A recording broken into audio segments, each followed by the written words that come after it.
想定通り出会えたね。最適なサポート。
私も手伝えるよ。探検の道に何か困難があれば冒険家を召喚すればなんとかなりますよ。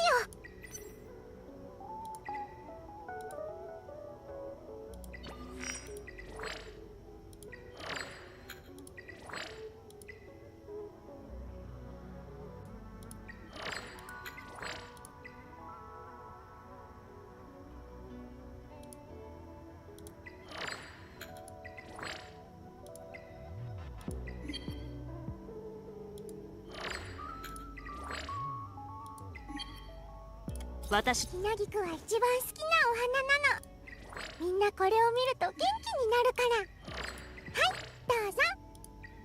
ほらあなたも笑った。力があるからこそ自らの意志で確かな選択をできる。私も手伝えるよ。私もみーちゃんもとっても強いんだから。私の鞘に触れるなよ。やけどするぞ。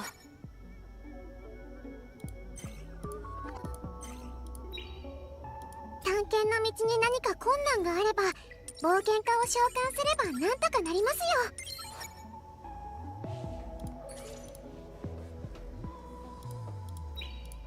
わたぷ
敵がまだいるかもしれない。警戒を怠るな。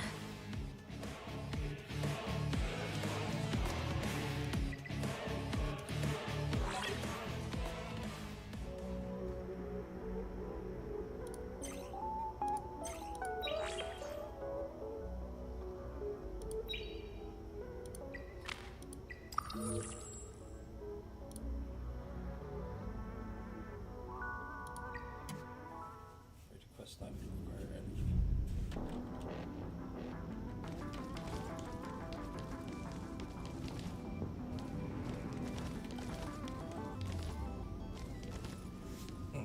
Just fucking creep up on my homies. Yo. 列車の制御装置はすぐこの下にあるわ。けど使うには特殊なシークレットキーが必要で。安心して、マギさんはすごいんです。きっと何とかしてくれますよ。システムのことなら私がどうにかするわ。そうだ、一緒に行くならこっちのハイパーリンカーとリンクした方がいいわよ。問題ないわ。おい、本当に一緒に行くのか？自分の身は自分で守れるわ。ビビってるなら先に帰ってなさいよ。誰がビビってるかよ。そこまでにしておけ。とも Did you see the Blade game that they got announced? Blade. Like Marvel Blade? No. It got announced. I don't know if there's a release date yet, but it's being made by the people who made Dishonored and Deathloop. ここよ。 Oh yeah. さすが。 Yeah, that looks good. The trailer, there's like a trailer for it, and it looked good. チャク、 That's interesting. システムにアクセスして。 Yeah. But sadly, there's no release date yet. スペ Figures. クトル号。なんてこと。 But it looks cool. I mean, for ホボルおじさんは。 a Blade game, we haven't had a Blade game in what, since the original Xbox? Yeah, I think so. I can't remember actually. I mean, that's the last time I remember playing a Blade game was on the original Xbox. Did you see the Switch 2 as well? Is it out now? Yeah, I think you can buy it now. But apparently, the Pokemon, like the last Pokemon game, runs 100 times better. It actually looks like a Nintendo Switch game on the Switch 2, so it only needs like a $500 update. Yeah, that's all.宣伝の時間です。どんなお宝があるんでしょう。そう考え込むな。 So the Hero Siege comes out at 7 a.m. Eastern Oh fuck you. for me. And I don't have to go to work tomorrow until 10:30 a.m. So I'll be playing a bit. Okay. Yeah. I was only going to be working the morning shift tomorrow, but then my boss texted me and he's like, hey, can you work the afternoon one instead? So I was like, yeah, whatever. 10:30 to 2. It's not even that much, but Oh yeah. yeah.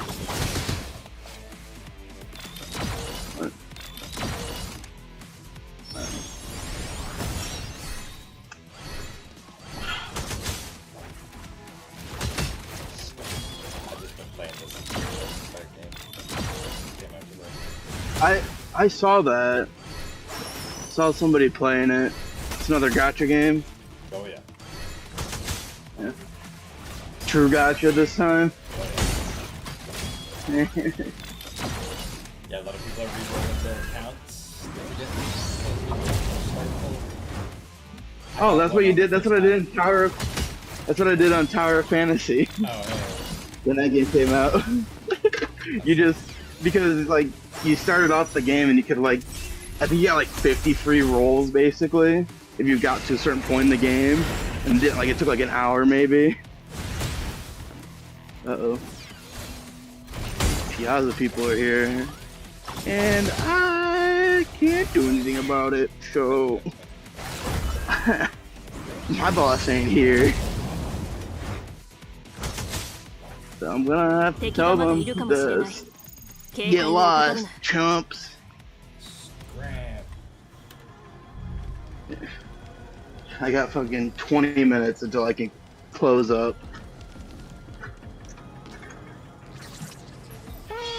おい So こい close. つはなんでまたこの車両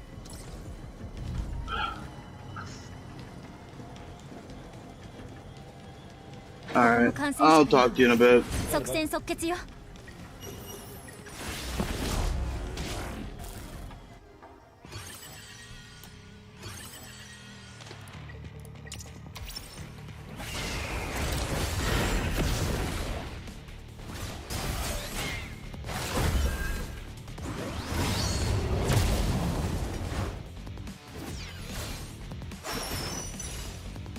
戦利品の時間です。どんなお宝があるんでしょう。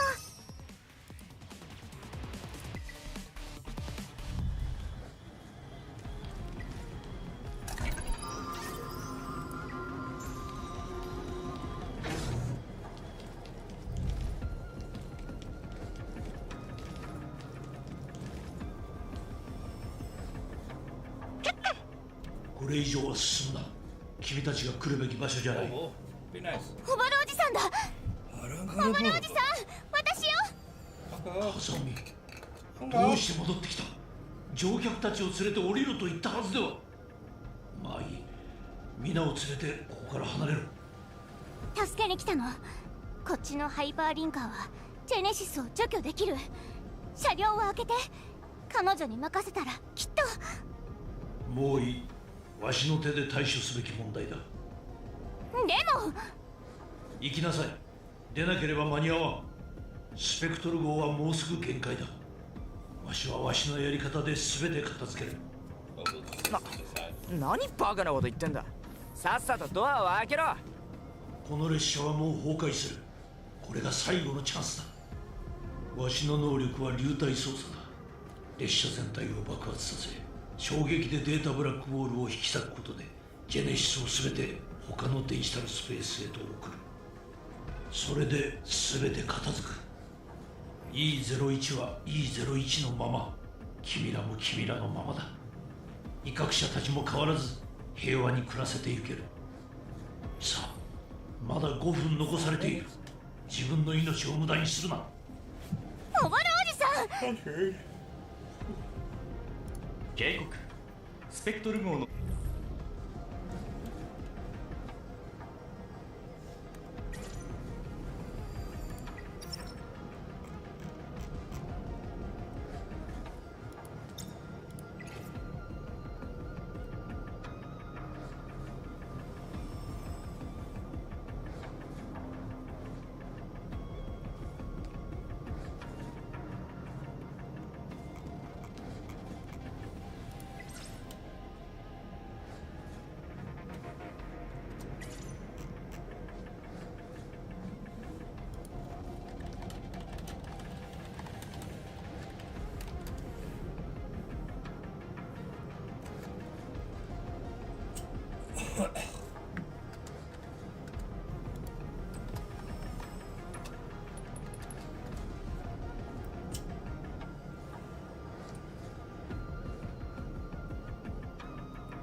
警告したはずだぞ。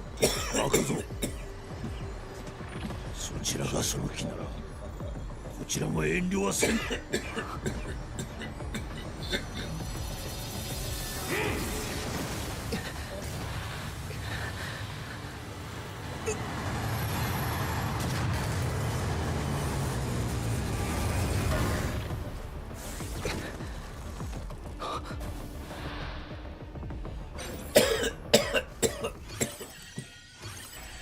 お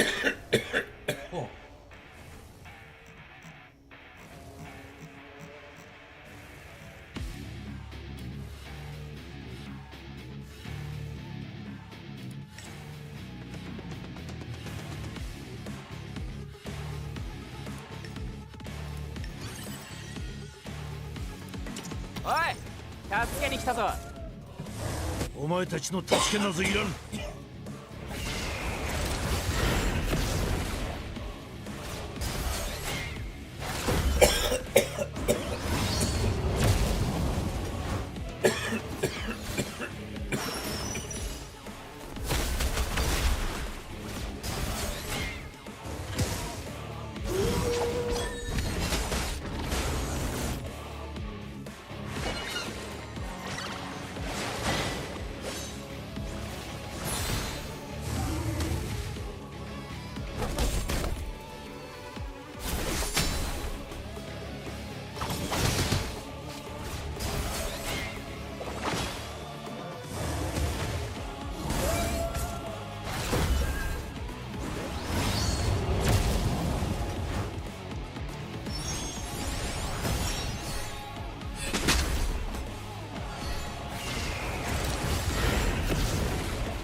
邪魔はさせん。これはわしがけりをつけねばならんことだ。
みんなは休憩していろ。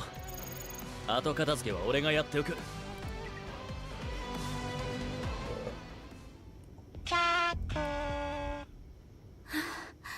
間に合ってよかった。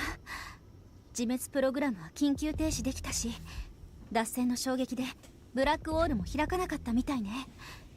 ここのジェネシスの発生源もなんとか抑えきった。残る問題はオボルだけ。穏便に終わらせるつもりだったが、ここで出会うとはな。ハイパーリンカー、これは素晴らしい列車だった。いつも人々を向かう場所へと導いてくれる。なのにこんな結末を迎えるなど。お前自身のせいじゃねえか。 EOS と教会に任せりゃいいのに、カッコつけて結局こんなありさまになって。学生か。道理で考え方が甘いな。だがこの世界は教科書に記されるよりずっと残酷で複雑だ。 E01 は威嚇者と人類が平等に共存する統合された楽園なのだ。こんなウイルスなどあってはならん。だからあなたは列車をダークレールに乗り入れ、その事実を隠し自分で全てを片付けるつもりだった。わしには選択肢がなかった。一度ジェネシスが出たら威嚇者自身で解決するしかない。そしてわしはジェネシスを片付け E01 を守る者にならねばならん。さもなくば築き上げた威嚇者と人類の平和の時代が水泡に帰すことになる。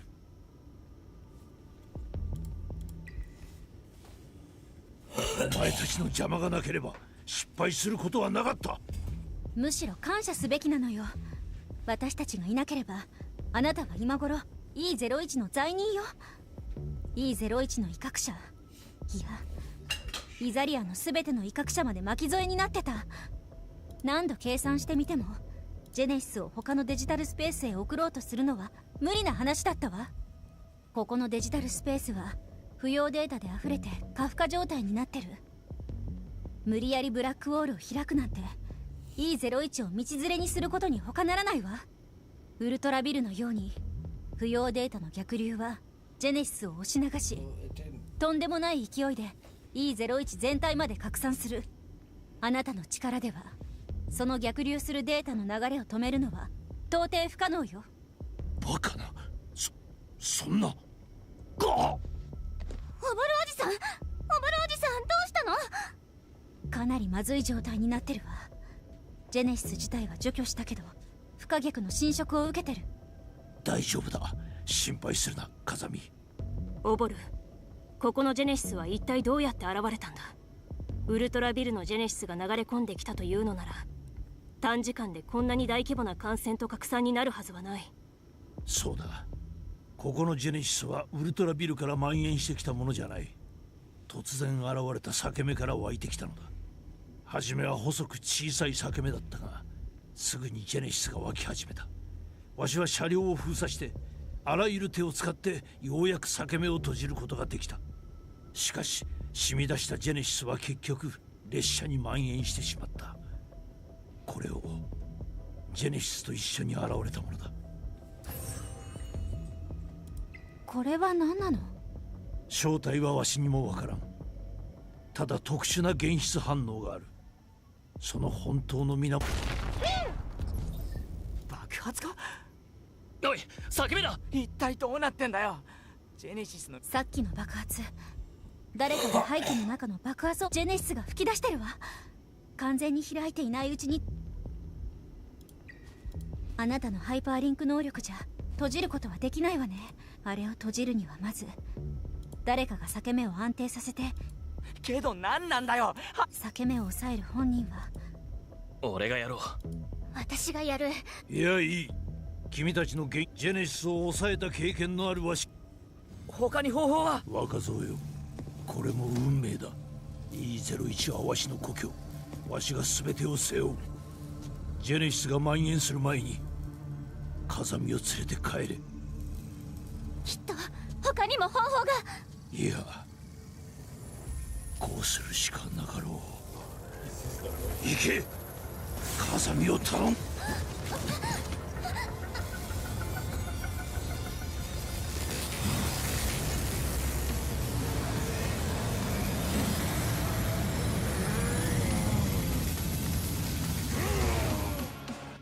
速報です。 E01 の交通路線に障害が発生し、数名の威嚇者のデータが不可逆的に破壊されました。修理中の軌道で発生したため乗客に死傷者は出ませんでした。 EOS は事故調査及び現場の復旧に着手しています。これに伴い24時間 E01 においての交通路線の運行時刻は以下の通り変更されるとのことです。正しいと思い込んだ犠牲、独りよがりの大義、いつだって浅はかさと共にある。人を助けるにはまず己を助けねばならない。しかしその道の果てには破滅があるのみ。いい劇を作ったではないか RC77。 まさか実験の他に演出の才能もあるとは。惜しい、実に惜しい。僕の一石三鳥の策があと少しで完璧に実現できたのに、あの老いぼれにあれを唯一の方法だと信じ込ませるために散々苦労したんだ。その手で裂け目を開かせて E ブロックを混乱の渦へ巻き込み、ついでにあの邪魔なジジイもご退場願えるはずだった。結局僕が直々にやらなきゃいけない事態になるなんて。計画にズレが生じることはよくあることだ。少々問題はあるが私たちの行動に支障はない。失敗は失敗だ。言い逃れはしないさ。よりもっと面白いものを見つけたんだ。なんだったんだあの能力は。浄化？ジェネシスがそんな方法で処理できるなんて初耳だったよ。少しでもサンプルを、いや完全な実験体が必要だ。あれはきっと素晴らしい。突拍子もない発想は控えろ RC77。 今の私たちにはもっと大事なことがある。お前もつまらないやつだなヘルジット。安心しなよ。 E03 やウルトラビル、そしてここの裂け目を解放した後、あのデジタルスペースのジェネシスは制御不可能な段階にまで落ちたんだ。あの不良品ももうすぐ目覚めるだろうさ。時々納得できないんだよなお前らの考え方を。もう失敗に終わった不良品なのにどうしてそんなに気にしてんのかな。あの子はサプライズを届けてくれるさ。楽しみにしていたまえ。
次のニュースです。ここ数日 E ブロックにおいて威嚇者失踪事件が多発しています。その原因はまだ明らかにされていません。 EOS はすでに調査を進めており、関連情報は安全防務署の公式サイトに公表済みとの速報です。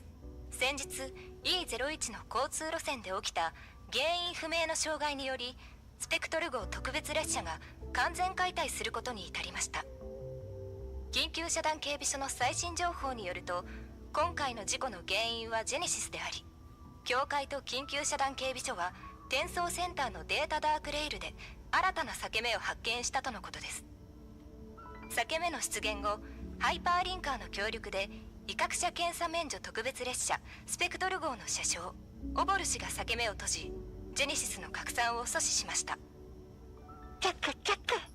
幸い素早く閉じられたから二次災害は起きなかったわね。これでやっと一件落着かしら。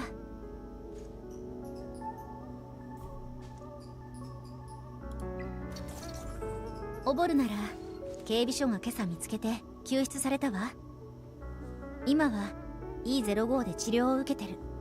でもまだオボルの件は今は任せておき。そういえばE01 の一件であなたのハイパーリンクに影響が出ることはなかった。全てのステータスも正常のまま。もう安心していいはずよ。あなた自身はどう？ならよかった。でも言っておくけど、ハイパーリンカーだからって分かってる。じゃあ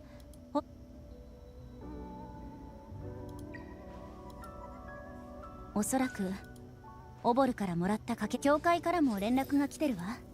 通信チャンネルも同期してるわ。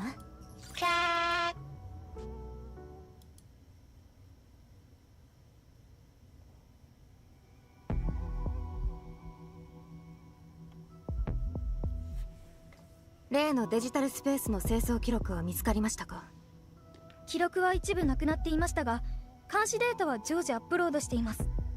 先月までデータに異常はありませんでした。それに監視担当の威嚇者も確認できました。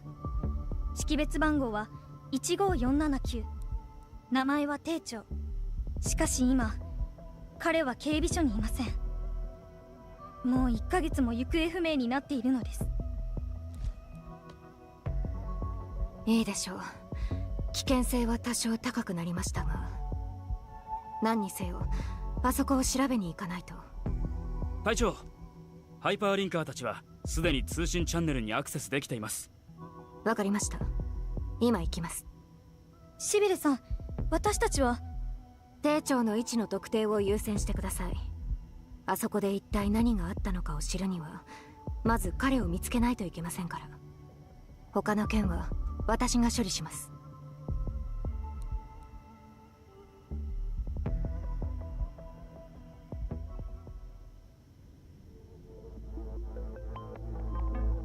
どうやら RC77 の方法で効果は出たようだな。中はどうなっている？準備は全て整った。威嚇者とプロトタイプの現実はうまく融合してるわ。あの子はもうすぐ目覚めるはずよ。よくやった、ナンバー41。じゃあここからは私と RC77 に任せるといい。彼女が目覚めたらここを連れて出る。お前は餌の用意に専念してくれ。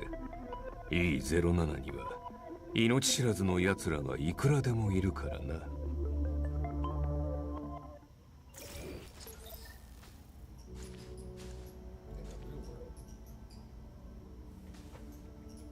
これでよし。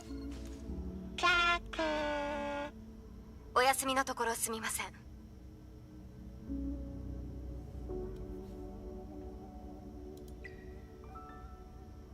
あのかけらを解析しました。今回の連絡もビアティン副所長の指示により、これからの。安心して、教会からも連絡。ありがとうございます。ではこれからの件について手短に説明させていただきます。 E01 の事件はウルトラビルの件と同様、意図的な破壊工作です。ただしオボルが隙を埋め、あなたの働きもあり、それ以上の影響にならずに済みました。解析によればあのかけらはただのデータのかけらではなく、ある威嚇者の人格記憶のかけらだそうです。イザリア上の人類も威嚇者も本質は霊視データです。それが偶発的に崩壊すればかけらを生み出します。あのかけらの中から記憶の断片を抽出し、特殊なデジタルスペースを発見しました。でもそのデジタルスペースには数えきれないほどのジェネシスが存在しています。待って、ウルトラビルと E03、 そして昨日 E01 で現れたジェネシスは全部あのスペースから来てたってこと？裏で糸を引く連中もおそらくあそこに隠れているはずです。中の状況の確認は続けていきます。E01、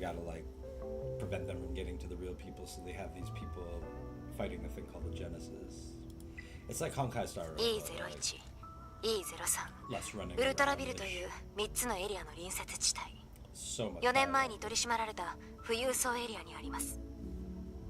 4年前あそこで悪質なジェネシス事件がありました。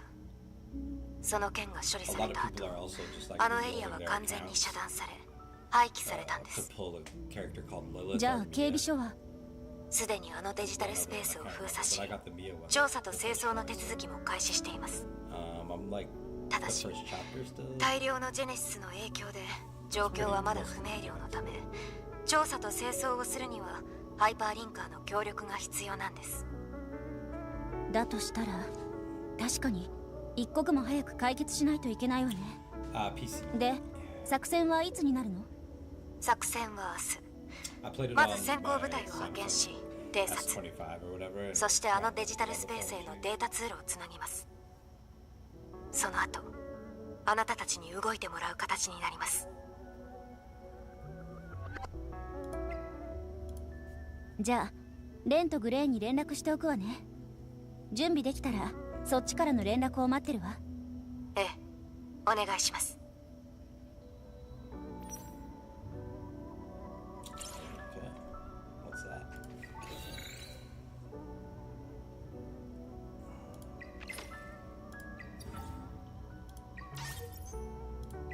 It's very gacha game.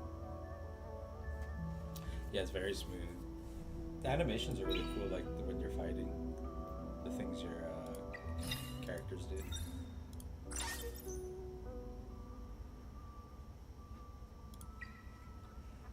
Yes, first day it came out, so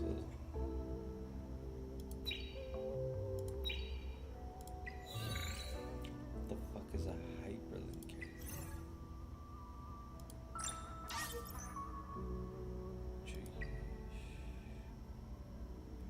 Yeah, definitely give it a shot.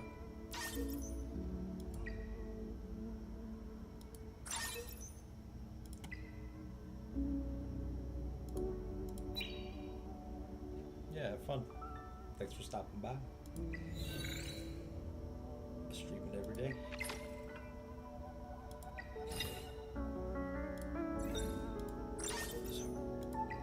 They really like you to click stuff.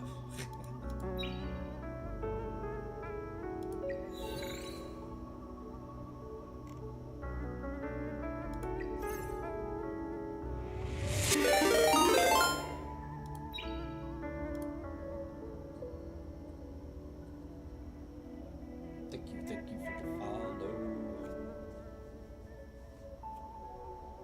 Heck yeah. Yeah, I stream every day. I've been streaming like 15 hours every day. Got some Path of Exile news coming out in a couple hours. Should be good.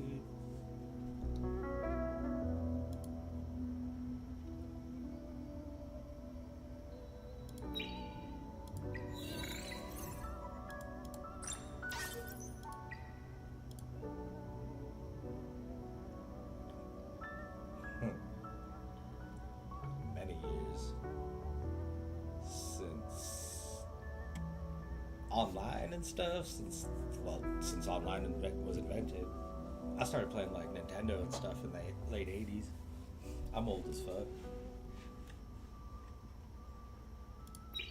But I work from home, self-employed, so I can just play video games.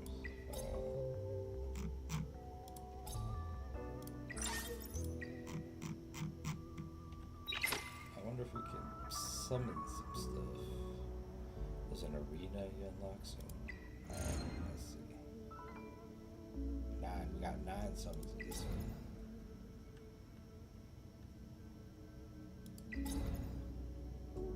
Yeah, see, everyone's trying to get this character, Lilith. Yeah, a lot of years.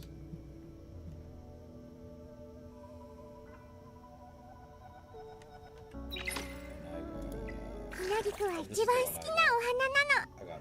みんなこれを見ると元気になるから。はい、どうぞ。ほら、あなたも笑った。やっぱりこのお花すごいね。私の鞘に触れるなよ。やけどするぞ。探検の道に何か困難があれば冒険家を召喚すればなんとかなりますよ。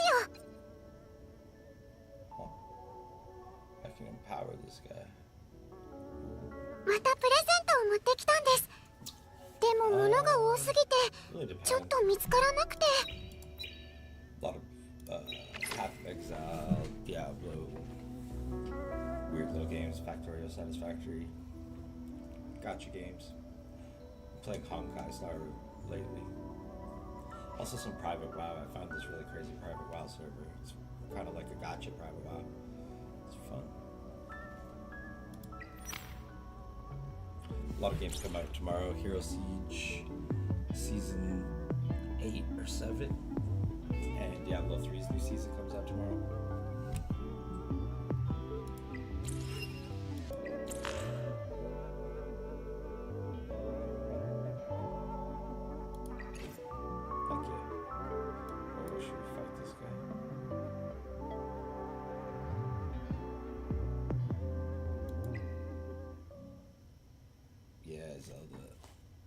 I love Zelda.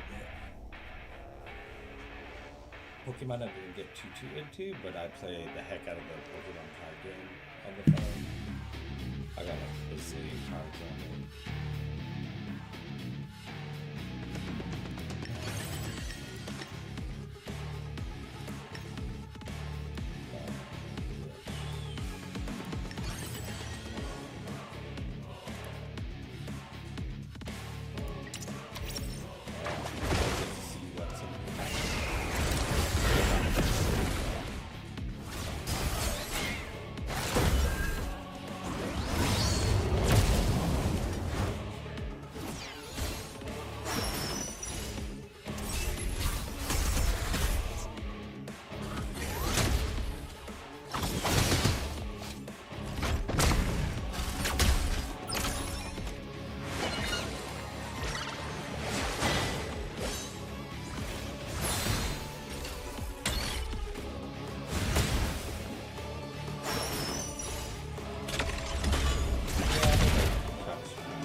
敵がまだいるかもしれない。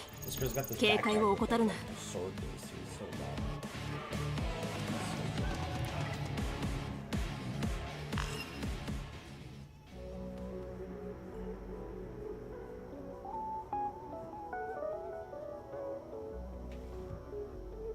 Yeah, I will. I was just testing it, multi-streaming. I usually just stream to Twitch, but I started streaming on Justin TV like in 2012, and then it turned into Twitch, and then I just stopped streaming because I had a bunch of streamer friends and just played with them. They streamed.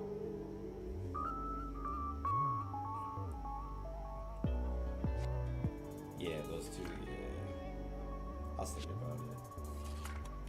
I can make all of that stuff.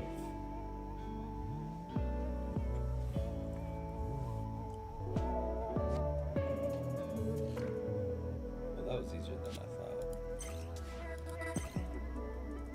Oh, you can challenge.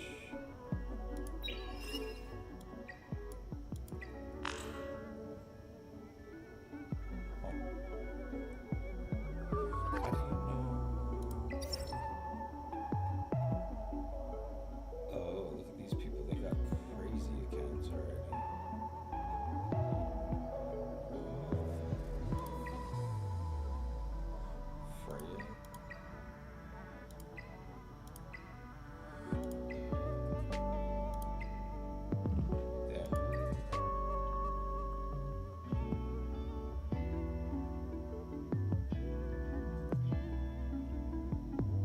Yeah, there's a Discord link in the description on Twitch.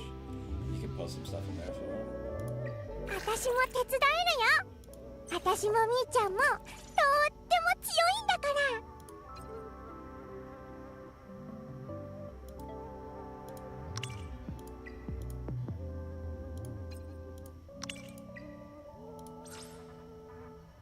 ら。私の鞘に触れるなよ。やけどする。私のプレゼントはどうですか？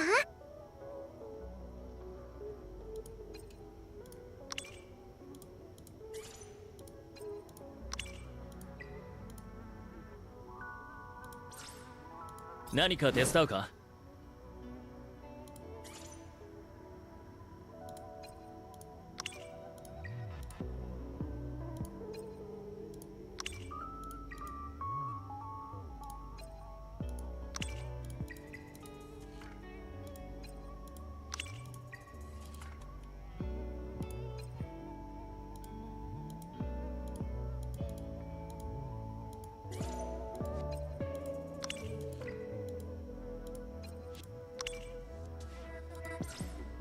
合格のオイラの名前。バイオリン協奏曲第3番が好きなんです。休む。本名を呼ぶん。ご安心警戒。ちょっとこの俺は一度も相手に取るのは必ず弱えものにすんだ。私のプレゼントはどうですか？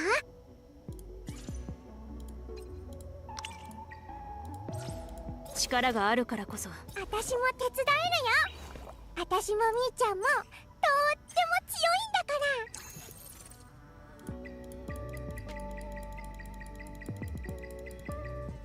あったかい。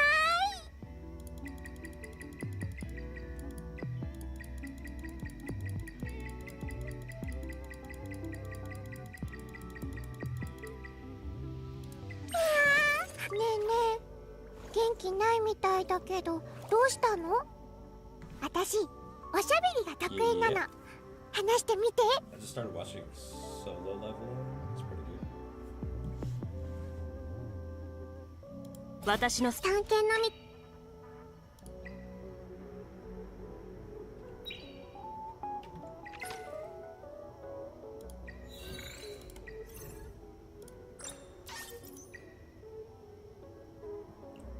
Yeah, it's got a cool idea.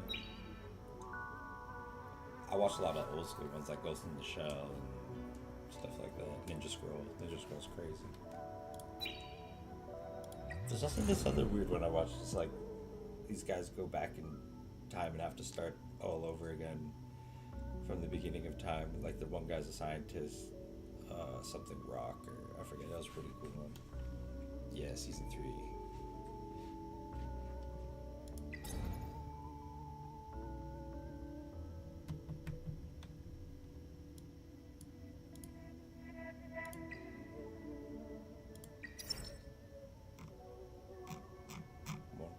Probability.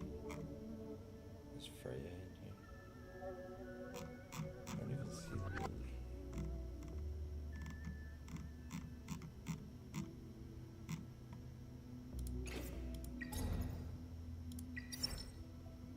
Freya. That's where you get Freya.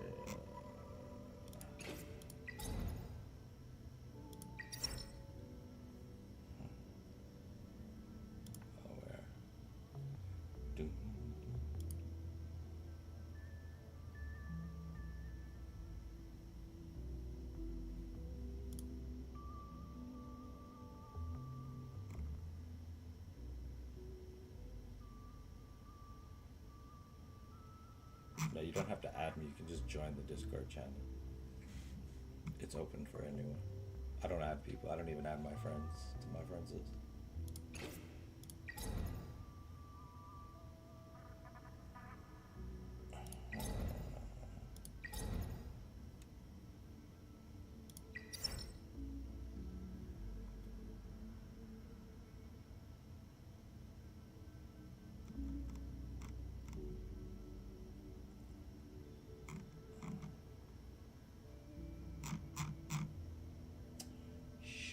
Lily's not even. That's weird. こんにちは。マジシャンのリリです。今から華麗なる。盗み聞きしないでくださいよ。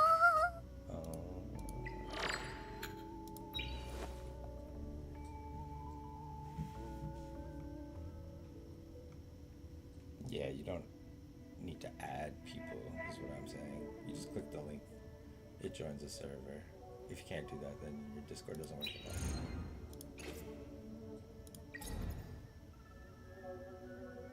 I can't add you to the server, you have to click it. Where the fuck?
私も手伝えるよ。私もみーちゃんもとっても強いんだから。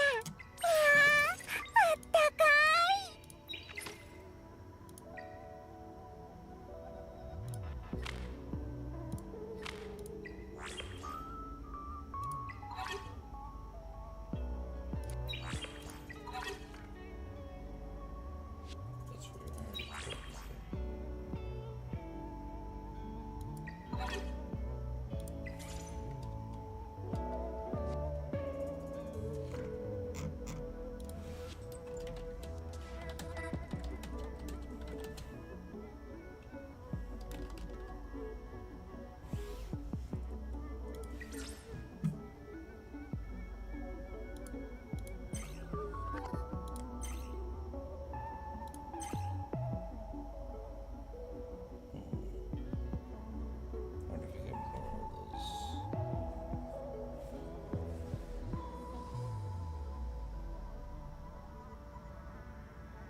ひなびくは一番好きなお花なの。みんなこれを見ると元気になるから。はい、どうぞ。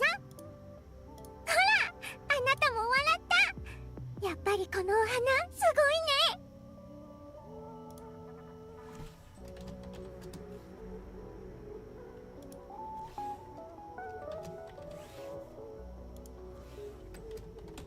どうしてじっと私を見てるの？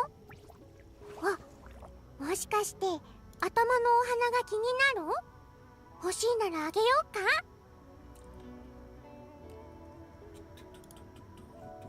力がある。私のプレゼントはどうですか？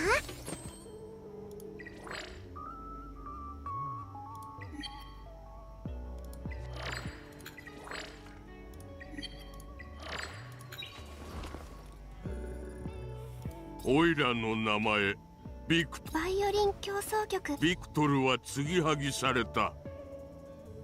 ビクトルは俺がついている。安心し。面倒なことでもあったのか？俺を選んだ以上必ずし。何か聞きたい曲はあり。新しい依頼でもあるのか？私のプレゼントはどうで。私の鞘に触れるなよ。や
私も手伝えるよ。私もみーちゃんもとっても強いんだから。私の鞘に触れるなよ。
少し休憩しよう。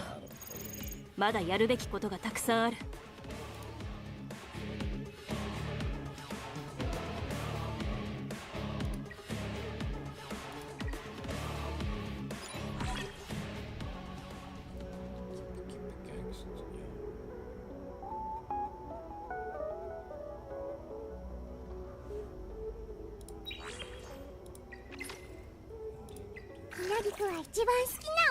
私の鞘に新しい依頼でもあるのか？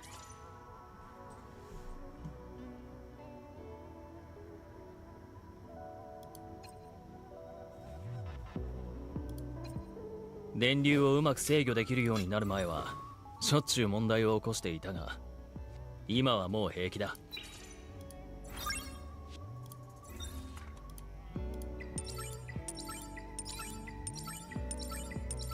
俺に近づくと髪が立つって？悪いな。多分静電気のせいだ。力が。私のプレゼント、私も手伝えるよ。私もみーちゃんもさ、元気出してください。この仕事が終わったら休めますから。わしの列車が遅れることは決してない。ビクトルは継ぎはぎされた。合格の相手は久々だな。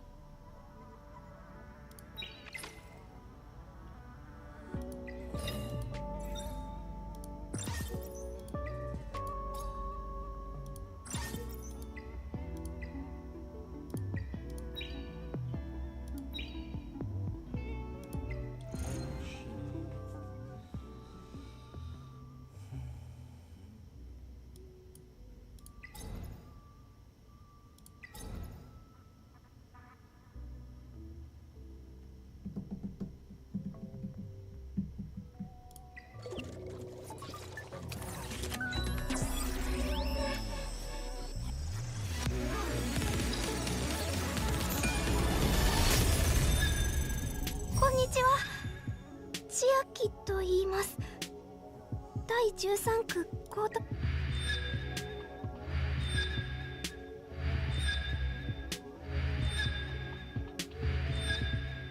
ごきげんよう、ハイパーリンカー。ドカーン。おろろ、びっくりさせてごめんね。リリスよ。こちらは友達のバルーンさん。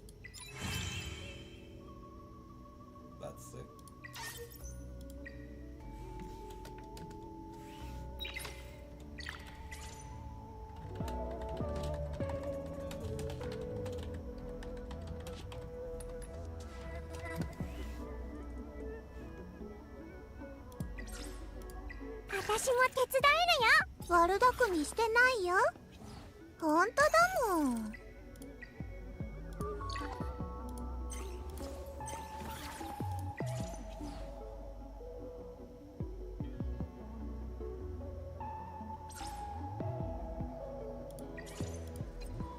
シントか。いい場所よね。でも残念。今はもう帰れないの。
ぎくは一番好きな。私の鞘に触れるなよ。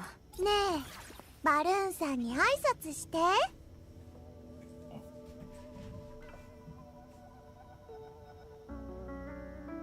時々自分の想像で驚くことがある。私も手伝えるよ。私もみーちゃんも。力があるからこそ。悪巧みしてないよ。本当だ。私のプレゼントはどうですか？何か手伝うか？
驚いて逃げちゃったね。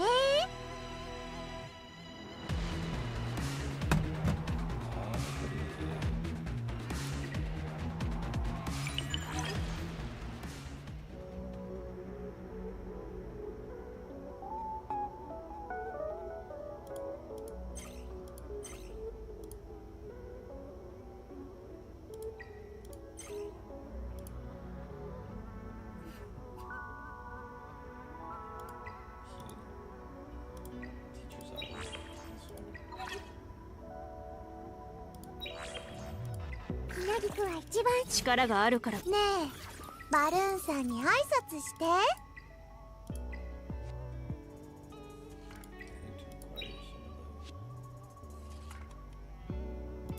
らら、バルーンさんが急にケーキを。相手に取るのはご安心ください。僕がいますから警戒を怠らないでください。わしの休む。ご安心警戒。次に私の出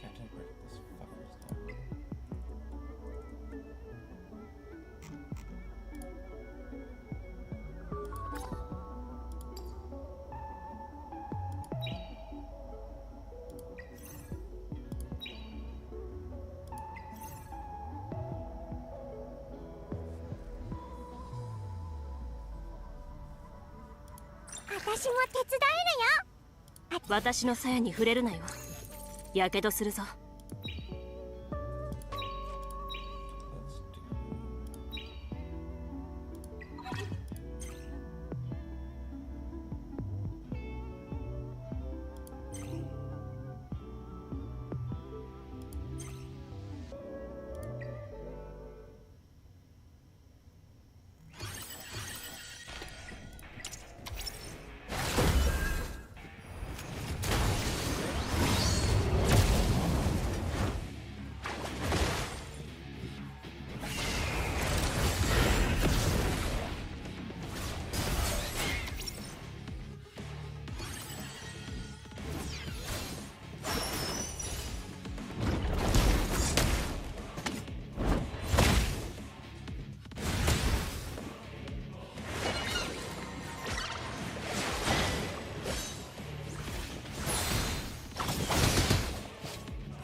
少し休憩しよう。まだやるべきことがたくさんある。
敵がまだいるかもしれない。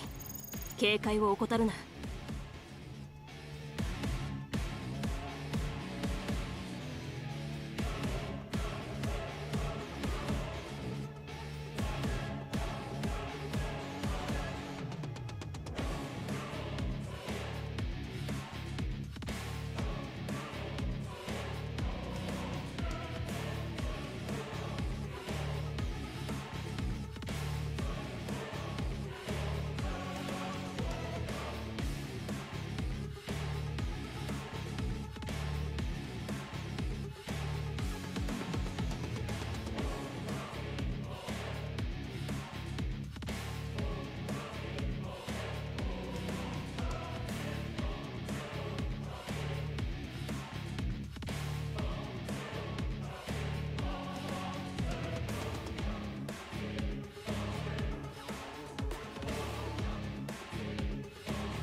So where do you work out of? Where do you work out of? I live in Nashville, Tennessee now. Tennessee. Yeah, I lived here for about 12 years. That's a growing city now, isn't it? Yeah, it's growing fast because it's safe. They have, you can have a weapon if you need to. So you can, I think there's that semblance of you can take care of yourself type of energy. Right. And so, and it's a friendly community and it's very safe. It's like a lot of cities, some of them get kind of dangerous. It's known for its country music, right? Yeah. Did you ever listen to country music growing up? Yeah, and that's growing up. Growing up was kind of rock and roll, the 50s rock and roll. Did they have any, because you grew up in Austria, right? Or till what age? Austria, yeah. I was in Austria until I was 19. Oh. And so there was a program that was called Hit Parade. And the Hit Parade. A television show? No. We didn't have television. So we just had the radio at home. But I had then I was like 15 and I just bought my first transistor radio. Yeah. In a little plastic box, right? And I paid off like 50 shilling a month until it was paid off a year later. But then that I always took down to the lake where I grew up. Then we were sitting around the boys from a village and we were listening to this hit parade. It was from 7 to 8 at night on Wednesdays. And there was like Little Richard and Chuck Berry and all of those guys that were, big in the 50s and 60s. Exactly. And so I grew up with that. And that's why I have that station in my radio 50s at all times. Oh, so you still listen to it? I just love it, right? And then when I came over here, I became aware of a little bit of the country western kind of music. Did you go to a concert in Austria? Was there a concert you ever went to before you came here? I could never afford a concert. Are you kidding me? I had no money. But I mean, when I came over here, I then became aware of the country western songs, especially Johnny Cash. He had then a television show, a weekly television show. And it was great music. And so I fell in love with that. And then friends of mine here in America then took me to concerts. It was like a jazz concert or a country western concert and all of this stuff. And just then that's when I started really getting into it. But I mean, I love the music. But when you grow up in Austria, the most of the stuff that you hear is really Austrian music. The umpadla, umpadadale, and all this kind of thing. Is it beautiful music? Beautiful music, but I mean, that's what you hear on public radio and public television also. That's what you see. And you see operas, and you hear concerts. My father himself was a musician. He played 6 instruments. 6 instruments? Yeah, 6 instruments. All kind of like a flugelhorn, trumpet, saxophone, clarinet, all of the stuff like that. A lot of traditional music he would play? Yeah, very traditional, because he was the conductor of the Gendarmerie music, which is the police, the country police, like the sheriffs. Gendarmerie, it's called? Yeah, Gendarmerie is a French word, gendarme. And so he was a gendarme, he was a police officer. And so he played in that Gendarmerie music. Would he play at home, or where would he play it? He practiced at home. He would, while I was training, I remember I was doing my workouts and he would be standing, the window would be opened up at our house and he would be kind of playing out the window. And there was a kid that was my age that lived 150 yards away from us. He was one of my best friends. And he also learned how to play the trumpet at the age of like 13 or 14. So he would play over there, and then my dad would play over here, and they were going back and forth like that. So it was really fun. Like a couple of birds almost. Yeah, but I never, for some reason or the other, my dad always wanted me to get into music. Not as a professional, but Did you try it at all? Yeah, I tried it. It just didn't work. What instrument? Well, he tried with trumpet, obviously. Then he thought that he can seduce me kind of into the music because I liked Elvis. So he said, well, why don't you learn how to play the guitar? Yeah. I don't play the guitar. He says, but there's a farmer that is 100 yards up the road, he plays the guitar and he can teach. He's also a teacher. And so I would go to him, but it just, I just could see right away that that was not meant for me. Was there a lot of, like, when you were a child in Austria, was there a lot of like individualism, or were things very like regimented? Like in America, you could you can be an individual, right? But some countries it's a little bit harder to kind of like, be an individual and have a voice. I'm just wondering, what was it like there when you were young? Did it feel like things were regimented, or it was okay to be rebellious? What was it like there? Well, I was rebellious in a way because 分かった。疑似重力モジュールを起動するわ。進捗 80%。指定方向に転送スポットを確認。今よ。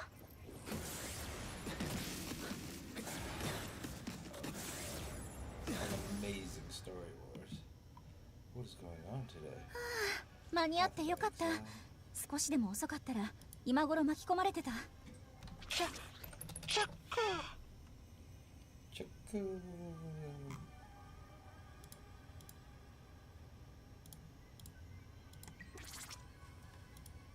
そう、ここよ。確か数えきれないジェネシスで溢れたデジタルスペースだったはずだが、ジェネシスが活発化しているように見えないな。おそらく安全面からシビルがあえてアンカー座標をジェネシスが密集するエリアの外にしたんでしょう。さ、約束の場所はまだもう少し先よ。さっきの騒ぎでかなり時間を使っちゃったわ。シビルとレンはもう私たちを待ってるはず。急いで向かいましょう。チャックチャック。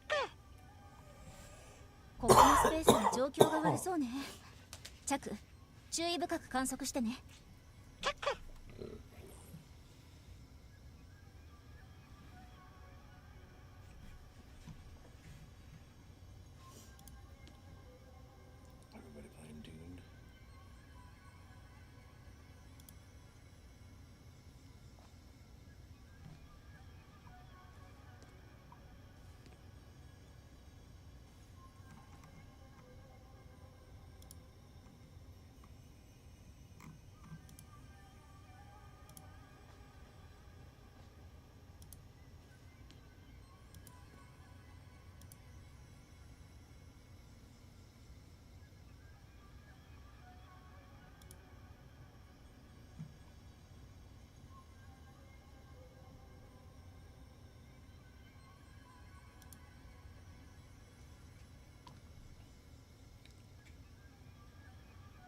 That's funny. I don't know what this place.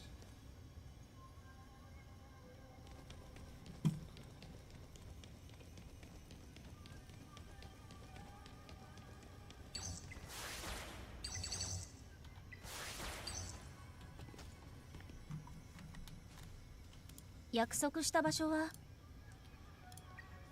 チャッチャチャチャ。すまない、遅れた。私たちより先に途中でデータ乱流にあって。君たちはどうした？同じよ。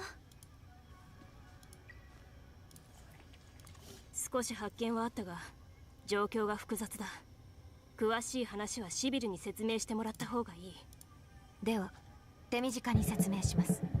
分析と照合の結果により、ここのジェネシスは E01、E03、そしてウルトラビルで現れたジェネシスと 98.77% の特徴が一致したため、データブラックウォールが破壊された壁の向かう先はちょうど E01、E03 とウルトラビルなんです。でもどうして今はまだ分かりません。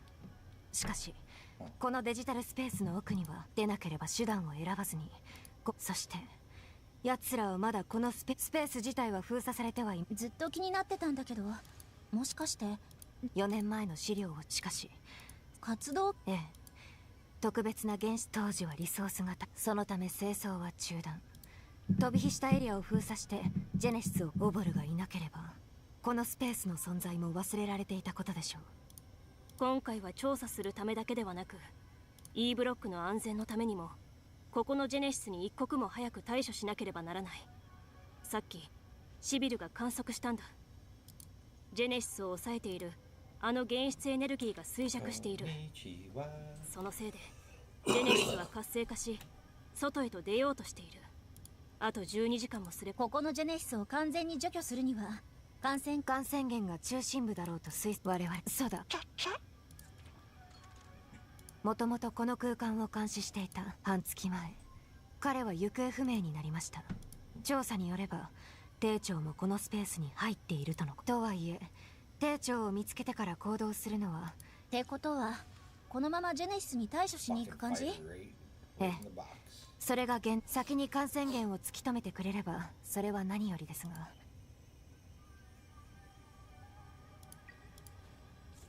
ただ中心地帯には大量のジェネシス。このプランも E ブロックのために。ええ。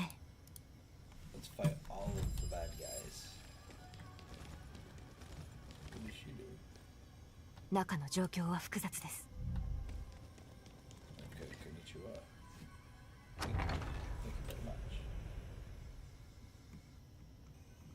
ここにはおそらく遮断生物がいる。気をつけろ。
No. Come on, everybody's on the Zim. I think it's probably bad for you. It might be 100% might in the end be bad for you. Curious. And there's also that part of me I can't bring myself to actually not work out. You look ripped. No. You're allowed to work out on Ozempic. You don't want to talk about it, but look at those shoulders. Look at those shoulders, dog. Those shoulders are coming in strong. Yeah. Don't hit me. You look noticeably thicker. Like noticeably thicker. That's what I said to my trainer. He was like, "You want to lose weight?" I said, "No." Bigger. I want to get jacked. Fucking huge. Dude, you've been in this gym like super fucking consistent. If I'm awesome. in Austin, I come here. It's awesome every day. It's very nice. It's awesome. Every time you open that door and I see you pop out, I'm like, fuck yeah. He's dead. Getting after it. Getting after it. Do you worry about the buff comedy though? You don't be the buff never comic. Actually get in shape. Well, I very rarely wear a t-shirt on stage. That's true. Or anything tight. Shirtless is my move. Yeah. I just want to look like a fucking take your shirt off like Hulk Hogan. That's fun. Start comedy. Yeah, Kreischer, when he started losing weight and he's getting jacked, I'm like, you're taking away from your act there, fella. Exactly. You know, you look like a football player now. Like Bert was getting some big, thick ass shoulders. I don't do a lot of fat jokes. No. If any. No, you don't really. You might make fun of yourself if it helps something. Yeah. It doesn't matter. But you're not fat enough. You're more like squishy. Yeah, just a fat guy. Yeah. You're not like a fat guy. So absurdly fat that we have to talk about it. Bert doesn't really do fat jokes either. No. Really? No, not really. Sometimes Party you just jokes. gotta attack the elephant in the room just to get it out of the way, but then after that, fuck it. But if you're really good, you don't even need it. But if you have a joke that's funny, that's fat, like, who fucking cares? That's the weirdest thing is comics, like policing what should be talked about. If someone comes up with the most amazing fart joke of all time, I'm gonna die laughing. You know? It's like, I don't do any, I don't have any, but it's like, on anything and everything. There's a take on anything and everything that's like, ah! Yeah. You know, That's it's pretty much any it's fart. just gotta find where That's it kind is. of my goal. Just come up with the best. What's an easy fart joke of all time? AIDS dog? No, not yet, Joe. Come on. What's that? You're bad influence today, dude. Yeah, what's up with you? He's fired up, dude. He's game day. You've pulled out 3 drugs. I've been here 8 minutes. These are all, they're all no legal. drugs. Shut No the fuck drugs. up. No It's drugs. just nicotine. Just Ozempic. Don't get the feds on us. Lucy Breakers. What's the hecklefish? Oh, that's from, you ever see that YouTube show, The Y-Files? No. It's a great fucking show. It's all about like fucking aliens and why you can't go into the Grand Canyon and, you know, secret fucking temples and stuff like that. And AJ Gentile is the host, and then this is a fish that sits in the fish tank next to him and talks shit to him. I will be a strict but fair lord of these lands, and my fists will come to idolize. We went through anti-Semitism right away. Can't say there's no drugs. Hold up the stuffed animal. Guys, check this out. He put his nose on his forehead. Bite me. Well, the thing is, like, now everybody comes and they give me something for the table. That's like part of the fun. Oh, yeah. I got this little Olmec head That's sick. from Luke Cavern's pretty dope. I also got an Aztec death whistle. Do not blow it. I blew it. The last I blew time it. It's Theo's. last time we had one of these and we blew it. Death whistle at a party. Callan blew it on the podcast, and the pandemic started a month later. I'm not kidding. Fucking LA was locked down. Everything had people were like connecting it to the death whistle. It killed was Bob a conspiracy theory. Yeah. Oh, poor Bob. Sorry. You got me. The death Because I rattle. think that one drives me nuts. Yeah. Upside does? Yeah, because it's the same thing that happened to Heather McDonald. Blacked out, fell, smashed her head, died.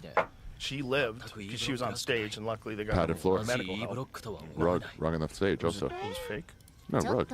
Oh, no, it was hardwood. I don't think there was a rug. Hardwood. Bro, Her I stage head video a bounces. lot. I don't What think there stage was was a it? I've seen that video 30 times. Yeah. It's hardwood. Yeah, I don't know. Her head bounces. It's very terrifying. Because that's how people die in street Crumbles. fights. Yeah. That's the big reason why people die in street fights. They get knocked out and they hit their head. It's not from getting punched to death most of the time. Right. Most of the time it's from falling and hitting your head. Remember the knockout game? Knockout game. That Bro, was that is big. so scary. Yeah. That's so Terrifying. scary. Filming crimes is a very... No, that's a hard stage. We're already watching it Oh, again. that stage is hard as fuck. man. Look, Just here she goes. Get the Hitler speech. Oh, It kind of gets enveloped into the stage. Fractured her skull. Crazy. Really? Fractured her skull. Yeah. Whoa. Yeah. Scary shit. 'Cause Yikes. you could bleed. Nice, you Jamie. bleed in the brain, and you could. Didn't need the whole thing. That's perfect. But- Possibility you'll never be the same again. Question is, did it kill? Did it get a laugh? It got the biggest laugh on the set. Yeah. All right. Well, it might Until have been people worth it. found out. Yeah. It was real. Yeah, they thought Yeah, she they was thought it just was a being funny joke. hilarious. Oh, wow. Which is Yikes. the way you would do it. You ever get an accidental joke where you say something, everyone laughs, you're like, what? Oh, I can see the double meaning on that. Yeah. Okay, Yeah. I'll pretend I meant that. Yeah. Oh yeah, definitely. Well, that's the difference between like writing it and saying it, right? You write it and you're like, I think I know how to go with this, and then you get on stage and say it, and you're like, oh, that's the funny part. Yeah. This is fucking ridiculous. The fact that this exists is ridiculous. I'm always embarrassed if I wrote something and then say it and it's not even close. What the fuck was I thinking? It's crazy how much that happens. I'm sorry, I always guys. think of it as like a scaffolding. I'm like, I don't know what's good until I get up there. Yeah, well, it's funny how when you're in your apartment, you're killing. You're Yeah. like, man, this is good Yeah. stuff. And then when you get up there, you can like feel this won't work. Right.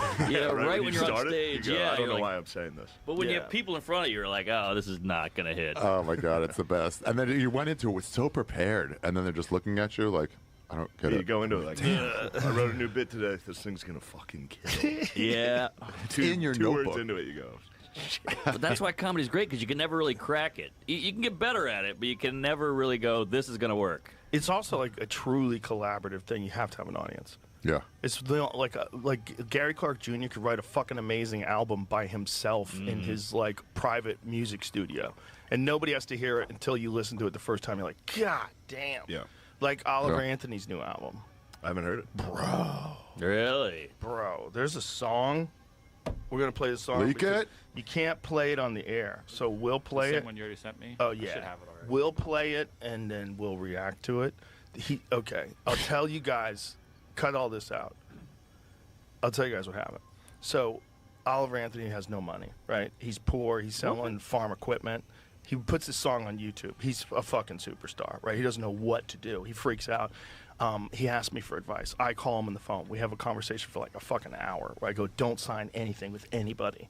And he's like, they're telling me I have to strike while the iron's hot. I go, bullshit. They're trying to steal money from you. I go, you're independent. You're already there. You already made it. I know Yeah, if you Lisa wrote that Loeb. song, Yeah. I'm like, if you wrote that song, you could write a dozen of those fucking songs. You don't need anybody. He's like, they're offering me $7 million. I go, no. They're offering to steal money from you for the rest of your life. That's what they're doing. I go, you don't need them. You have talent. So cut to, He starts making millions of dollars, doing arenas. The wife divorces him. She wants everything. She wants everything. She wants more than half. She wants all the money that he's going to be making in the future because she was with him when he was broke. So it's fucking crazy. He's just tortured. What a fucking idiot. Wants to die. Wants to die. And he writes this song. Wow. Wait, the song you're about to play? Yes, he writes this song. You got it, Jamie? Bro. By the time this episode comes out, that song will be out. Oh, okay. Really? Yeah. Well, he just wrote the... Yo. He just ethered his wife. Oh my God. What a... Totally forgot I ordered food, and then the door just rang. I was like, what the fuck is that? Oh, yeah. Soup. Soup. I love soup. Soup loves me. Ooh, did you follow my channel yet? What? What are you talking about? Twitch.tv/Razorface. I told you the other day, and then you just mocked me. I don't think you said that ever. I did. No, yeah. You were here for it. No. Yeah. I don't believe that. What the fuck? You're so fucking racist. Whoa! Yeah, I'm putting We it know out white there. people. I'm putting it out Think you ever said anything about it, or ever even sent me anything? So. Observe the surroundings. What the fuck is this bitch? Yeah. 周りどうやら修復はできないのか Oh, I just told her. Like, unironically hilariously. I got two of them. I got this is one of them. And then Lilith. This is the one everyone's trying to get. And I pulled her the second time I did. What's the good one? The good ones?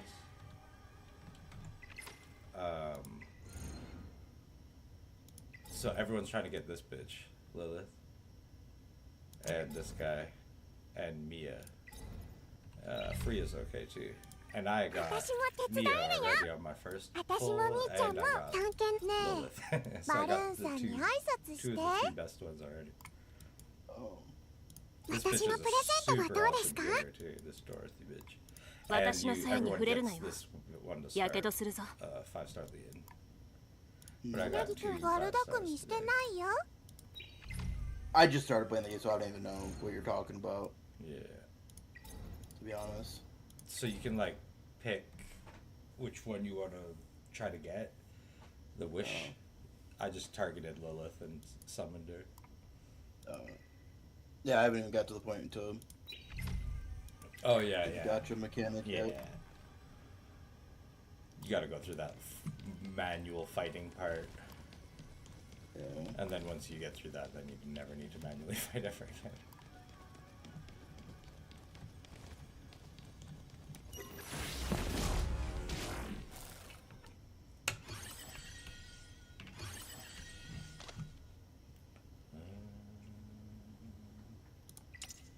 Oh, I'm like a digital Spider-Man. Digital? Dashing around.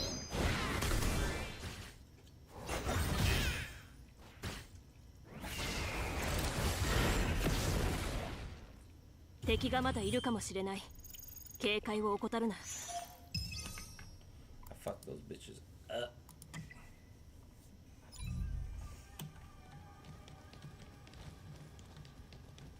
ここは住宅街だった場所のはずだけど、まさかここまで崩壊してるなんて。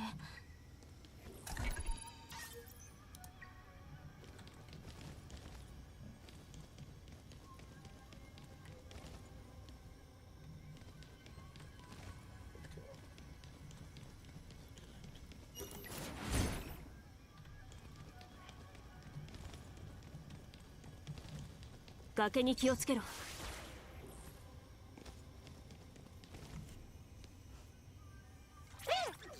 待て、強い。気をつけろ、遮断生物だ。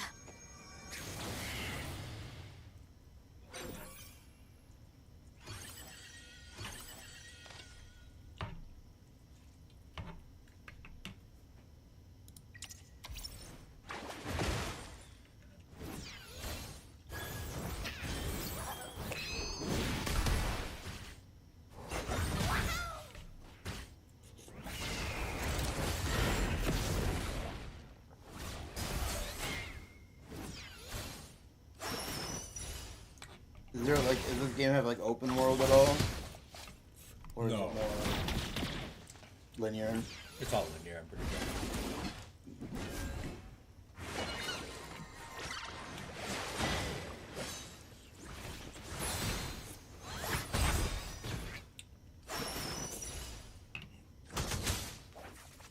Most of my time has been spent in this lava window, finding things, which is pretty nice. Which is kind of what I thought that other game was going to be, Crystals and Atoms.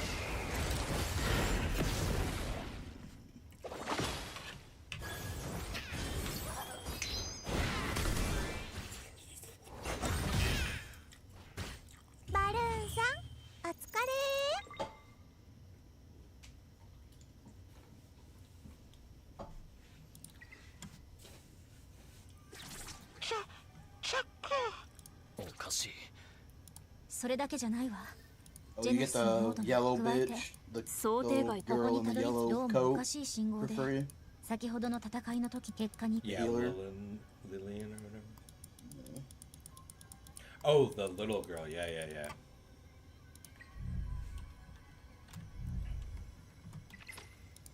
私も手伝い。私の鞘に触れるな。ワルド組探検の道に何か困難がある。 Yeah, whatever her name is. Hello, I'm Dorothy.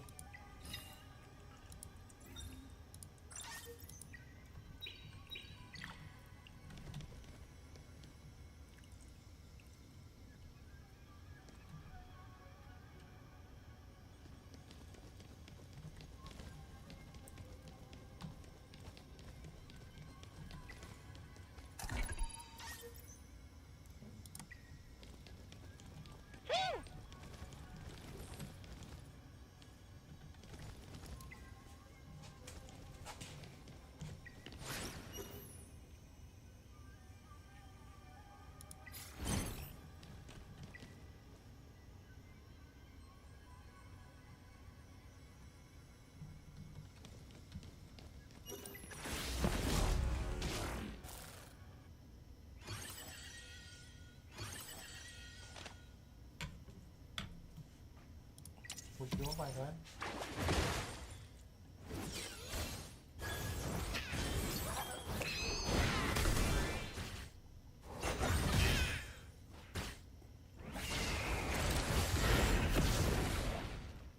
少し休憩しよう。まだやるべきことがたくさんある。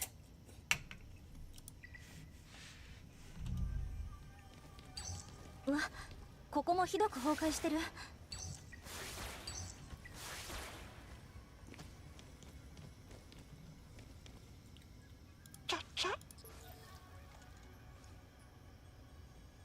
ええ、ここね。彼の原質エネルギー。 The sound design is kind of crazy for 残 the された game. 原質エネルギーを見るに、彼の原質エネルギー The は what? 極めこの様子じゃ The sound design? 遠くまではいけない。原質エネルギーが消えた方向はあのエネルギーバリアを抜け。おうか。マギー、解除できるか。試してみたけど、このエネルギーバリアに紐づいてる人格奇跡データは前とは違うものみたい。周りをチェックしてみたけど、残された人格奇跡データがぼやけてて。 Oh, so you get チャック、どうしたの？ Lillian 見ろ。 Yeah. さっきの蝶だ。 for free. Okay. Yeah, everyone gets her, yeah. Okay. The reroll would be after you finish chapter 1. You get like, pull the 10 and then you can pull another 10 if you spend the red 記憶 crystal の thing. 影跡ね。珍しいわ。 And who's こ the こまで完 target? 全な Who's 形で the target? Like, 記憶の put 影 that 跡が残されてるなんて。 into デジタルスペースの珍しい現象のことよ。チャク。 And 簡単に言うと、 Free is ここ a に pretty 暮ら good してた one. 人がこの空間に記憶 And の then 記 that 録を one 残したって guy, こと。 oh, you can 例える claim な all ら those そうね。 codes too if you go to settings, claim もし code. 記憶を映像とすれば、 Each one of those is a 残したい code 映 that 像を gives you 空 a 間に mail. 焼き付ける感じね。空間に焼き付ける。そう、天然のビデオテープだと思ってもいいわよ。特殊な存在だけど、本質的に違いはないわ。前もこの蝶。まさか俺たちにここの記憶の。ええ、確かにこの記憶の影跡の中に観測モードではスペースに残ったメモリーデータを捉えることができるわ。やってみましょう。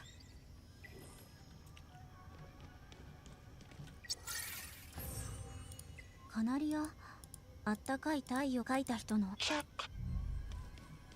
Where do you go to? カル詳しい国士。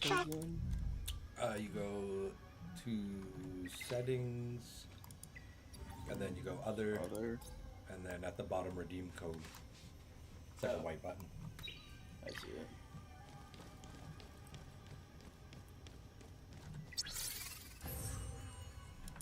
日記だな。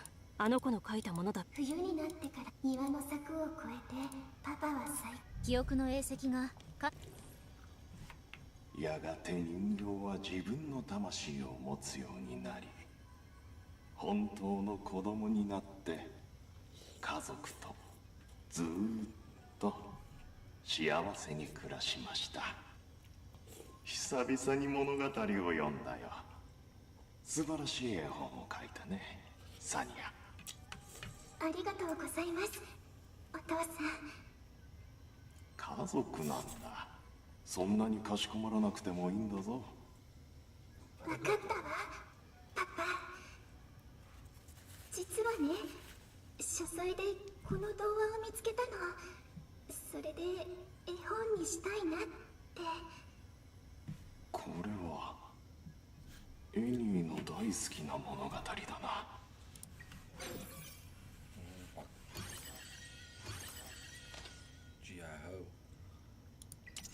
彼女から離れろ。注意しろ。彼のジェネシス反応はかなり強い。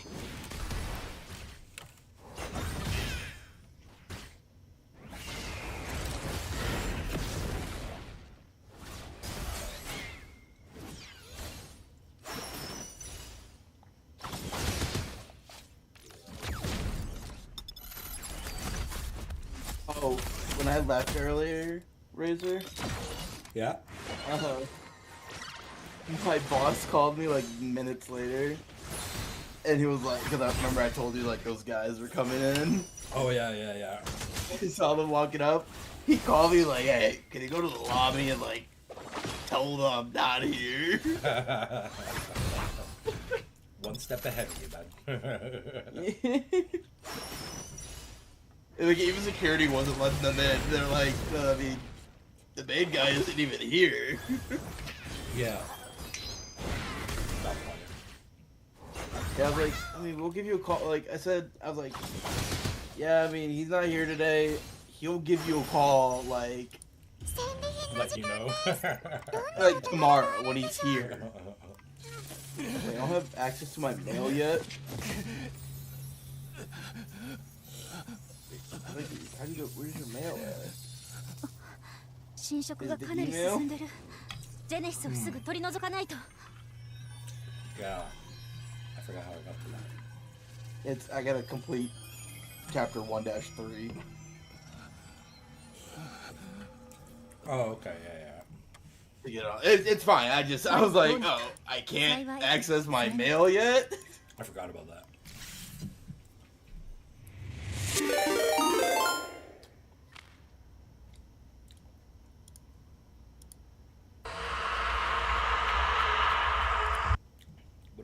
What up? Thanks for the follow.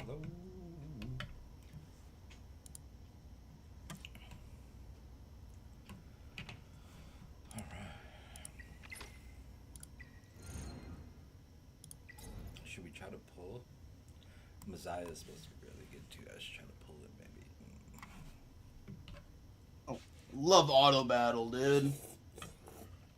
It's like an idle game. Oh, it's the best, yeah.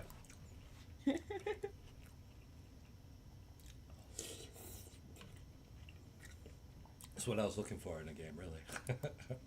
Yeah. Where you kind of don't have to do anything. Yeah.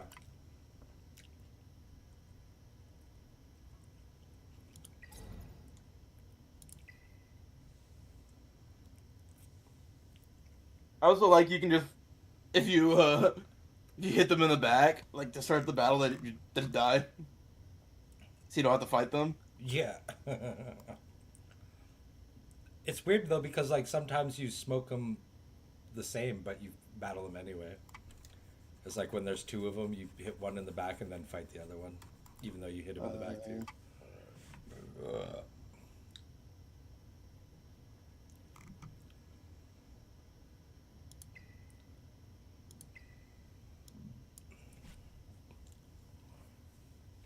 Oh, that guy's cool as fuck. Keloros.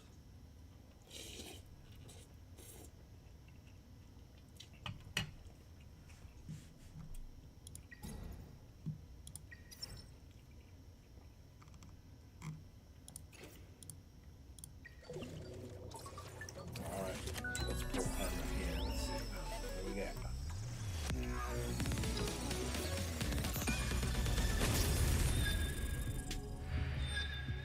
Shit.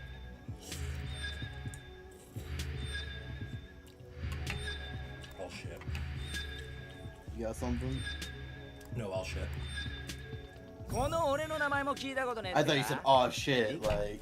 A 3-star Yang. Like you could- I do love Yang's dog. He's got a cool ribbon on a chain. Oh. You'll find him in the story soon. I just got a 3-star purple SR. I need to figure out how you. There has to be a way you can like combine all the doubles you get or something, or do something with the doubles. I don't know. Probably. Yeah. Maybe I haven't unlocked that yet. Alright, let's see if we can pull a Freya.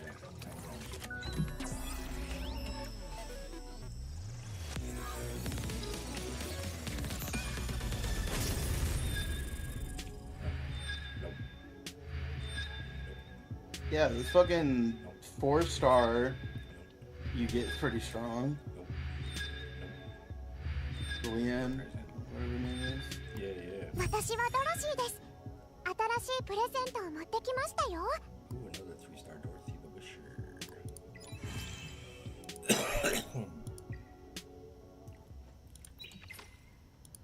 ひなぎくは一番好きな力があるから悪巧みして探検の道に何か困難があれば冒険家を召喚すればなんとかなりますよ。願いと贈り物は2つで1つですよ。 Oh, there's different versions of the same characters that do different stuff. Like this one buffs people and the other one heals people. Huh. うんち確かに受け取った。ではどこへ向かおうか。ねえ、バルーンさんに挨拶して。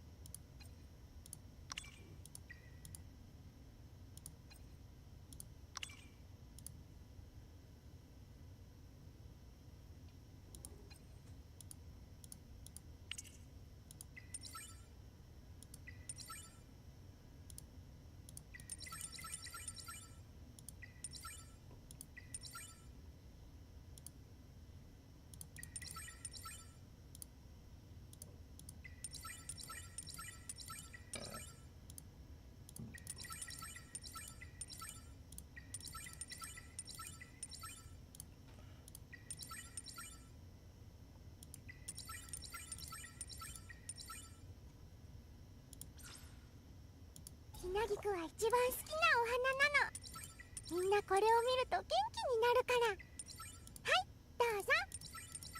ほら、あなたも笑った。やっぱりこのお花すごいね。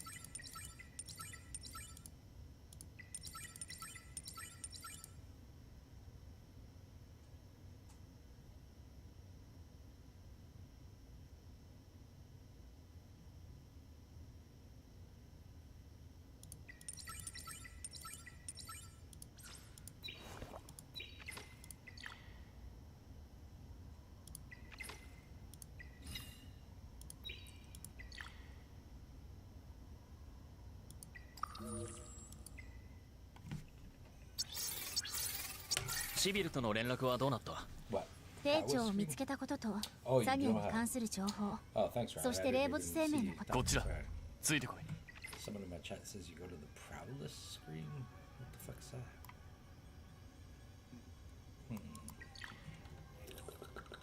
I've been a mission. I'll have to try it.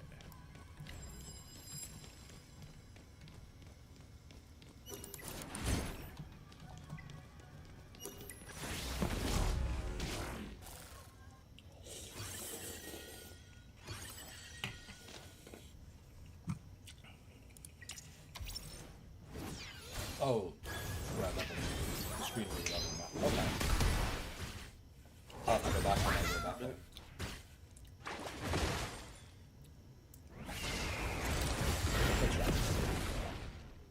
少し休憩しよう。まだやるべきことがたくさんある。Who did bitch with the hands?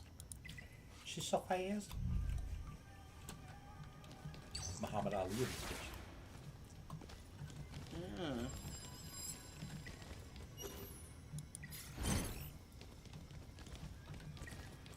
Oh, okay, that's a boss bitch. Is there no chest over here? Oh, there is. There's usually a blue or purple chest everywhere, right? Sometimes yellow. Wait, can I? ひなぎくんは一番好きなお花なの。ねえ、バルーンさんに挨拶して。ごちそうさま。バルーンさんも満足。Yeah, I noticed that.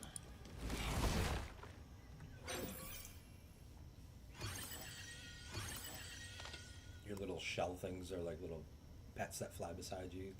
There's ones that like heal and attack and stuff. Is cool. Yeah.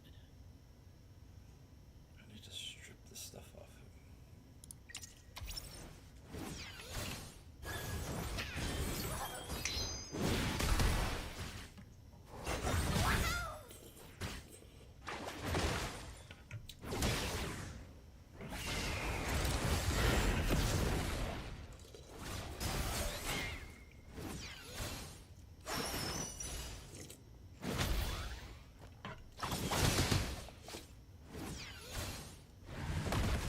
Oh, Yang, you talking about? Yeah.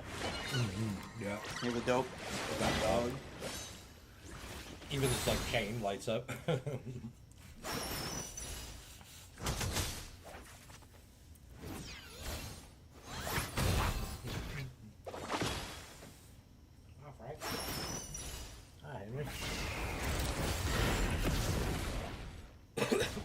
love her Phoenix attack. 敵がまだいるかもしれない。警戒を怠るな。 She's got a crazy sword too, like backpack. It's like the size of the sword. Leanne or whatever. 遮断生物の数が多くなってる。そろそろ中心地帯だ。艇長の話では遮断生物以外に霊没生命の連中もいるはず。進めば進むほど危険になる。気を引き締めるんだ。時間がない。急ぐんだ。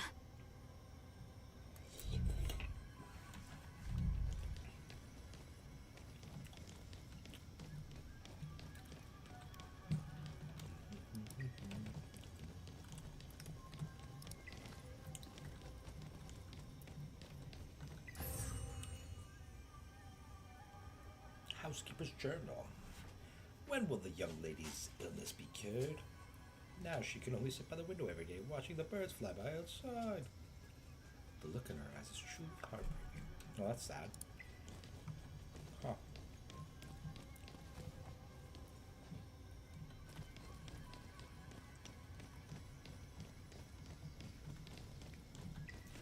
The old green chest down the hallway trick.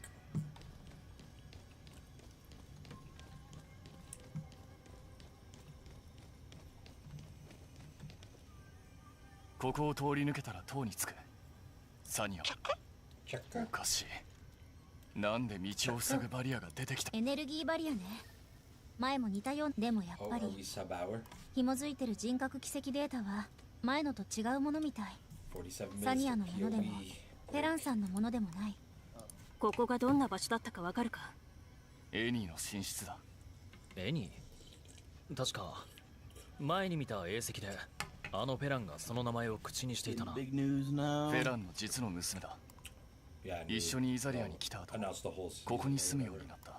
気の毒に彼女は黒色症候群に感。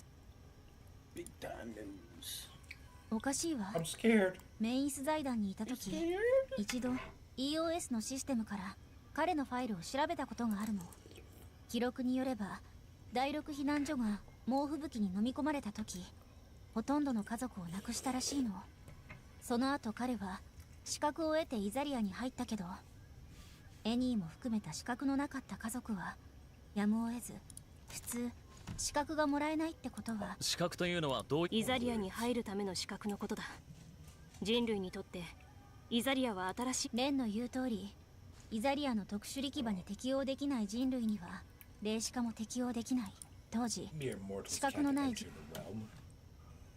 観測モードでならより早く残されたデータを収集できるわ。やってみましょう。変化融合。この少女、そう活発そうにチャカチャカチューチュー。フェランさんの手記だ。私に見せて。いつか目覚めてくれるのなら、サニアは記憶の影跡が修復されたわ。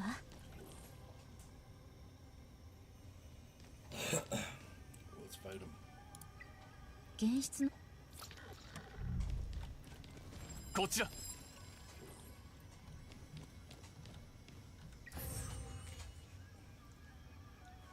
While patrolling at night, I heard her ladyship softly crying in her room. She's a tough guy during the day, though.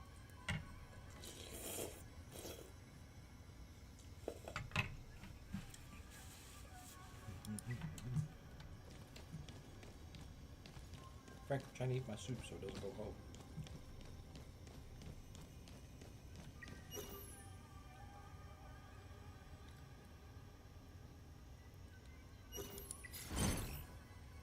Okay.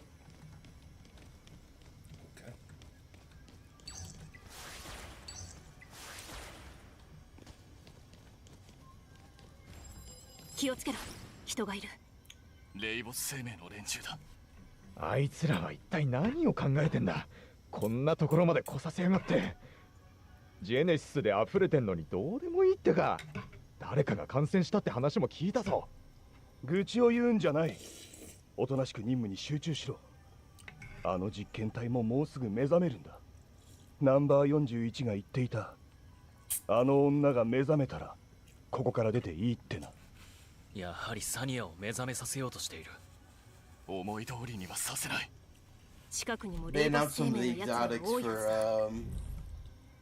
the new Destiny DLC to come out. Oh, did they? And, Like what they do yeah. and stuff, or? Yeah, they announced an armor piece for each class and 2 weapons. Oh, that's cool. The Titan has gloves where you have your like your solar hammer. You can now I think you get like a certain amount of solar kills, you get a buff called Forge Master, and you can basically pull back like because your hammer you have to go pick it up every time. Right. You can now summon it back like Mjolnir and like pull it through enemies and stuff. Oh, that's sick. And then Warlock and Hunter's kind of got like a mid exotic for their armor, and then they showed off a scout rifle and a hand cannon, but the hand cannon can also double as a shotgun. The fuck? Yeah. Okay. I'll fuck with that. And the scout rifle, I think, second to the shotgun too. I think they have the same perk, but like one's a scout rifle, one's a hand cannon. Yeah, the scout rifle makes more sense with the hand cannon. That's weird. We have a hand cannon in It looks- the garage that has you can put shotgun shells in it. It looks cool because it like once you because they showed it off too. You're shooting like a normal hand cannon, and then it like opens up like kind of like the sides open up outwards, and then you go like a charge like boom boom boom, and then it closes back up and it's a normal. Oh, that's cool. Hand Yeah, yeah. So when someone gets real close to you, it's like, bah, bah. Yeah. That's cool. I love that. I play hand cannon so hard on that game. Even though I think hand cannons have the most amount of exotics. Oh, for sure. In the game. I can imagine how many they've added since. Fuck. Oh, there's so many of them.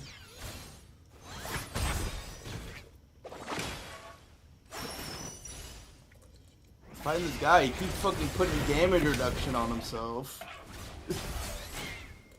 敵がまだいるかもしれない。警戒を怠るな。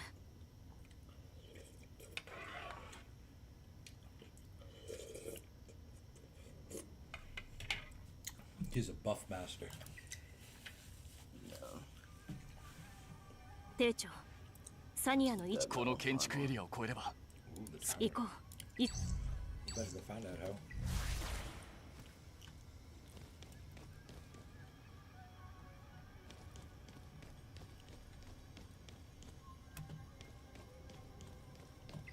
なんて強いジェネシス反応だ。遮断の前兆だ。気をつけろ。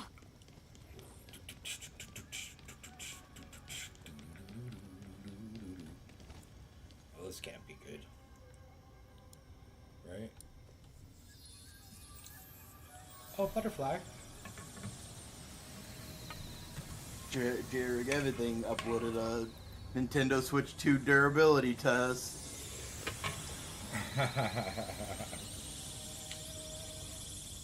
They're not as expensive as I thought.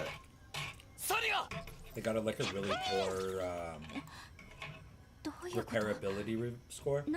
Ah, yeah, they do. Yeah, I saw that. I was like, oof.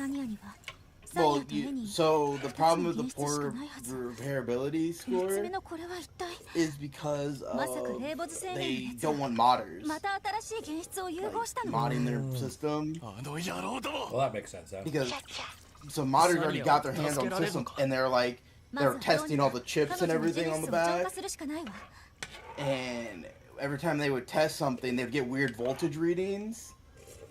And it was like kind of confusing, like, this is weird, like it shouldn't be doing this. And they have there's like a old Switch cartridge that you can put like an SD card in. Oh, okay. Yeah. And it would just boot loop the moment it detected that card. And you had to fully reinstall firmware and stuff. I saw a video. I saw something Makes on sense. it. Yeah, I remember actually you were telling me about this before, like a while ago. Hora, oide. I think I said something about it yesterday, because that's when I heard about it. Is that what that was? Sanya. Yeah. I know I didn't read it, so. I don't know. I think I watched the video. I think it was a YouTube short. I was doom scrolling last night, so. 助けてあげる。違うわ。もう一度やってみなさい。まともな子になる。第172契約と違う。こんなの私の娘第221回。まともな子になるんだ。ついてきて。家なんて夢に過ぎない。いつになっても届かない。私は絶対もっと優秀になれるから、パパの期待にさえ応えれば。夢はとっくに終わったの。唯一の道は自分自身を受け入れる。真の力を受け入れる。私たちは操られる実験体じゃない。絶対に。Oh, I got a fighter now? No.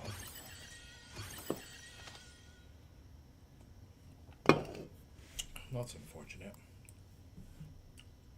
They're all level 33. I'm gonna get my shit pushed in.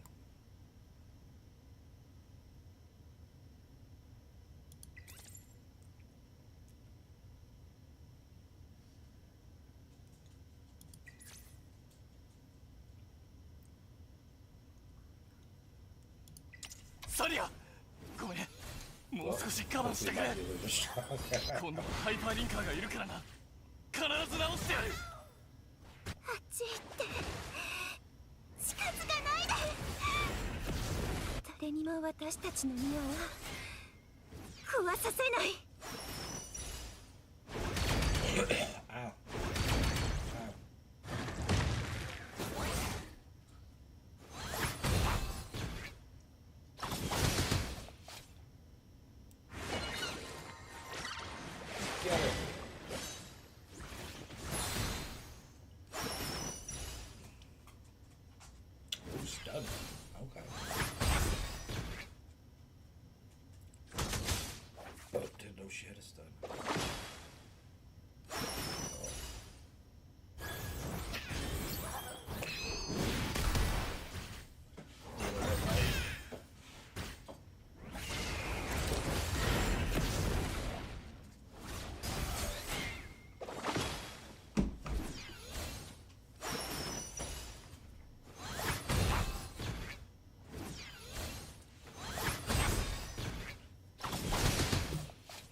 guess having strong people on your team doesn't matter what level they are. サニアは今どうなってんだ。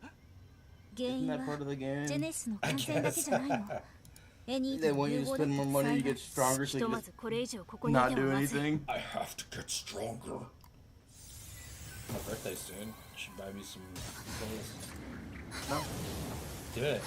Let's see. No. サニア Alright. 悪いが Bet you won't. 生かせられない。 I'll live with ない that 不良品だと name. 思ったけど Don't tempt me not to Yeah. spend プ money. ロトタイプの現 Yes, 実 I'm を a 融合 pussy, し you たら know? こんなにも素晴らしくなるとは。ああ、この調子でいけば本当に完璧な器になるかも。話しすぎだ。 These two are really starting to piss me off. サニア Oh, now you want to fight.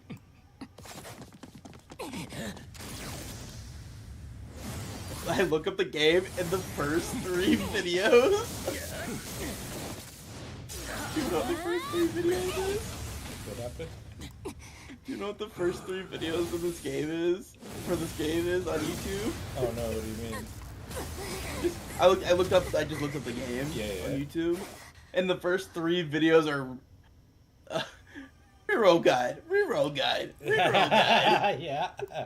I mean, it's all you hear in the fucking chat. People keep talking about it. And then the 4th one was beginner's ここ guide. から獲得した物資によればレイボズ生命のものは長その目的は明白。 That's pretty funny. レイボズ生命か。 Funny. 久々の名前だ。あなたの予測は正しかったということですね。誰かが裏でレイボズ生命の遺産を利用して何ただしその糸を引く組織が RC。 それはサニアという威嚇者を見つければわかるだろう。教会から報告があった。ハイパーリンカーがその体内から異なる原質を3種類も感じたとな。その一つは我々が探すプロトタイプに近い。教会はもう動いている。我々も遅れてはならない。 I don't know what mystery you're 一 talking 刻も早 about, く but I mean, 彼女を見つけなければ。かしこまりました。 whatever you say, man. I've read E06 の方 every に sentence of 人手を dialogue 増やします。 Oh, And I just finished For chapter real? 4. Yeah. It's kind of an interesting yeah. story, actually.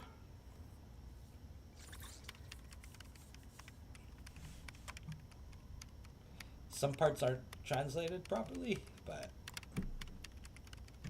that's alright. We'll figure it out.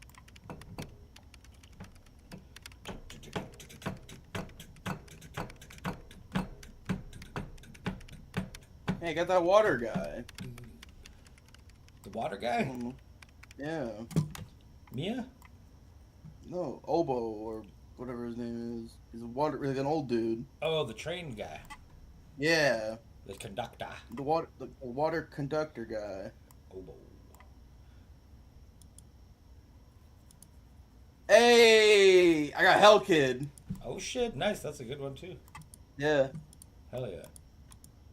最新の情報によりますと EOS の規制と指示のもとウルトラビルおよびその周辺のエリアの清掃は完了したとのことです I made a second account to see like if my luck was any Como better. están, I got a 3-star. 再度 Yeah. 開放される Hello. 予定です緊急遮断警備所のスペース清掃計画次の速報ですつい先ほど緊急遮断警備所は E ブロックのジェネシスの流出源を特定しました警備者の情報によりますと急ぎ当該り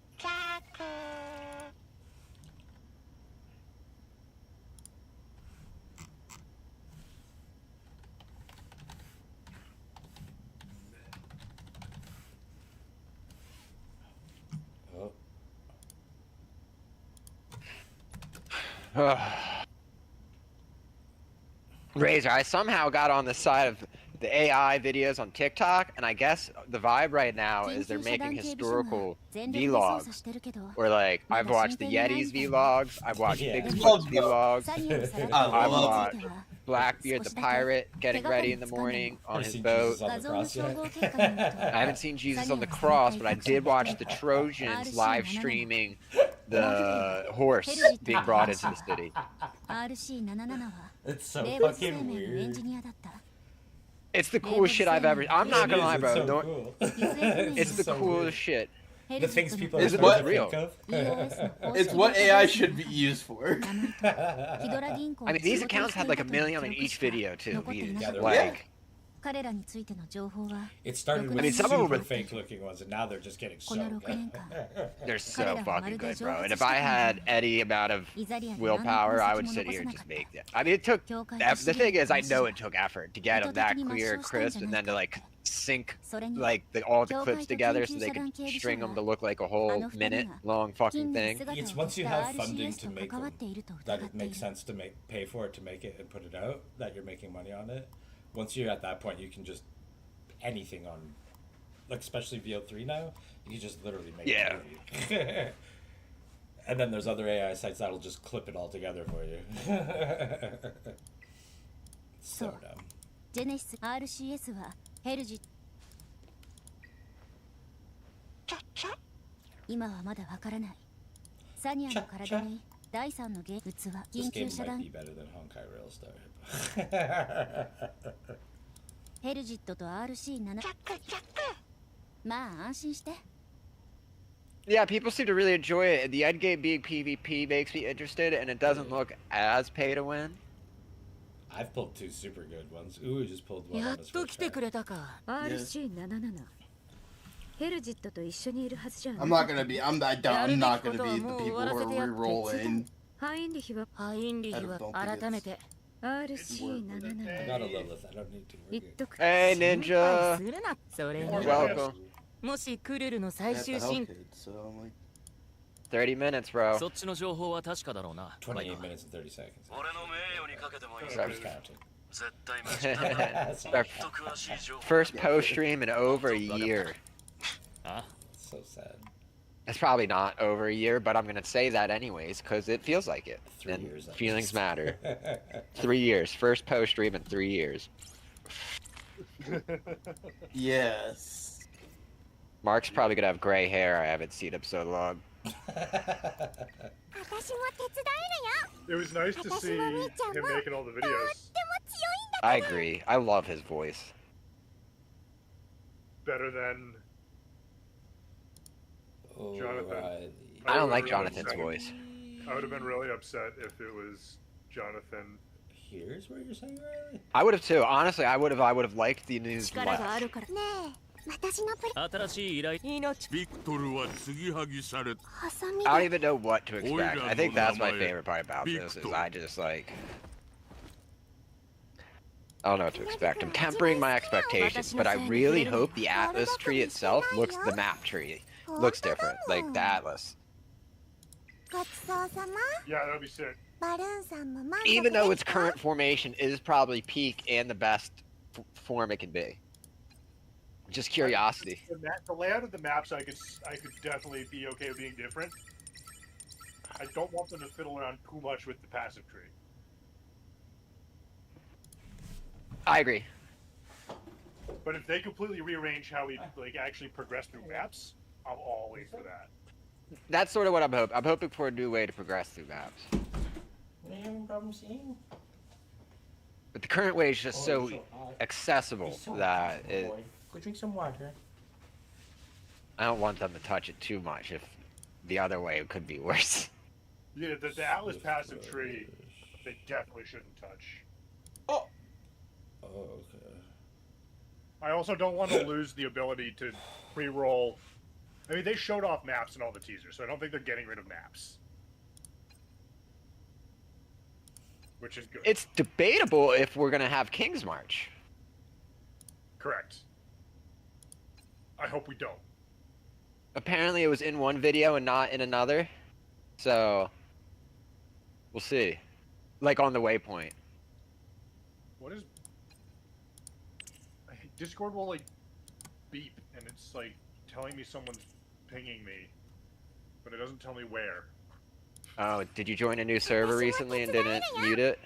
Well, I've got a couple servers that I, like, actually want to see shit in, and I just don't know which ones are... Hey, Razor. Yo. I got the titty bitch. Which one's that one? Freya. Oh, nice. That's a good one, too. You got 2 pulls. Yeah. Wait, are you playing? What was that?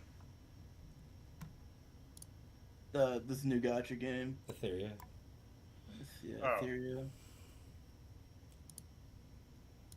Which is the one with Freyna? What was that called, Hippo? Oh, yeah, that's the shooting game. The third-person shooter? Yeah. Oh, Descendant. yeah. First Descendant. First Descent. That was fun. I tried to go back to it recently, and I couldn't bring myself to do the mission grinding again, where you sit for a minute and wait. Yeah, I feel like I've done enough time in it. But it was fun. I want to go back. They just need to rework the core loop of how you get things. Yeah. So what does this Freyna character do? She damaged? She healed? Watashi no saya ni furere na yo. Yakedo suru zo. When you go to the prowess, it'll tell you what their spells are. 力があるからこそ。私も手伝えるよ。私もみーちゃんもとっても強いんだから。私の鞘に触れる。私のプレゼントはどうですか？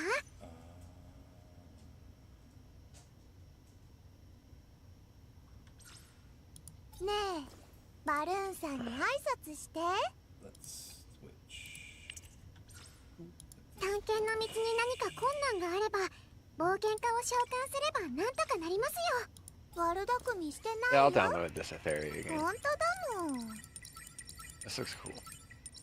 My polls are pretty good for just being like.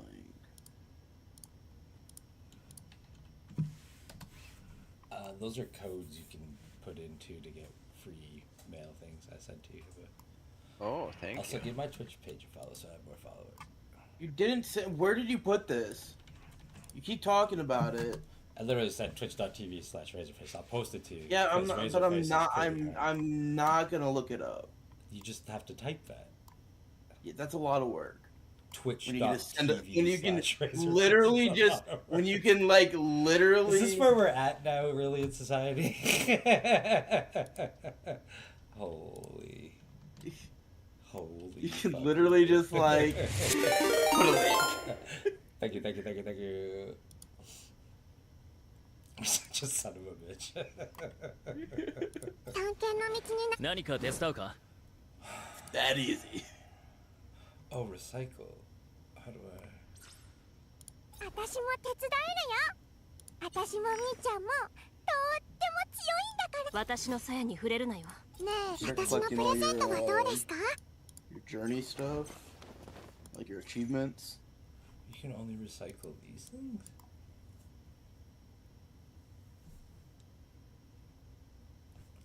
I want to recycle these fucking other characters of theirs. 次に私の出この俺は一度もビビったことなんざねえんだよ。次に警戒を怠らないでご安心ください。僕がいますから。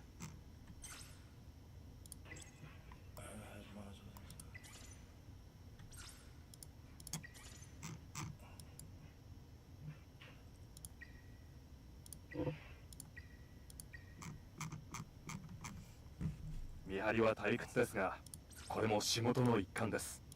きちんと。ひなぎくは私悪巧みしてないよ。本当だもん。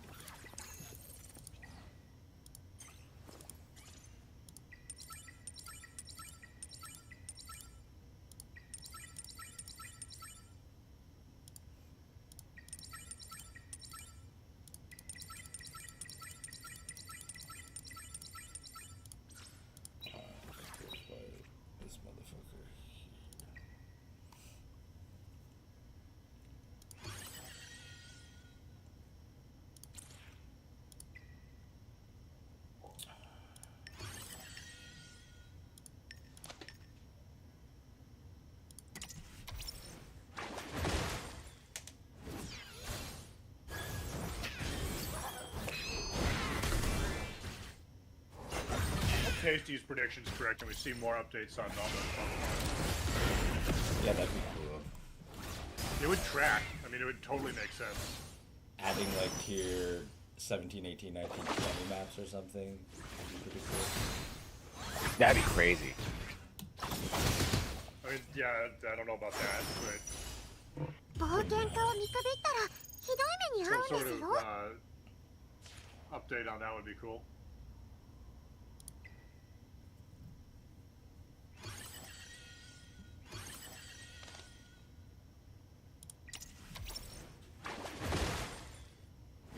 Are we getting? I assume we're getting an interview with Ziggy D after this. You know what? I don't think I saw if we were or not. No one's. I haven't heard anyone mention it. But we usually do, and then we get. We also usually get patch notes after the Ziggy D interview.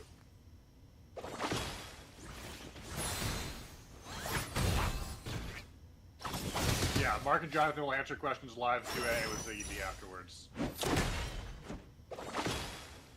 No mention of patch notes. No mention of patch notes. 少し休憩しよう。まだやるべきことがた So くさんある。 we'll see how crazy they went if they can even give us patch notes. Right. If they went too crazy, we won't get patch notes till next week. Yeah, like the night before. That's what I mean. Hippo and I were just talking about it the other day. That's what they did with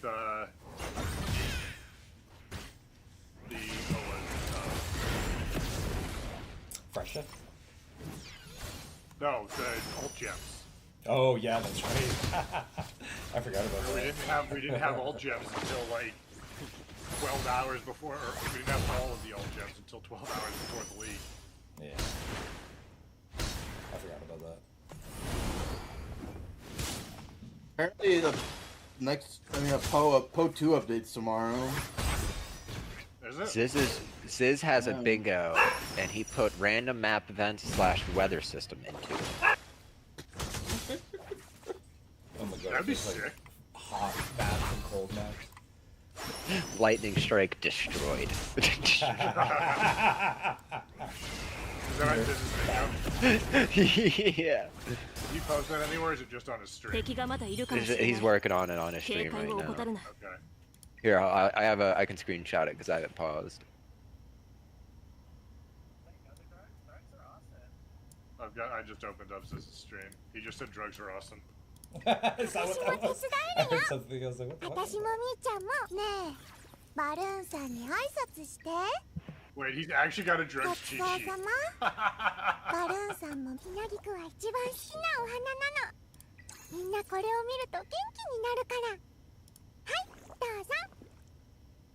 Is he some sort of drug person? Play Z the goat. This is some game. Hmm? This is some game he's showing. What game is this? Oh. Play Z? Play Z.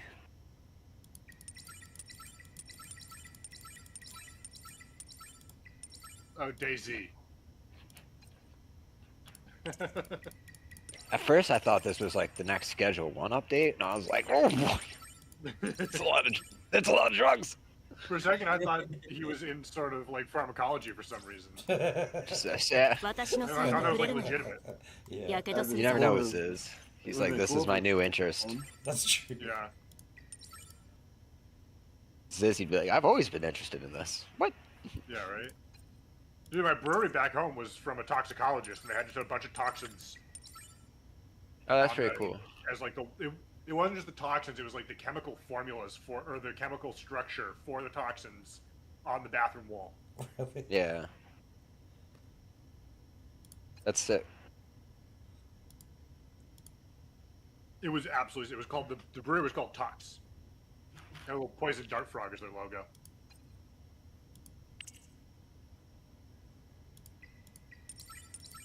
I love that Zana is back as the center point. It's pretty funny. She just needed a break, you know? I would be very excited for an assassin remake. Yeah. I would also be excited for that. Depending on what they do bossing wise, because bottom right corner, I'm almost certain that's going to exist. Yeah. I kind of want to play bosses, although I hate bossing for money. I think I want to play a character that can kill bosses, but not necessarily a bossing character. Yeah. Because like the shield throw thing makes me super excited to play an SST build. But SST is so bad at bossing. Like, I know, terrible. they probably did it as bait. It's such a miserable thing to boss with. Oh, bro, Identify All. If they brought over Identify All, that would actually... I feel like they would have showed that off in QOL. I don't know, that's pretty hype enough to put in the live stream. Did you Shift see that left thing click about the Identify crafting table? definitely would have gone in. The crafting bench and scouring orb? Yeah, how they'll like add it later. Probably not right away, but coming soon. Yeah, they said it might not be ready for so cool for next week, but it's fucking awesome. Yeah, no, that's a sick. And people have asked that forever. Yeah. To, like, give a crafting bench thing where it can shower and a chant. Now social media just tears their asses up whenever they get traction on. They're like, all right, we're good. We'll help you with that. Yeah. It would. I mean, people have also asked for a new currency item where you vendor a scour and a chance, and it gives you like a special chance orb that works on non-normal items. Yeah, I didn't want a new orb, but I wanted, as long as scourings and orbs of chances were still used. Because changing that was just going to fuck with the market way too much. So what people want is you vendor at 1-to-1 a scour and a chance, and that's the only way to get the orb. And it just does both at the same time. Yeah. You vendor 100 scours and 100 chances, and you spam click 100 times.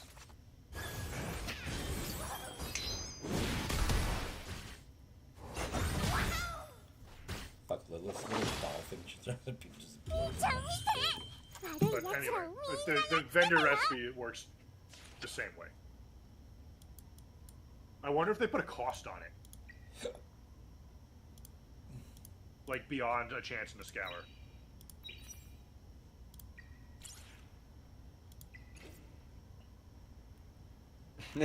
Quinn is going through his ban appeals. That's always funny as fuck.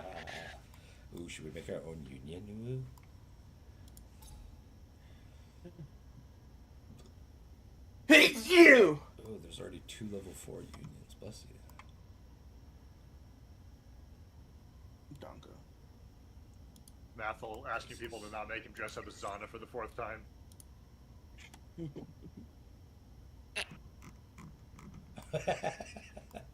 That's funny. That is actually pretty funny. Should make a costume that has like a quarter of each Zana. Natha wants to dress up as Zana. He's not tricking me. Yeah. He's gonna do a good Zana too. Wasn't that the first one he ever did? Was the Zana? Or was No, it? And now he's watching Quinn look at ban reveals. Or ban appeals.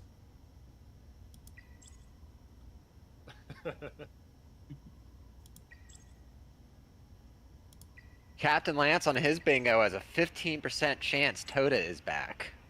That's fucking cool. Arbitrary. Wait, how do you put a % chance on a bingo card?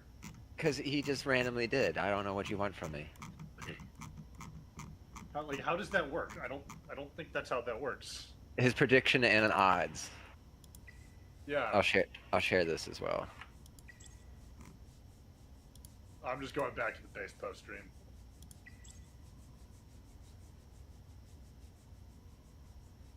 Oh, okay. He made a bingo chance and then put odds on it. Ooh, Impale buffs would be cool. I would love to play a full Impale character again. I've been tempted the last league or two. Last league was probably actually good for it because the high attack speed melee stuff was actually decent.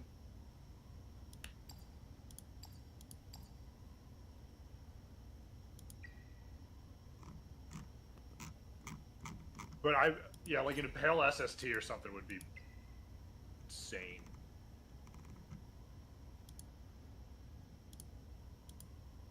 See, my only reason I would think King's March comes back is because they couldn't figure out a way to make a gold sync without it. Yeah. Crazy that he put 10% on the auction house coming back. I think that's like an auction house. Oh, auction house, not the currency house. Yeah. Yep, good point. Dude, honestly, 10%'s high for an auction house. Yes, yeah. I would maybe give it a 1% chance.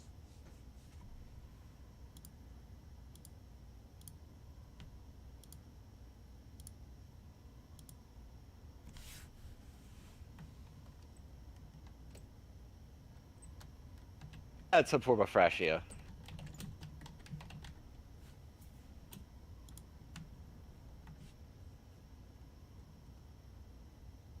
Yeah, I mean, I wouldn't mind cluster jewels for your Atlas passive tree. Or Atlas Ascendancies, which is what's on Lance's thing.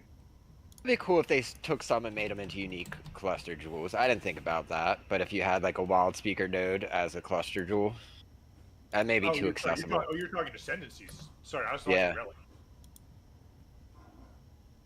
The Atlas passive relics. Those would be sick too. I would love idols. Like, they put idols, but as cluster jewels.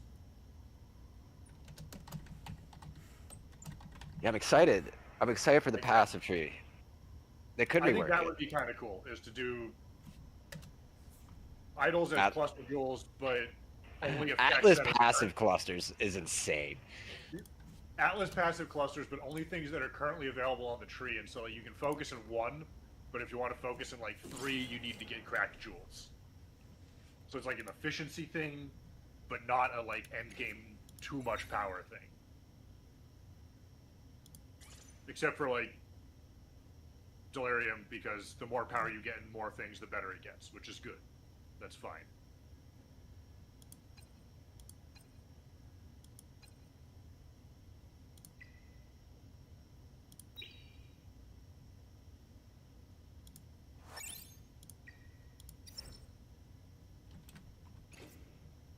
Path of Exile category currently has 151,000 viewers.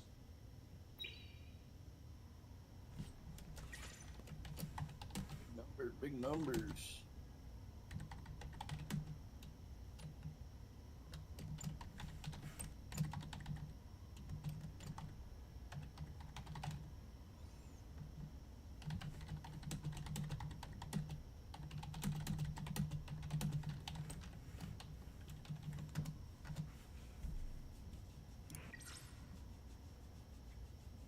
Oh, there's a lot more people here, Fenzi. Here, I'm in front of the TV.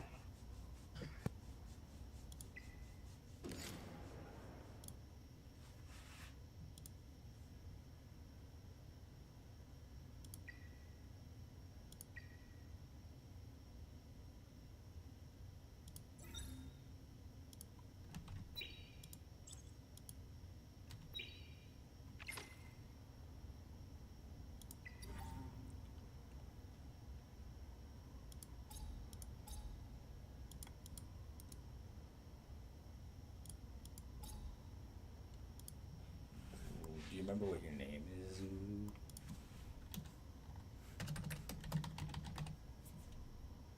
I'll look at it in here in a second. Just give me a bit.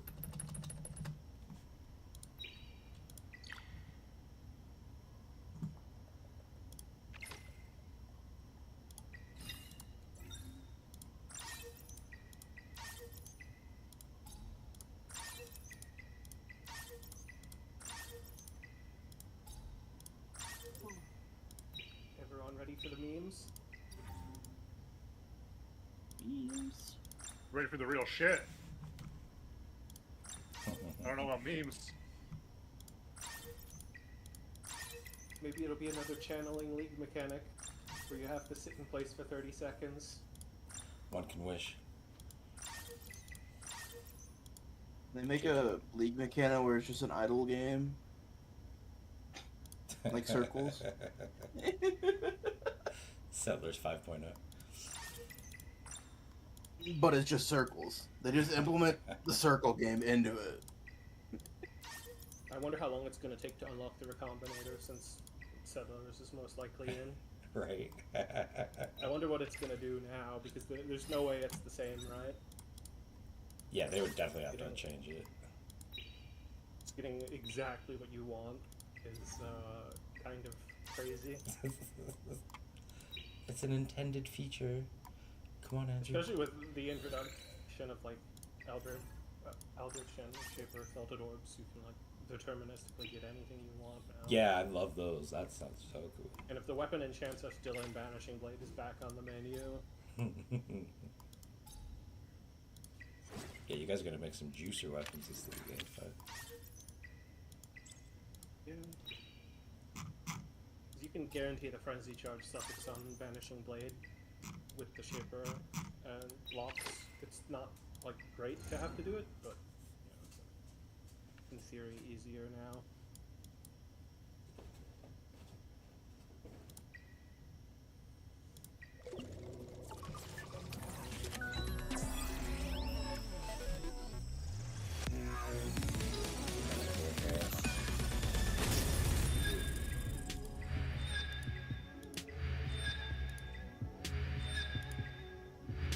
Yo, Andrew, you cursed me. You joined chat and I just pulled 4 Andrews in a row. What the fuck? お初にお目にかかります。 5.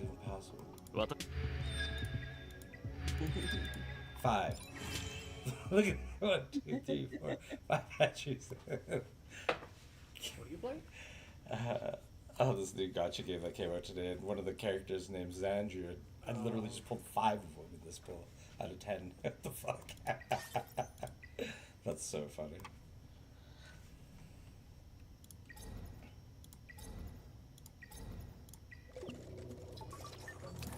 Super duper hilarious. I just pulled another one. Vice and Andrew pulled a lot today. Fuck.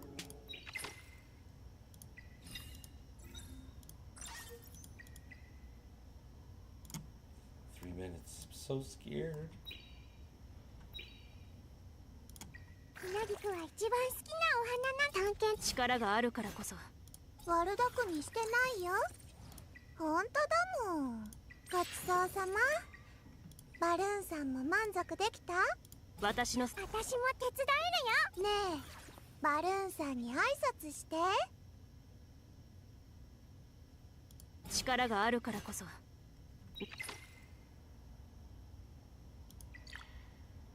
Alright, break on the game. I'll bring over the stream.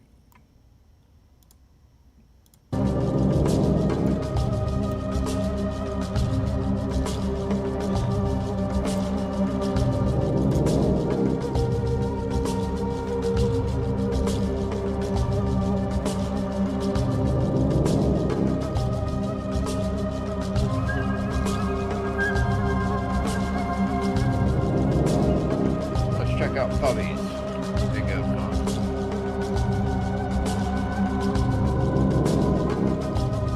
Oh, I don't like bug guns. What's bug gun got? That's a lot of nerfs. Well, just a couple. Yeah, but the nerfs he has are bad slam nerfs. Okay, well, I would hate it if they nerfed slams, but I'm not playing for slams. Probably, maybe. I think Eviscerate's At least I'm not starting slams. I would think if Freshie didn't come out with the EE Eviscerate, I feel like it would be okay. But now that it exists, I'm very worried about Eviscerate. The Ignite Eviscerate. Yeah. Yeah, I like Ignite. I like both guns. Hey, right there under the middle, idle mods turned into jewels for the Atlas tree. Wait, I didn't. Andrew's in chat. Yo, what's up, bro? Dude, I heard that voice and I was like, wait a minute. I haven't heard that in a minute. How's it going, bro?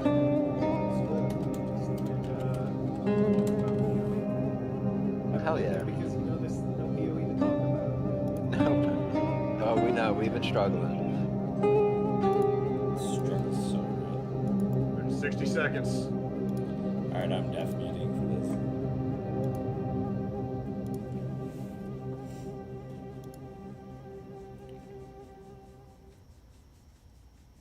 Oh, I'm so excited. I just can't hide it. I'm about to lose control. Shit, I found this. Do I get drops from watching?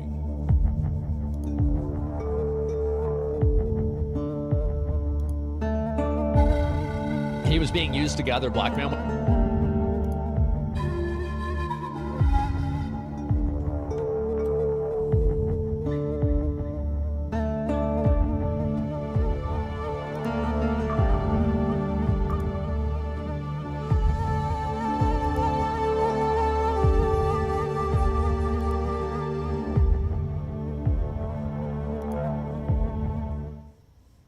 Hi, I'm Jonathan Rogers from Grinding Gear Games, and today we're here to showcase a new expansion for PoE 1.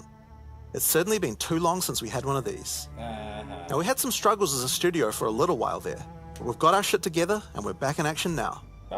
Path of Exile Secrets of the Atlas is coming out 1 week from now on the 13th of June, and we're committing right now to a 4-month cycle for both PoE 1 and 2. That means the next PoE 2 League will be in August, and the next PoE 1 League after that will be in October.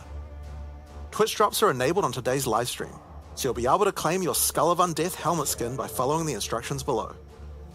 This Skull of Undeath will track and show your total number of kills, deaths, and your KDR.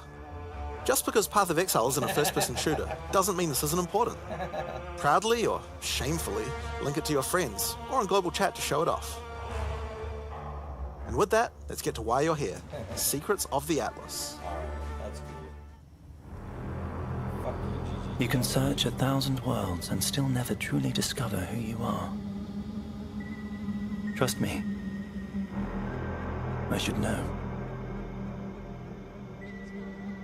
But now, I seek something more tangible.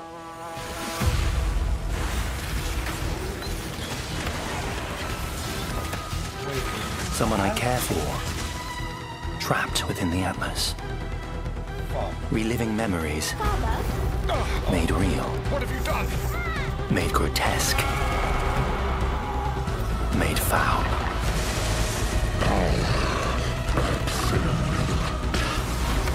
These manifestations must be destroyed. Their threads must be eradicated. I must have answers. We must find the originator.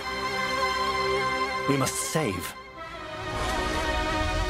my sister.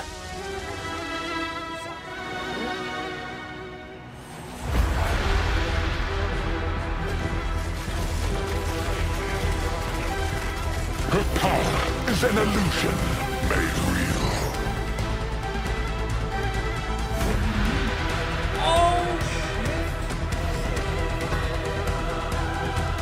Come, child, drink deep the waters of life.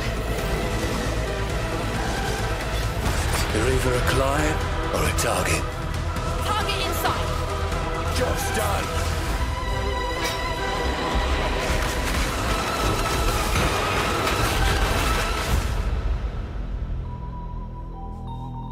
Your sanity is not promised to you here. Wow. Wow. Right? Wow. Hi, I'm Mark Roberts, Game Director on Path of Exile. As you just saw from the trailer, there's a lot to show you. Today, we will take you on a deep dive into the new Path of Exile Secrets of the Atlas endgame update. Then, we'll explore the new Challenge League, the Mercenaries of Trathus. After that, we'll cover the integration of gold into PoE 1 and how we're bringing Settlers of Kalgur into the core game. Finally, we have a much-awaited upgrade to Betrayal League and a set of quality of life improvements. Then, we'll wrap up by discussing our Boss Kill race event, showing you our new supporter packs, and ending with a live Q&A session, where Ziggy D will ask Jonathan and I your questions from Twitch chat. In Path of Exile Secrets of the Atlas, strange rifts have begun to appear across the Atlas. Zana has returned and appears to be trapped within. Partway through the endgame, you will meet Egan, an intelligent man of mysterious heritage. These tears in reality he has discovered are actually threads of memory, distorted and made real by the Atlas. Egan is able to create a link to these memory threads and open portals to them. Working with Egan, you must step through and find Zana, or whatever remains of her. Okay, so that's the story background, but how does this expansion actually work? In the Secrets of the Atlas, the pursuit of Zana with Egon is a new storyline that is introduced in high-tier maps. Upon meeting Egon and discovering the tier, he will then transfer it to your map device and reveal this on your atlas, a thread of memories. In order to now access each map on the thread, you simply need to talk to Egon when you're ready, and he'll open the areas in sequence. These areas can be fully influenced by your atlas tree, scarabs, fragments, and everything of the sort. As you work your way along the thread, you will discover that these maps have manifested dangerous threats, influenced by the memories of Zana herself. Monsters here are imbued with memory petals. Defeat them to absorb this power, which can be unleashed as a special ability during combat. Different maps on the thread have different abilities, and these abilities appear on an additional mini skill bar next.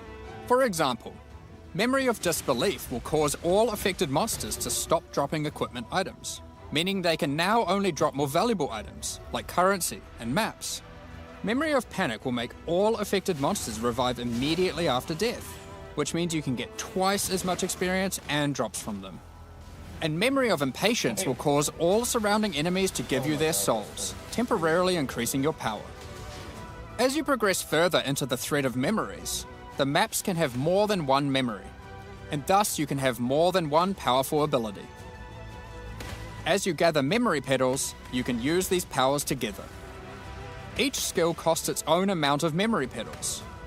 So using the examples above, you can first use Memory of Impatience to become way more powerful, then use Memory of Panic to prepare them to revive when they are slain, then use Memory of Disbelief to cause them to drop better, more valuable items.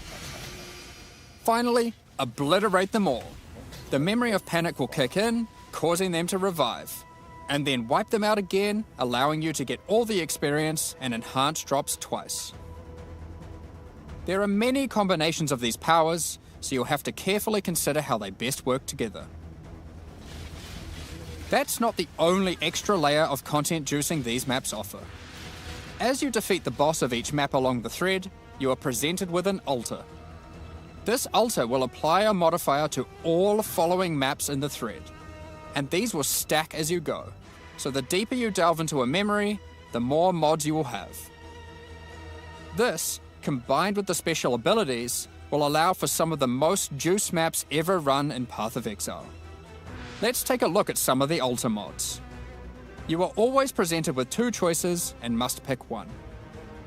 This mod, for example, will cause some rare monsters to be possessed by tormented spirits, where this mod makes Kerak modifiers free to craft. Both of these apply to all subsequent maps in the thread.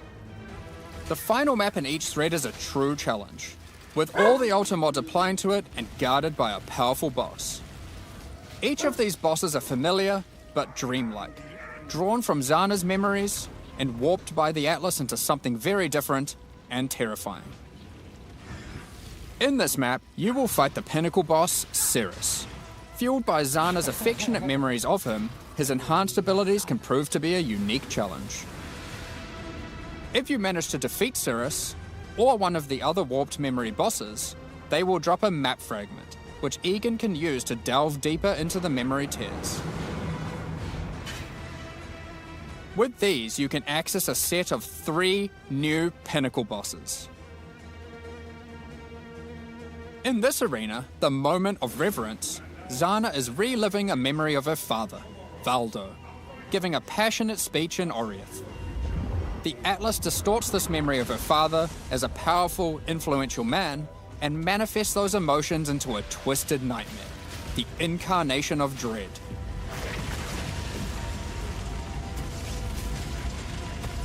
Another memory created is the incarnation of neglect and the incarnation of fear. Good luck, exiles. Of course, if you are brave and strong enough to defeat them, each of these new pinnacle bosses have new unique items befitting them. If you slay the incarnation of fear, you might be lucky enough to find the Star Caller unique abyssal axe. We're gonna show this one because it's straight up badass. The Starcaller acts as a weapon that can harness the power of the stars themselves to deal immense damage. What makes it shine, however, is that on melee crit, it casts Starfall, a new skill. With the right build, you can carpet entire areas and wipe out screens of enemies as you rain down the elements upon them. Another item you may find, and this one is my favorite, is the Wine of the Prophet unique flask. It consumes a lot of charges, but every time you use it, you draw a random divination card. This card appears above you and correlates to a powerful buff. If you draw the Escape card, you'll gain increased movement speed. Or maybe you'll draw the Doctor, which will cause you to gain the modifiers of slain rares you kill. Effectively, you can think of this unique as being many other uniques all in one. There are many cards to draw, each with varying degrees of power to grant. Okay, but let's get back to the Atlas. After defeating all 3 new Pinnacle bosses, you'll be able to find new memory-influenced Tier 16 maps. These maps come with the previously mentioned special abilities and monsters infused with memory petals, but can also roll the same modifiers typically found on Tier 17 maps, making them far more rewarding. With all these new memory maps comes a new item mechanic. Items in these maps can drop with memory strands, and will have a random amount, up to 100. This does a few things. When you identify the item, it will increase the tiers of modifiers your item has. Generally speaking, the more memory strands, the better the item will be. On top of this, whenever you're crafting that item using currency orbs to replace or add modifiers, such as alterations, chaos, and so forth, it will consume some memory strands to make the crafted mods more powerful. The new Pinnacle bosses also drop new crafting currencies, which can be used to manipulate the amount of memory strands on an item. The Orb of Remembrance will let you add memory strands to any normal equipment. So if you have your perfect base to craft on, and it doesn't already have memory strands, you can add some before crafting it. The Orb of Unraveling will consume all remaining memory strands on an item to randomly upgrade its mod tiers. Oh, shit. This orb's effectiveness is based on the number of memory strands it consumes. The Orb of Intention can be used on memory-influenced maps to reduce item drops, but improve the chance to find items with memory strands. In the process of adding these new currency items, we realized something was missing. The Shaper and the Elder did not have their own Exalted Orbs. This has now been rectified. Both bosses now have Exalted Orbs, which can add their influence to an item. Zana was there from the beginning, when the Shaper Pinnacle fight was first added. She helped defeat the Elder, and she was a critical part of the Conqueror's storyline. Now, with all 6 influence types having their own Exalted Orbs, the cycle is complete. It's almost as if we could now do some sort of new, epic, unique item to interact with them. In other news, there of course has to be Atlas passive tree support for this new endgame content. Let's take a look at a few things we're adding. The Grasp the Past notable passive skill increases the chance for the amount of memory strands on items dropped in your memory influence maps to be lucky. This means it will roll the number of memory strands twice, keeping the highest value.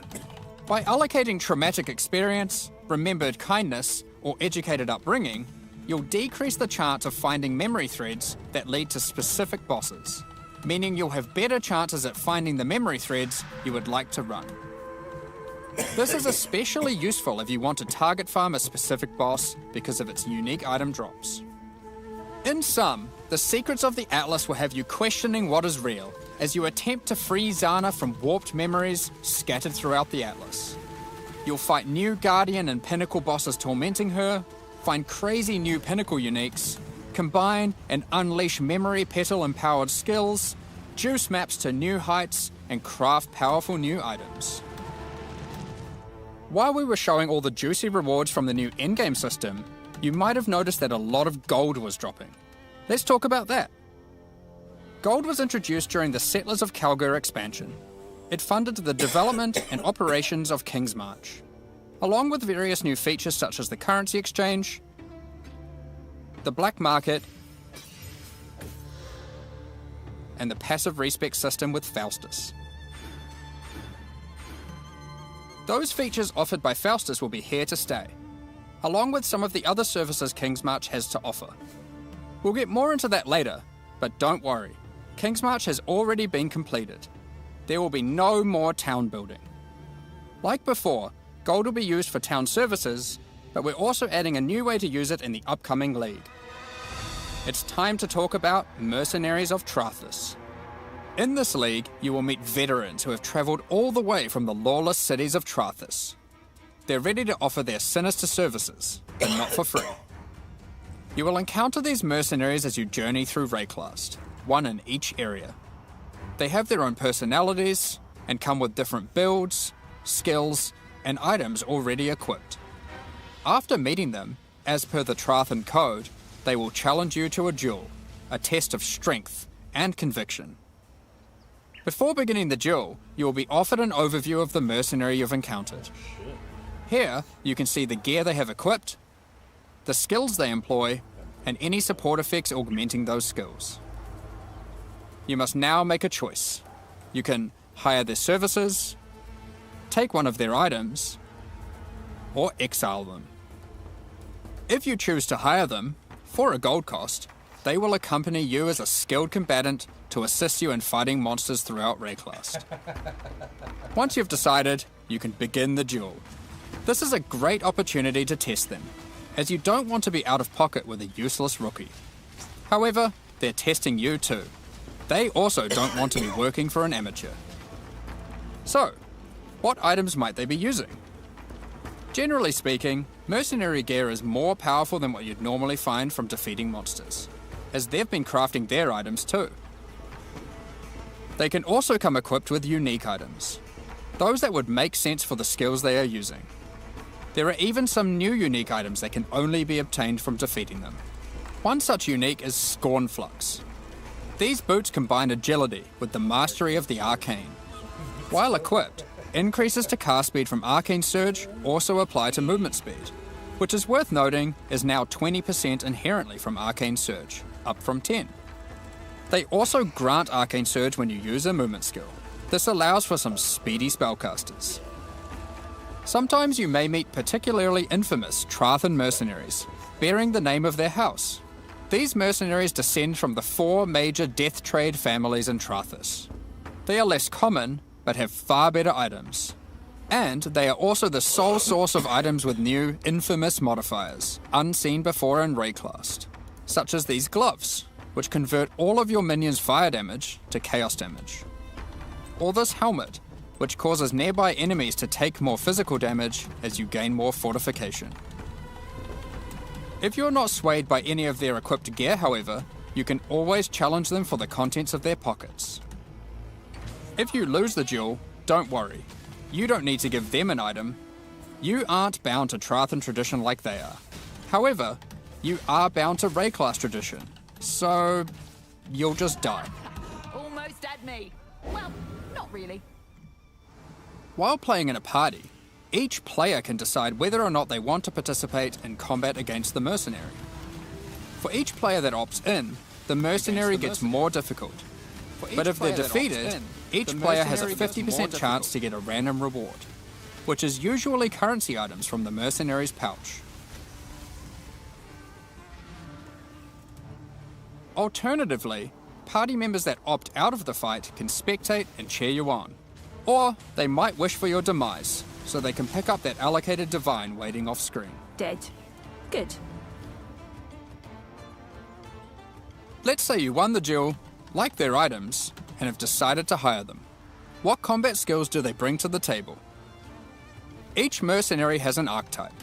Here, this mercenary is an Eruptor, which perfectly couples with my slower, more aura-focused Scion.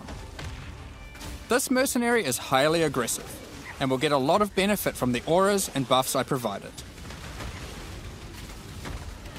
When I'm playing a more aggressive character myself though, I'll want a mercenary with a bit more resilience and utility. I've just run into a Striker, who can spawn with Vigilant Strike, and if you're lucky, a very rare golden support that causes the Fortify granted by his Vigilant Strike to apply to me as well. He will also frequently use Enduring Cry, taunting enemies off of me and operating as a tanky frontline while I blitz off damage from the back. Sometimes when you fight a mercenary, you may notice the skills they're using are different from normal. For example, this sniper is using a Trathan version of Siege Ballista. If you're lucky, you will be able to select it as your reward when challenging them. Then defeat them, and they'll drop the Trathan gem as promised. You have one mercenary accompanying you at a time, but up to 3 total in your service. The other 2 will wait patiently in town. Having varied options is useful, as there may be situations where you need specific backup, like a difficult boss fight. Any of your mercenaries you have active, or in your reserves, can have their equipment replaced with items of your choosing. They don't level up, so you will want to be looking out for more skilled and more powerful mercenaries as you advance through the campaign and endgame. If your mercenary falls in combat, you will need to return to town and spend some gold on healing supplies to get them back on their feet. Then perhaps consider giving them some upgrades, if you think it's deserved. I just wanted to clarify, mercenaries do not lose their equipment when defeated. If your merc buddy consistently fails you, you can just dismiss them and find a new, more resilient ally.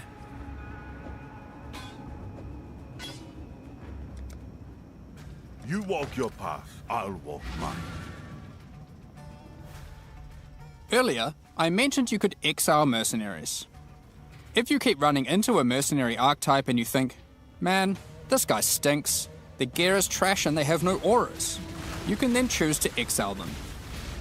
If you win the duel, they'll be forced to leave with their tail between their legs, and you won't encounter that archetype again for a while. Now, alongside these new Trathan arrivals, we shouldn't forget about the recent Kalguran ones too. As we mentioned earlier, the Settlers update introduced gold-based respeccing of passive points. You can now do so by talking to a number of NPCs throughout Rayclast, starting with Bestil and Lionized Watch. Black market item gambling, previously just available in Kingsmarch, is now available in each town at the same NPC. This lets you buy randomly generated item bases for gold. Very useful if you're stuck for upgrades or searching for a specific unique. The currency exchange will be returning too. Starting from Lionized Watch in Act 6, you'll be able to find Faustus, who can help facilitate these trades. Now, after almost a year of building, Johan is finally satisfied with the upgrades made to the town, and now its services can be used to their full effect. Kingsmarch is going core, but there will be no more town building. As you start running maps in the endgame, you'll start to find different ore veins, which Kalguran workers can mine for you. The shipping mechanic invites you to send these ores and crops to Karui and Kalguran ports, and they'll return rewards in kind. By sending shipments, you'll receive different items, but by sending to Karui ports, you will also receive tattoos, which can be used on your passive tree to change what stats they grant. The Kalguran ports will be sending back rune grafts, which is a new passive tree mechanic that replaces the runesmithing service previously offered by the town. These are similar to tattoos, but instead of replacing stat nodes, they replace a passive tree mastery node. For example, Runegraft of the Bound reduces bonuses gained from boots, but increases bonuses gained from gloves. Runegraft of the River has a chance to recover your life to full if you reach low life. And the Runegraft of Time, which has a chance for your cooldown skills to instantly recover from their cooldown, which I will note includes cooldowns on your triggers, just in case you wanted to trigger even more spells. There are many other Runegrafts which cover a wide range of different builds and stats. Some are more common and others rarer. You can only use one of a given type at a time, but you can use them on any mastery on your passive tree, which can be particularly useful for off-class investment. Isla has continued to make modifications to the Recombinator. She has developed a new method of recombination that you may recognize from Path of Exile 2. For those unfamiliar, this method allows you to decide which modifiers on the 2 input items you want to try and merge together, and it has a success chance you can see. This method can result in the items being destroyed. However, it is a good option to use when trying to create items with fewer mods to use as crafting projects. Given the existing recombinating mechanic was very powerful for top-end crafting, we didn't want to remove it. We have kept it, and you can now choose to use it the old way or the new way. By letting fate decide, it will combine the two items randomly.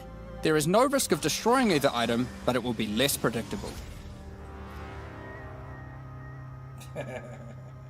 As Settlers is now a core mechanic, we've also added Atlas passive tree support. For example, if you wanted to gather more Verisium ore, you could take this notable.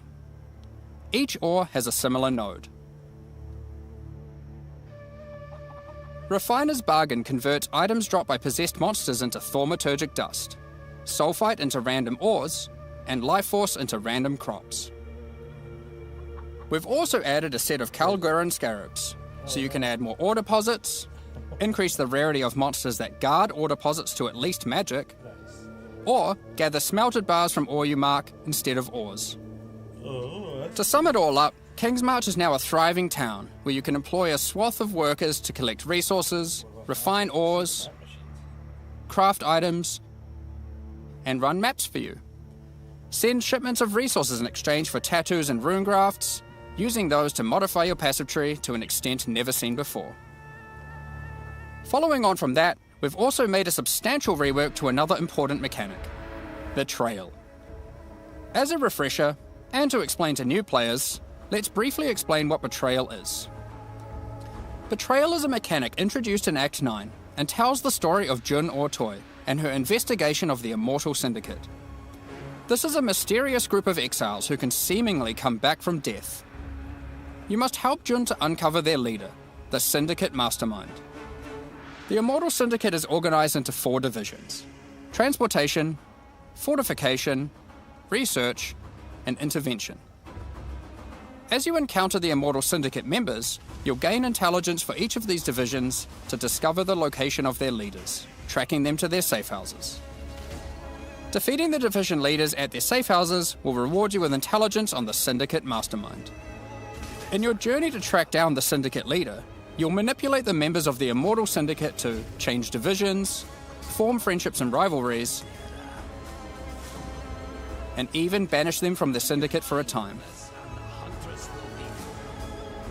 Historically, after encountering and defeating the Syndicate Mastermind, the state of the Immortal Syndicate would reset, requiring you to start from the beginning of the investigation again. This has always been a difficult decision for players and can often feel bad. Do you fight the Mastermind for a chance at the special loot, or keep farming the safe houses that you've spent so long setting up? Well, in the Secrets of the Atlas expansion, we've split out the Mastermind to be completely separate from the core mechanic. The boss is now accessible through a new fragment that has a chance to drop from the safe house leaders at high levels. The Mastermind no longer resets the state of the Immortal Syndicate. You can now build your Betrayal board to your liking, optimize it, do Mastermind fights, and reap the rewards without having to lose all your progress every time. The boss fight itself has also been improved, now with significantly fewer immunity phases and new rewards. By the way, if you're a new player to Path of Exile 1, don't worry about all this detail. This content is optional, and you can discover and engage with it at your own pace. The Mastermind still has a chance to drop a Veiled Orb, now renamed to Veiled Exalted Orb. Veiled Chaos Orbs are being re-added to other safe house leaders. In addition, the Mastermind now drops the new All Flame Embers. All Flame Embers are map fragments that replace monster packs in in-game maps with different types of special monsters. These packs have unusual properties, compositions, or rewards. For example, you might use the All Flame Ember of Kulamak, which replaces packs with Syndicate monsters and their leaders, who revive after the map boss has been slain. This might at first sound annoying due to backtracking, but these monsters when revived are far more intense and rewarding. It is our intention with All Flames to provide many different types that combine with other mechanics, multiplying with your existing modifiers in new and interesting ways. Another good example of this is the All-Flame Ember of Propagation. When slain, special rare monsters added by this All-Flame here will spread their modifiers to other rare monsters in the map. This can be useful when trying to create singular, very powerful, and very rewarding monsters.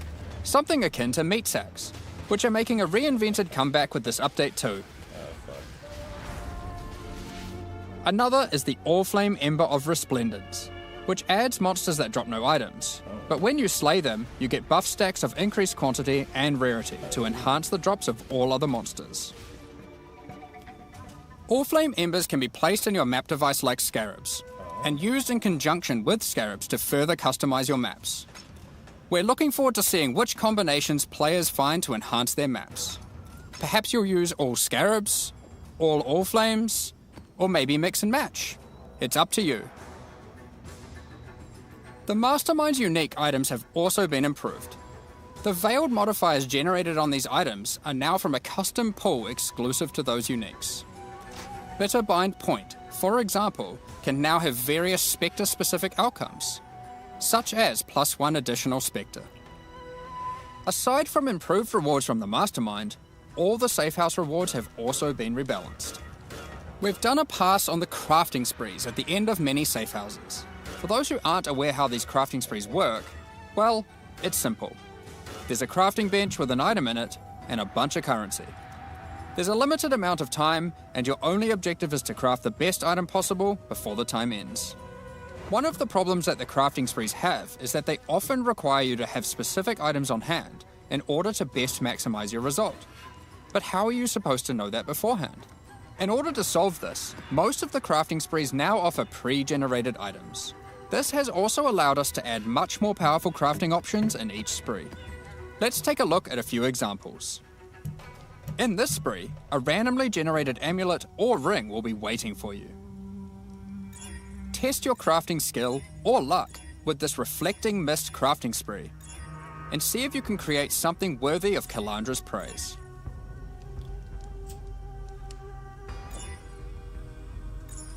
And in this spree, you will find a pre-generated unique item, and a new kind of orb that resembles a Val orb, but not quite the same. Normally you can only corrupt an item once, but uniques in this spree can be corrupted and re-corrupted as many times as there are orbs. This orb also allows you to get 2 corrupted implicits, and has a much lower chance to brick the item. It can be a very useful tool for seeking specific corrupted implicit outcomes. Of course, if you push your luck, you can still ruin the item. There are also crafting sprees where you still need to provide an item, but those items are generally more accessible and it occurs less frequently. This one allows you to bring your own normal rarity item, then just go ballistic with a whole ton of scouring orbs and orbs of chance, hoping to get your ideal unique.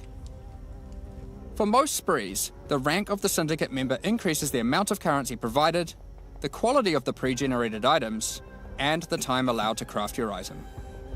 Aside from the crafting sprees, there are other new options too.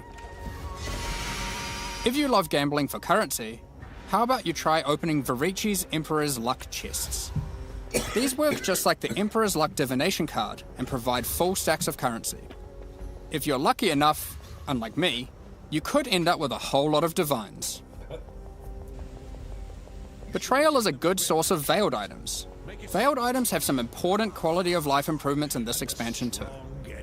All of the crafting bench options normally granted by unveiling items are instead now moved to the core game, so you don't need to run Betrayal to unlock them. They are instead found at the entrances to boss rooms and in-game maps. On top of that, you no longer need to speak to Jun to unveil items. You can just right-click them, or the equivalent on gamepad, and select which veiled modifier you want to unveil. Overall, Betrayal is now much more streamlined and more rewarding. Happy interrogations.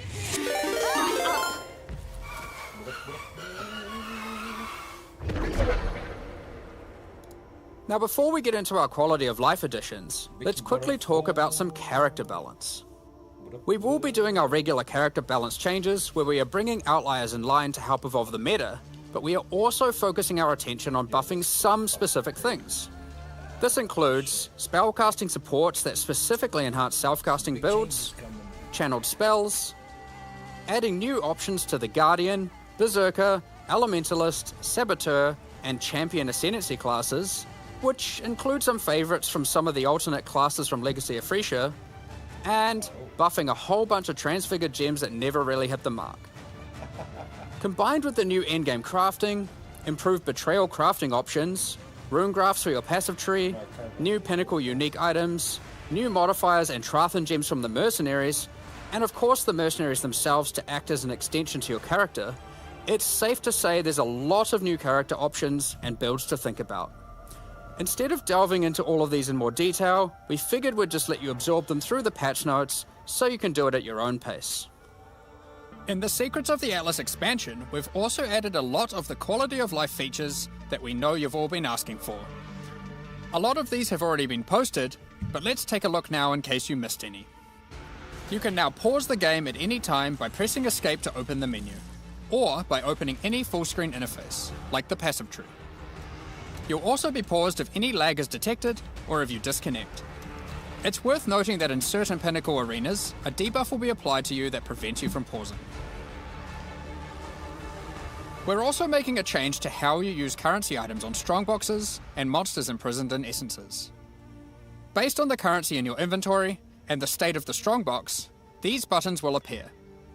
Valuable currency like divine orbs have been excluded from this as it would often be wasteful to use in this context. The same applies to essences with the remnant of corruption currency. Orbs of Horizon have been updated. They can now re-roll your Elder and Conqueror Guardian maps. Doing so will re-roll the base map and the Guardian of that map. The map device now has a small additional inventory. This is particularly useful if you're rolling many maps to run in sequence, or if you want to use varying amounts of scarabs or other map fragments. During breach encounters, all the splinters will be automatically collected and dropped at the end of the breach. On gamepads, we have separated the targeting of monsters and non-monsters, so you are able to target them independently. This removes a bunch of frustration when you are trying to interact with objects in the world and monsters are nearby. You no longer have to kill all of them first. Vendor windows will now remember your last search. This is remembered until you log out and is remembered on a per NPC basis. The amount of characters you can type in the search field has also been increased.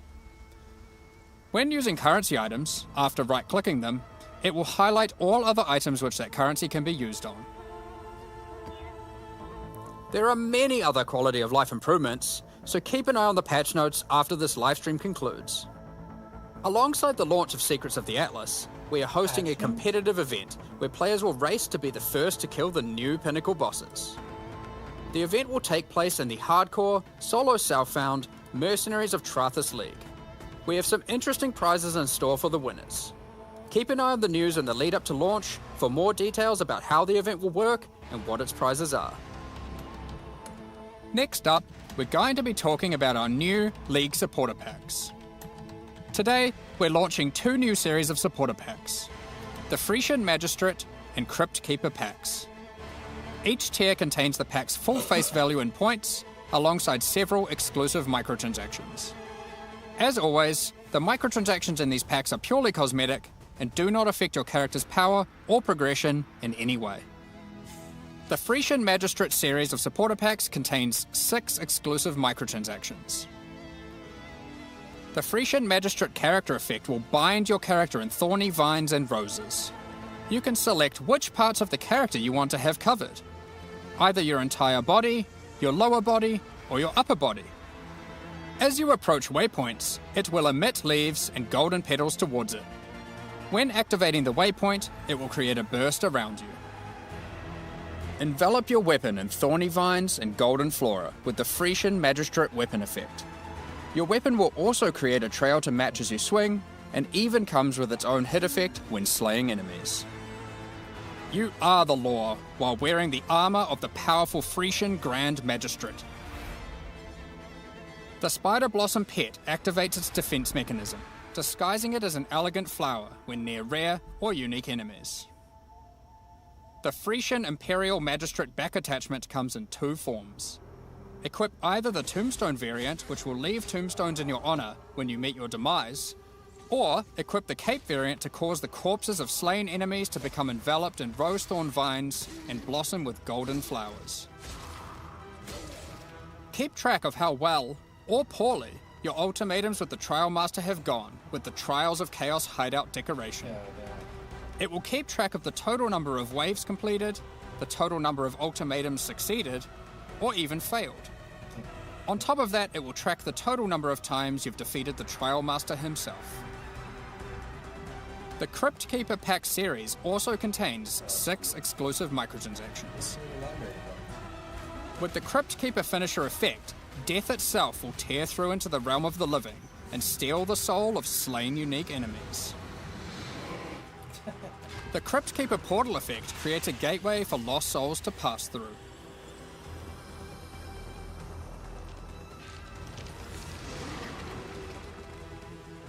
Become the true master of the undead by wearing the hallowed Crypt Keeper armor set. It comes with a more armored helmet variant and a creepy mask with a spectral hood. Looking to have some fun during idle time in your hideout? The Burrowing Bramble Bash hideout decoration will test your reaction speed as you try to whack as many Devourer heads as possible in the shortest time. It also comes with a scoreboard, so you can try to set new records to show off to your friends or just visitors coming to trade. Equip yourself with the Ghostly Dead as you ride the line between the living and the dead with the Sacred Crypt Keeper back attachment. The Sacred Archives map device resembles a magical library with the works of scholars that come to life when you open a map. This map device tracks how many of each core league you've completed in in-game maps. These packs are now available for purchase on both PC and console, and will remain so during Path of Exile Mercenaries of Trathus. Additionally, any microtransactions from these supporter packs will be made available for use in Path of Exile 2. Meanwhile, the Paladin and Penance packs leave the store forever at the launch of the Mercenaries of Trathus League, so now's your last chance to purchase them. Additionally, the Dawn of the Hunt mystery box will be made available for Path of Exile 1. If you have already unlocked any microtransactions from this box in Path of Exile 2, you will of course immediately have access to them in Path of Exile 1. Thank you so much for your ongoing support. We're just about to start the Q&A with Ziggy D. Afterwards, we'll post the full patch notes for Path of Exile, Secrets of the Atlas. With release at the end of next week, our community team will be posting crucial information you'll need for the release. Keep an eye on the news. Okay. Thanks for joining us today and checking out our latest developments. We're looking forward to dueling mercenaries, fighting new pinnacle bosses in the endgame, and exploring the new crafting systems and character builds next week. We'll begin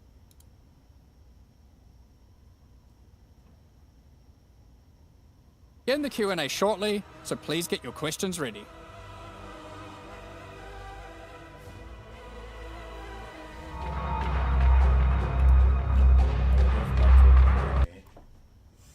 That was a lot. They cooked. Yeah. That was overwhelmingly great. Everything was positive. This is the 13th tomorrow. No, we got Hero Siege tomorrow. The stream fucking cooked at the end, eh? Jeez. Twitch just died on me. It's like... It's been dying. It's, yeah. It's dying for everyone. That's crazy. Did it just happen? I don't know. All the streams. I've checked many streams. Everyone's. Well, it picked a good time. The Q&A is going to be really long anyway. So I wish they wouldn't make us sit through the Q&A before they give us patch notes. I know. I'm so surprised surprised all when the he said skill variants. There's got to be so many of them because of all the Yeah. users. Yeah, so the stuff they showed looked fucking sick. The recombinated, it's crazy. Ninja, you get to eat well with it. You've been wanting shield throw for a while. Yeah. Bitcoin's crashing and GGG streams pausing. You think they correlate? I do. I think everyone saw this happen. They're like, sell, sell, sell. Fuck, we might go under Twitch 100K. just took a dump. I also didn't get my... I haven't been getting any progress towards the Twitch reward. Oh, really? Gun says GGG doesn't have good internet. Alright. Well, the Q&A is live. Oh, no, I because did they take questions, so it's probably switching from the recorded portion to the live portion that just killed everything, right? Yeah. I don't doubt it. It was just funny. I think it's on Twitch's end. Well, I mean... 121,000 people watching. No, because I can watch other streams. Other streams are... That's a lot of people watching. And it's going down. You can get Star Polar crit high enough for cast on crit, though. It's a 6 crit-based weapon. You have to be Slayer. Technical difficulties, there it is. Yeah, you'd have to play it Slayer. Yo, the fucking companions. That's good.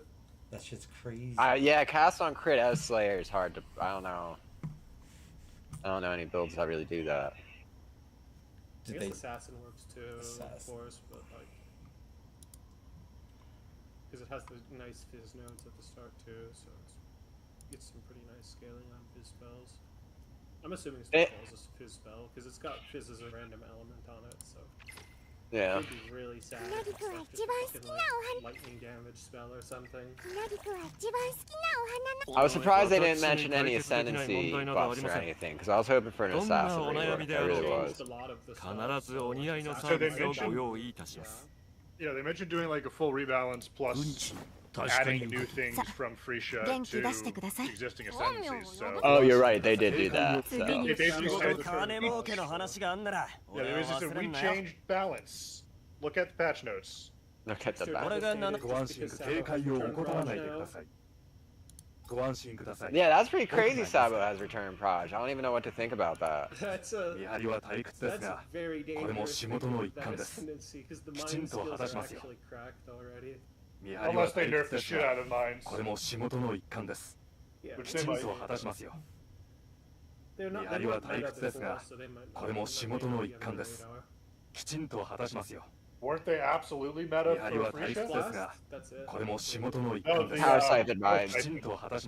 Oh yeah, Power Siphon, sure. Power Siphon Mine is crap. That was its own like problem. actual mine skills, like Icicle Mine and things like that.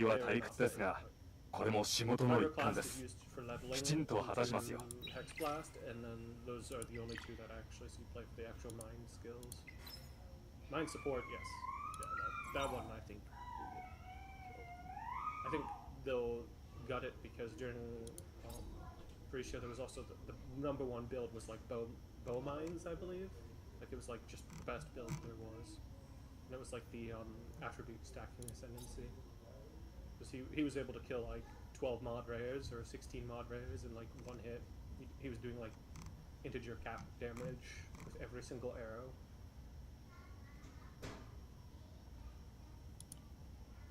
Best companion system of any game ever now. Confirmed. Yeah. Yo, mercenaries. I don't even. Lose the loot. I mean, if you don't lose the loot and the guy doesn't just get deleted, it's like, crazy. That's so. And you can farm better ones. I was saying, basically, Kingmaker. Hello, Kingmaker on Ally. He just comes back again and again and again and again. I said you basically just find one with a good set of skills and then replace all their loot, all the gear. With all aura gear, there's so many aura gears. Yeah, like you just got to find one with good auras already on it. The Delve hat is insane. It's the one that gives like 10% all damage, more all damage. Like, you normally never use it because it's just too niche to have one socket on your hat, but like. So much random gear just became a little bit more valuable because of the mercenaries. That's wild. Yeah, you just gotta find, and you also get to take the gear back before you dismiss them. So it's like if you find one with better skills, you just rip all the gear off the old one, dismiss them, and put it on the new one. So the only way you lose your Kingmaker investment is if you dismiss your mercenary with the Kingmaker still equipped. Mm-hmm. Yes. Yep. Bro, I have always wanted to roll around with a homie, and now you get one. Soul Taker's gonna be so expensive. Oh my god. Yeah, everyone's gonna want one because they're actually useful now. It's so that said, cringe. everyone only needs one. It's still a tier 0. It's so cringe. Divination card flask was crazy too. That's fucking. Oh, dude, the div card flask, dude. Yeah, that's just nuts. Rituals gigabuffed because you can chant Soul Taker. You can chant Soul Taker with the Omen. Oh my god. That's crazy.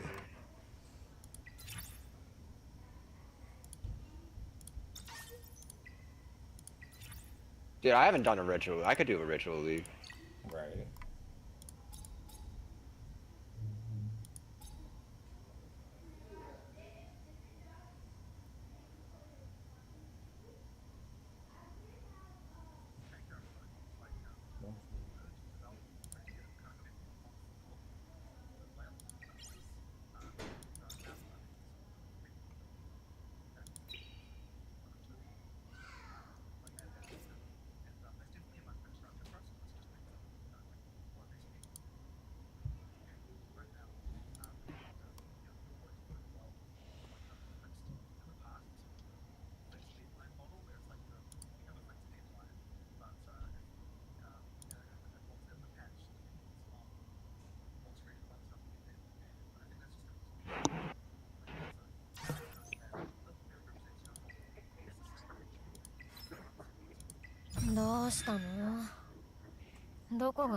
I already spent money on this fucking gotcha game. It's so fun. Oh, brother. Hey, I played like 5 of them in the last month and I didn't spend $1. I played this one for like 5 hours where I spent money. Hey, can y'all hear me? Hello. Yeah, what's up, Tasty? We're watching the post stream. Yeah, I can't watch. I'm driving right now. Initial thoughts? So fucking good. So good. It came. I mean, that's just the recent, a year ago, within the last year stuff. You guys baited me pretty hard because last league you put out this system where you have these exiles that you send out on maps, and I'm like, oh, we're gonna gear them and all this stuff, and it's like, oh, I can't wait, that's what I've always wanted. And then it wasn't that, and I'm like, oh, now you're never gonna do that because you did this instead. And then literally next league, you do the mercenaries finally. So was it like waiting on something? Was there something that needed to happen there? I guess it was more just a question of having a good design for how it could work, and there was a couple of other things. One thing that wasn't really mentioned in the video very much is that the mercenaries do count as half a player for the purposes of drops and monster difficulty. And so that's going to kind of change the calculus a little bit. You're effectively getting 9-player difficulty and loot, which there is some differences to the way that works now. But that's kind of one of those things that Yeah, wait, what did you if you just added mercenaries without doing something like that, then it would mean that the game would be too easy. So that's why we've kind of got that situation going on. It means like at best, if you're a more bad build, bad character, new player, whatever you want to call that. They're going to carry you probably, or could carry you. And at worst, if you're, the power of 10,000 gods and have infinite everything and screen coverage and DPS, then they're just boosting your loot, right? So there's a flaw there on either side that is just going to be beneficial to every single player. So it sounds like absolute beautiful chaos, like 6-player party plus 6 exiled mercenaries. Our initial design had it that you could have up to 6 players, or 1 player and I guess 3 players and 3 mercenaries. It was like a mercenary takes a player slot is what we initially. That was the initial way to think about balance, but I think it wouldn't have been nearly as good because you want the mercenary to be part of your build to kind of feel like it's actually because it comes with like auras and things like that. Like effectively that all becomes part of your build at that point. So it's kind of important that you don't have to sacrifice that when you're playing in a party with other people. Didn't want to have the thing of like, okay, you join your 3 friends and then whose mercenary get to use? Like, do I not get to have my guy now? And I don't get, So it's we ended up getting away from that and just going everyone bring the merc, and which results in peak chaos. But it's fun. And I mean, you can also have an animate guardian, and you did tell me that there's changes for that as well. Yes, of course you can have. In fact, I expect a lot of people to now have. You have your 6-player party with your 6 mercenaries and everyone with the animate guardian, because I mean, how can you add mercenaries and then have a point to say that they don't drop loot when they die, and also not make the same change to animate guardian? However. If they do die in the instance, you can't bring them back, so at least there is still that penalty to having them be weak. So if they just die at the start, they're gone. Until you play another. It's going to result in a lot more people using animate guardian in their build, but now you have to gear up your character, 1 animate guardian and 1 mercenary. So we'll multiple mercenaries technically. So we'll see how the itemization and trade economy goes in that regard. And yeah, I mean that's kind of cool though, is like having all that extra demand for gear and. That's I was certainly like thinking about how I want to keep some of this gear aside for like the potential mercenary I was trying to find and things like that. That adds a lot to that. But I did want to, before we get stuck into some of the new content, just kind of like help ease people who maybe are a little bit worried about the future of Path of Exile just a little bit more. So this is what you hope to be able to deliver every 4 months, and you've got a much more strict kind of like approach to that now, where you were saying to me like, well, if this thing that you're talking about is not ready, then it's not going in that. Yeah, exactly. Whereas before you would push the date, I felt. Exactly, 100%. So we've been in the kind of push the date mindset, I would say, for like a couple of years now. Yeah. And in the past, we were never like that. We were way more strict with it, and I think it was definitely beneficial to do that. The issue was it was so hard to develop PoE 2 at the same time when we had all that stuff. So now that we're kind of like in the mode where we can support both with the release frequently, it means we can kind of go back to that model, and as I said, I think it'll just be way better. I just want to make sure we are always going to be that whole like plus or minus 1 week flexibility, because you have things like there might be holidays, like a, exactly. conventions, right. clashes with things and all that. So obviously you get that just before we get held to the strict to the day 4 month thing. But you know, yes, it is the goal. 100% you go back to that. I think there is a it is very, very important that you have, you know, as a player and a long-term player of a game, of what many of our players are.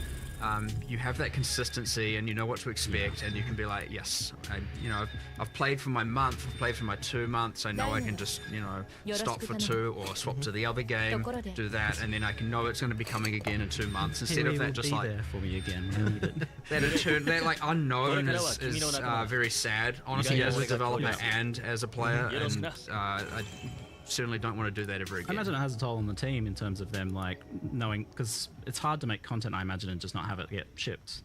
Like, because it's the date's being pushed out, it depends on the person. Some people kind of like actually prefer that more. Some people do really like the deadlines. It's honestly a variety.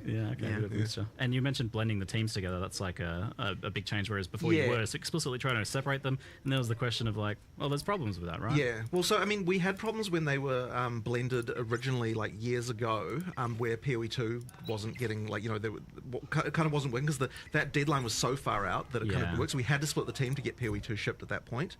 But now that we're back in, you know, like releasing frequently, it just makes more sense to bring everyone back together again. And it keeps the expertise up and makes sure that, you know, like the games are, you know, there's just technical things like making sure that the engine is like in sync for both games and that kind of stuff. Like, there's just so many elements that sort of make it better to have everyone merged together, I think. I imagine it helps with the cross-pollination between games. We just got pausing, which is for sure one of my most wanted quality of life improvements. That's a phenomenal announcement, but I certainly see people asking about things like WASD and stuff like that, and this support for the future is... Unfortunately, WASD just can't really happen because, well, okay, I say that, but this is the thing, right? So effectively, in order for WASD to happen, we would need to be able to change the rigs over to the PoE 2 character rigs. In order for that to happen, we need to get all the micros ported over, and then we'd need to port all of the armors from PoE 1 over to those rigs as well. So it would be a really long-term thing. There might be a world one day where that can happen, but it's certainly a long process to get that to happen. That's what I was kind of wondering is, like, do you envision a situation where Path of Exile 1 is, like, warrants that sort of massive effort in a year or two or something like that? Once we've got all the microtransactions ported, which we're doing anyway, then it wouldn't be like so bad. I mean, it would be a lot, but not like, you know, not like completely unreasonable. So it's a thing that could happen, but yeah, it's a lot of effort to get that feature. So the main reason to do it isn't even for WASD. It's because we've been pretty unable to make new combat animations for PoE 1 for so long due to all of the problems with rigs. So the main reason to do it would be that we can make like new actual melee skills properly again. That would be the reason. So yeah, I mean, hopefully we can get to that. It's just gonna it'll take a while though. A lot of the skills you notice, and if people have been playing PoE 1 for, you know, years, any of the new skills we add often just reuse the same animations. And they're not exactly the most modern things in the world. Not so much you can do with it now. You don't get to do the cool custom flurries with like your swords and combos and all that kind of stuff, and you know. I mean, you still obviously have cycling, where you just spin in a circle, you know, and if you remove all the effects from that, you're literally just on a pivot doing this. It looks a little bit silly, but I mean, I am keen to do it though. Like, it's just it'll take a while. It's I feel like I notice the kind of an increasing disparity between like the bosses in PoE 1 kind of like pushing further ahead because you have a bit more freedom, I guess, to use more modern. Well, the bosses are new, like new content, right? So yeah, they get to just and the engine's the same, so you get to use all the modern tech for completely new content. So they're looking like better and better and better, but the players are kind of staying a bit behind. So don't need to rig anything to the bosses. They don't need to equip 10,000 microtransactions, thankfully. You know, so that's a unique challenge for you. But it seems like you've got a plan of kind of like how to approach it potentially. Sure.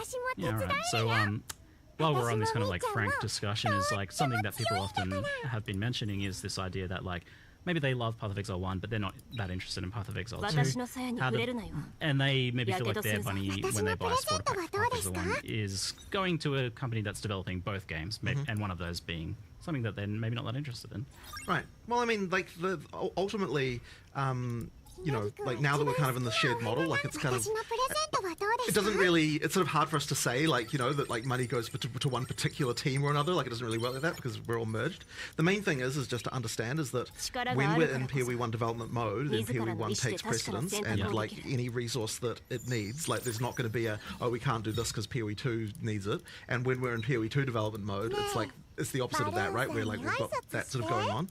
So there's always going to be people working on each game like all the time. But it's like if one's going to come out soon, that one is getting all the attention. And so like every resource that PoE 1 could possibly need for this expansion was moved to it, you know, to make that happen. Yeah, I got to see that firsthand walking around. It was like 95% of people working on PoE 1 right now. Right, in this moment because it's in the last week. But yeah, but it's kind of variable. Like I mean, if you look at things like the, you know, I mean, you've probably got a better idea of the breakdown. But it's like how much of the VFX team was working on PoE 1 versus 2 in like the last, you know. Yeah, the whole all but one is currently on PoE, all but 2. I guess that doesn't really make sense. They don't know how many. So 80% of the team is on PoE 1 right now. Yeah. But it's kind of variable through the months. But like, you know, the dynamic thing is because obviously we had like 021 for PoE 2 that we're working on. And like yesterday I moved some people onto that, quickly got some stuff across the line, literally 2 hours later moved them back, and like, it's like pretty hyperactive, right? Like, but think that's kind of how our leadership style is. We kind of just we're a little bit crazy. But I also think that developing 0 to 1 at the same time is kind of proof that it's possible. You know, like to make sure that we can actually support both games at the same time. I mean, with the level of support we need. I mean, you know, there's videos even that were made by the, you know, like we're getting more people. It's like we can kind of manage it. So you know, I do feel like this is a positive upswing in that regard. Like it was definitely a bit of wavering there for a while. But I mean, went from a 1-game studio to a 2-game studio. One thing to note, and this is you say about the bosses going up and the characters, you know, saying so, like that is also because we are, you know, it is very, very, very useful in the same sense that certain game features get taken from one game to another. Like we see a lot of the quality of life stuff come to PoE 1. Those bosses are, you know, animated or rigs from PoE 2 that we have like fully remodeled and reskinned. So you get to reuse that entire animation set. Sure, you got to tweak some stuff, but then like you can have one animation be 8 different skills if you know put your mind to it and actually design the different outcomes. So you end up with this thing where, you know, we're actually harvesting a lot of materials back from PoE 2 to 1, and this is how we're going to be able to get even more bosses, even more monsters, even more of that content just all the time. So. It's in ways where players can't tell though. Like it's really quite you wouldn't. Some people might be able to see. Oh, wait, I feel like I've seen that before, maybe. But you'd have to look real close and be real into it. Yeah. And so obviously, I know me saying it removes the allure of it, but like, it is like ultra beneficial to be able to harvest all that art. And so you could look at it as like, oh, that PoE 2 art is going on PoE 2. It's not like. All of that, I'm just constantly going, I'm going to take that, you know. And the tech as well, of course, right? Like any new renderer features we're making, like all that stuff, like, you get to use it all. So hopefully it's more of a positive thing. But I think to wrap it up, I think what it all really comes down to is people just want to know that they can feel confident that Path of Exile 1 has a future where you guys love it and giving it the attention that it deserves. The next year is going to be the year of Path of Exile, 100%, right? I mean, we're talking, what, every 4 months, both games? It's every 2 months, 6 releases. 6 releases a year. Wild. 6 releases a year, that's going to be If you guys can pull that off for a year, that's going to be wild. I'm looking forward to it. But, I mean, to allay people's concerns, I guess, in that regard, is you were telling me that this expansion is like, this is part of a multi-season story arc that you're saying. 100%. Like with obviously you there's a whole bunch I can rant about here, but effectively, yeah. Obviously, you see Zana coming back. I know, spoiler, sorry, but it kind of was important. Yep. You know, you got Zana coming back, and you've got you know. It's an additive storyline for now, and that was kind of on purpose because I wanted the end game to be still familiar. I wanted people, after coming back after almost a year, to still have the core of the end game be familiar, but have this additive layer on top that's cool and new and they can explore.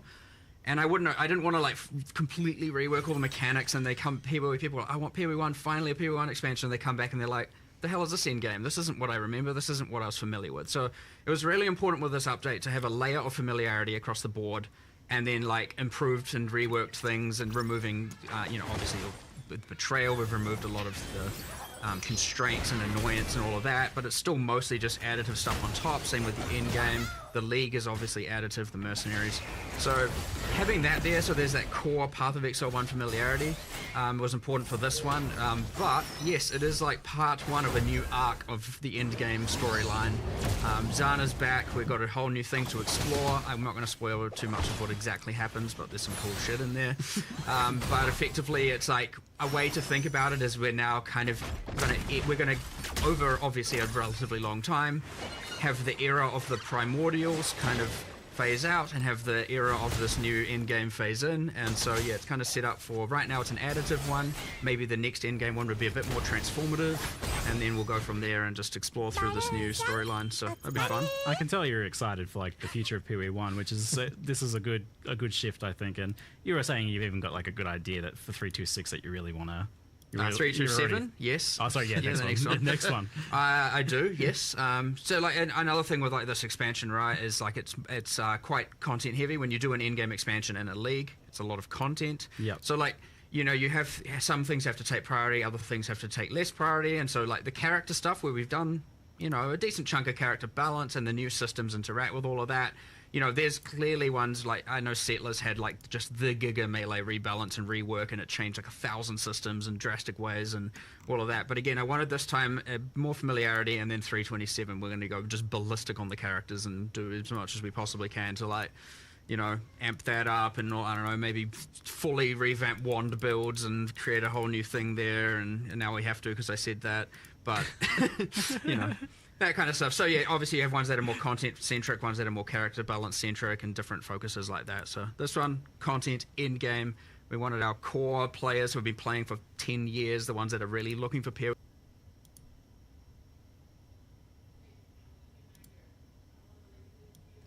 I don't really spend a lot of time trying to like think about things and figure them out without like, I mean, I can't know that. I cannot even begin to know that. Yeah, let's see here. Where is the rest of this? See if I can find it. They absolutely did it for themselves? Yeah, sure. It's basically the same as killing him. Well, I mean, I think it's a little bit different, but like, yeah, in general. Epstein was terrified of dying. There's a lot of weird things with the guards and the cameras around his death. Yeah, Fox News is live. Are they really? Okay, let me see if there's anything that's happening with this. I guarantee you somebody came into the room and said do it or I'll do it. I just don't know. Yeah, I really have no idea what happened with that. I have no clue.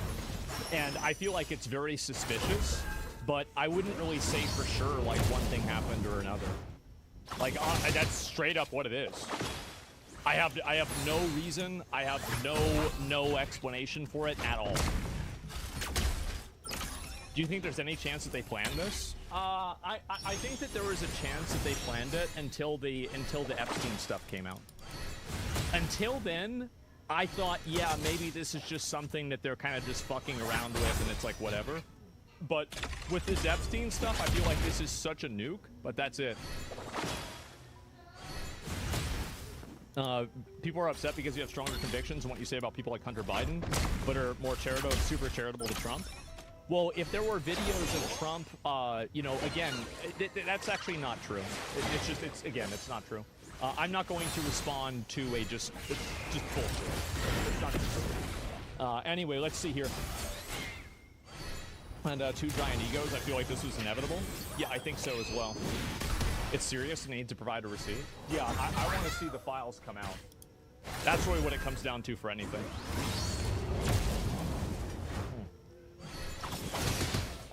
Safe maxing arc? Well, I think that a lot of people are beginning what I'm saying or what I'm doing with... I know by now we get a little bit feral and we just go to the end. We go till Friday of the release date for our balance changes, so not everything is there, but a lot of it is. You know, there's all those changes, and I thought, yeah, it's all good. What we'll do is aim for the people who really want new Pinnacle fights. Like, when we added the Tier 17s, they were a bridge between Pinnacle and Uber Pinnacles. So they weren't even the kind of highest tier of difficulty in the game. And you could argue these aren't either because they're pinnacles, but they are a step above the existing pinnacles. They are a bit harder. That being said, of course, just to clarify, there is a quest version of them where it is you get to tier 14s and you will find them deterministically and get through 3 of them, all 3 of them. Just for the narrative, you get to explore all that. They're easier balance.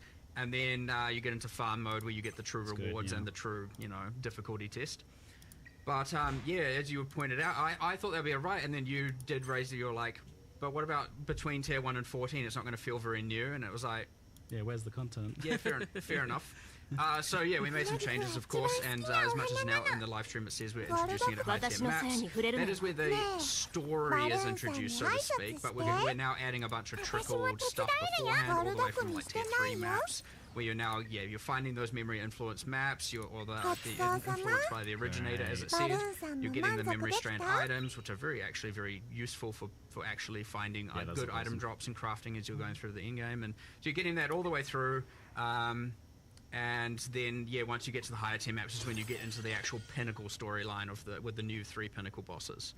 So yeah, I mean, look, straight up, it was just like what we thought was good, oversight, but like, this is always what happens. I think even Jonathan mentioned earlier, is that often, when we have these podcasts and interviews, it's just like, half the time we end up discussing stuff that we then go and change the day after or the day of, and that's exactly what I feel like something always comes out of the Q&A. You usually do some sort of live development during these. I mean, there's so much that and happening so rapidly, and coming together very much, all together at the end. It's impossible to really have your eye on everything and not miss like some things.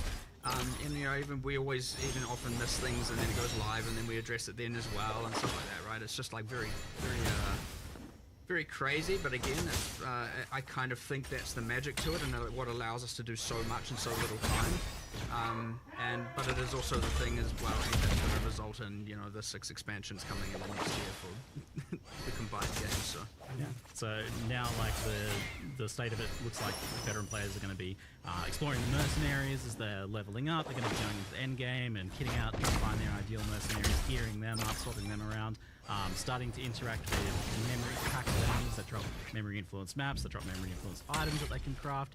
Which I'm excited about that crafting system with the boosted craft. And that was, you mentioned like a way of kind of getting the tiering system into Yes, one. The initial idea there was like, how can we get the tier 2, tier 3, tier 4, tier 5 item drops from PoE 2 system into PoE 1, and it was like, well, why don't we just do it in the new in-game system? And then we're like, well, we can have more granularity, all the way from 1 to 100. There's not really much point not. So you're finding better items. Like every time you pick up these items, it could have a set of full tier 1 modifiers. So that was the initial goal, and then it was like, well, may as well, like the crafting orbs can just consume it as well. Now it's worth getting into that specifically. The basic crafting orbs all consume it. And right now, like, we don't have fossils and harvest and stuff do it, but it is our intention to implement that. But it's a bit scary.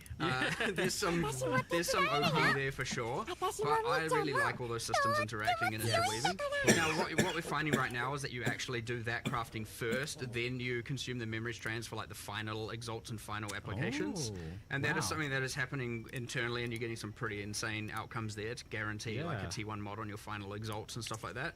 But yeah, if we were to do it the other way around, you'd probably end up having it be very much using all those systems. So before we turn that on, obviously we're going to review every single thing and make sure we're definitely happy with everything, because it is a very complicated web of craziness. But actually, that was a question I was wanting to ask, was like, how do you even make new crafting systems for PoE 1 at this point? Like, with all the various intricate... Do you just kind of, like, make it and cross your fingers? You just have to effectively just take the chance and just come up with what you can do, because, if you worried about literally everything, you'd never make anything, So you have to on some level. But it's the same with uniques. It's the same with new character systems. There's so many variables that you kind of just like... Here's a thing. Let's see what happens. Yeah. Oh. Yes, exactly. That's kind of broken. Great. It's fun though. It's just fun. So you've got this progression system now, which sounds phenomenal. That sounds like a really nice improvement to just like, while we're exploring the various changes you've done to things like the massive overhaul to Betrayal, for example, and like those new systems, integration of like the previous content that's gone core, and then you get to tier 14, and then it's like new story kicks in with the Secrets of the Atlas, the memory system, and that uses the kind of like the idea of those memory threads. Yeah, we had what was memories before. Yeah. So that was like, there was Alva's memory and all of that, and they had kind of different things. You couldn't juice them, but some of them gave pretty specific rewards, and a bunch of them were worth absolutely nothing. The lack of juicing kind of meant that they didn't really have a good place in the end game, though. Yeah, there was only a couple that were worthwhile. We were like, we didn't really give that system justice, so like, let's kind of use that as the baseline for the new memory threads, except we 100% allow full juicing. Yep. And make them more unique, have the alter mods at the end of each run, and then have the new influence mechanic.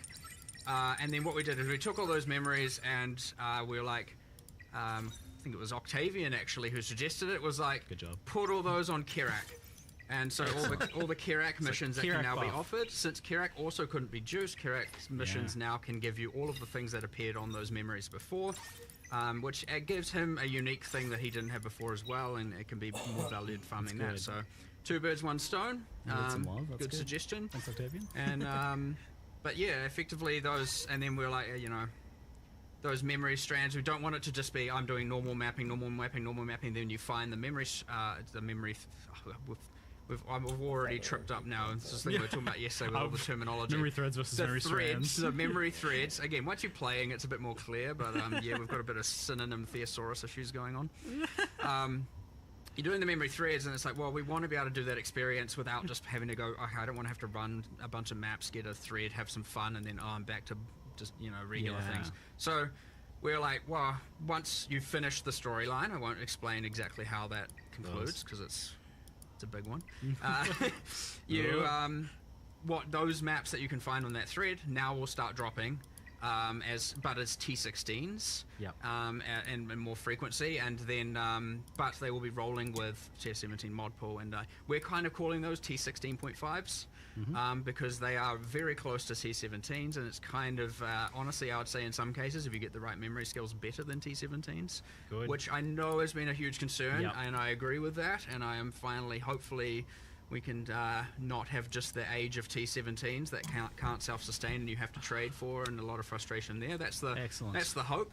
If it doesn't fully solve it, obviously it's still the intention to. Well, so we will. Well, let's talk about the problem with Tier 17s then. So, like, obviously there's a few issues going on there. It seems like, but you had this like very varied endgame, tons of different maps and everything, and then kind of narrow that down to 4 maps instead. And obviously it was presenting problems for build diversity as well. It was also a clash, because it was like those were meant to be the bossing way to get to the Ubers, and it ended up being the juicing, and so then you have you have a kind of economy clash between people who want to farm bosses and people who want to juice, and it was like, okay, well, they were intended to be the boss way, whoops, but they were still kind of fun for both axes, in some regard, minus a few little bits and pieces. Like, obviously we had to do some changes to the mods, how they generated, like, we certainly had some hiccups with that one the first time around.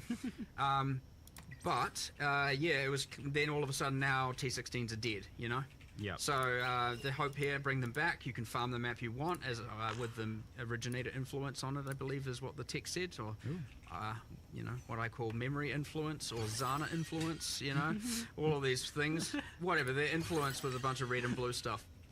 You get the pedals, you get the skills, but you get the div card you want, you get to farm the layout you want, you get to do the boss you want, and you don't have to deal with, Can you say somewhat definitively if, like, juicing is going to be happening in Tier 16s again, or is it still going to be Tier 17s again?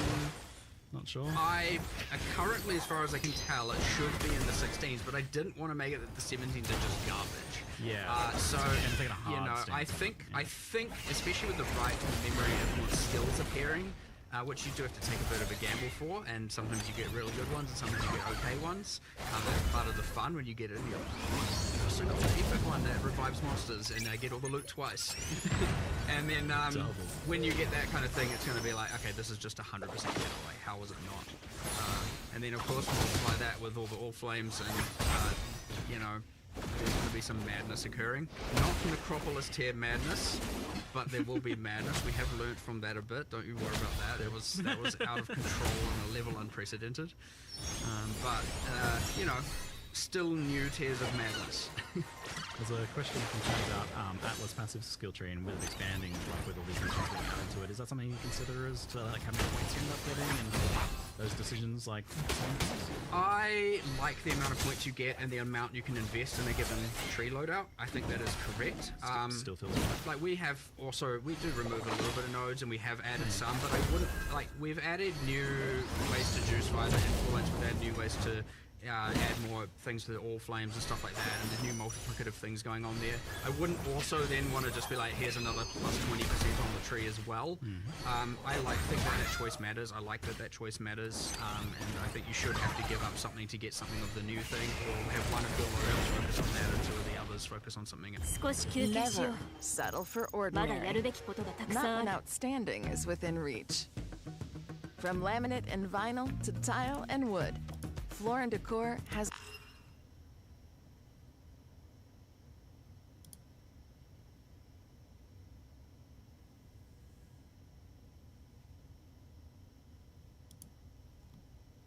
That's definitely crazy.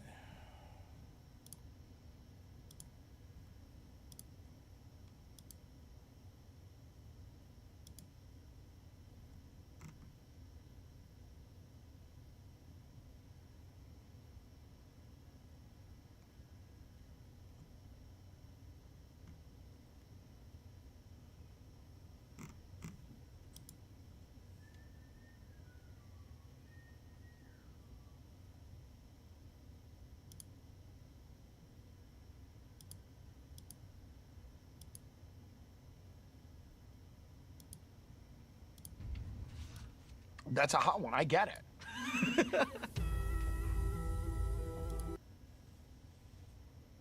On everybody, for First We Feast, I'm Sean Evans, and you're watching Hot Ones. It's the show with hot questions and even hotter wings. And today we're joined by Tim Dillon. He's a comedian with a new special called I'm Your Mother on Netflix now. Check out the Tim Dillon Show podcast for new episodes every Saturday, and to catch him in a city near you, visit timdilloncomedy.com for live show dates and tickets. But in the meantime, it's a go-round with the Wings of Death. Tim Dillon, welcome to the show. Thank you so much. The Wings of Death. Wow. That's a very... just ominous beginning to gives this you whole something thing. to think about. Right. Yeah. Well, on that note, how are you around spicy food? Are you someone who enjoys a hot meal? I like a hot meal within reason. Like, there's a great restaurant in LA, it's a Thai restaurant, and like, I'll do a little spicy, but then there's guys who just sit over soup, sweating. That's not me. Like, just people that push it on a level that's completely extreme. Like we're about to do.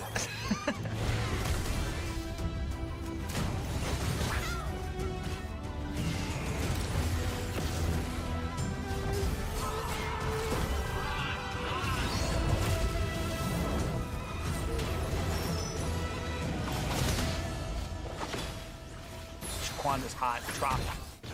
Who's Shaquanda? It's right on the bottle there. Oh, well, good cut bus.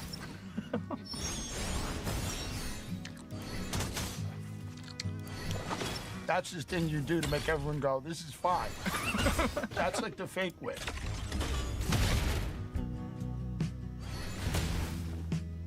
So your new special, I'm Your Mother, takes place. You shot it in Austin, Texas, which has become a hub for stand-up comedy.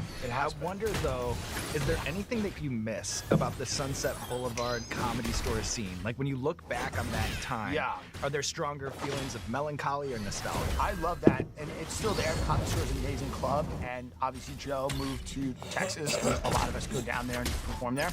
Comedy Store is still a great club. Like, what was great about it is it was pre-pandemic. People would, in the parking lot, go, we'll never stop doing stand-up. No one can ever make us stop. There's nothing that would ever make us stop. And then, you know, we stopped. So when you look back on it, it's like, it's an innocent time. It was a good time, like an innocent time. You're like, oh, we didn't even know like something like that could happen.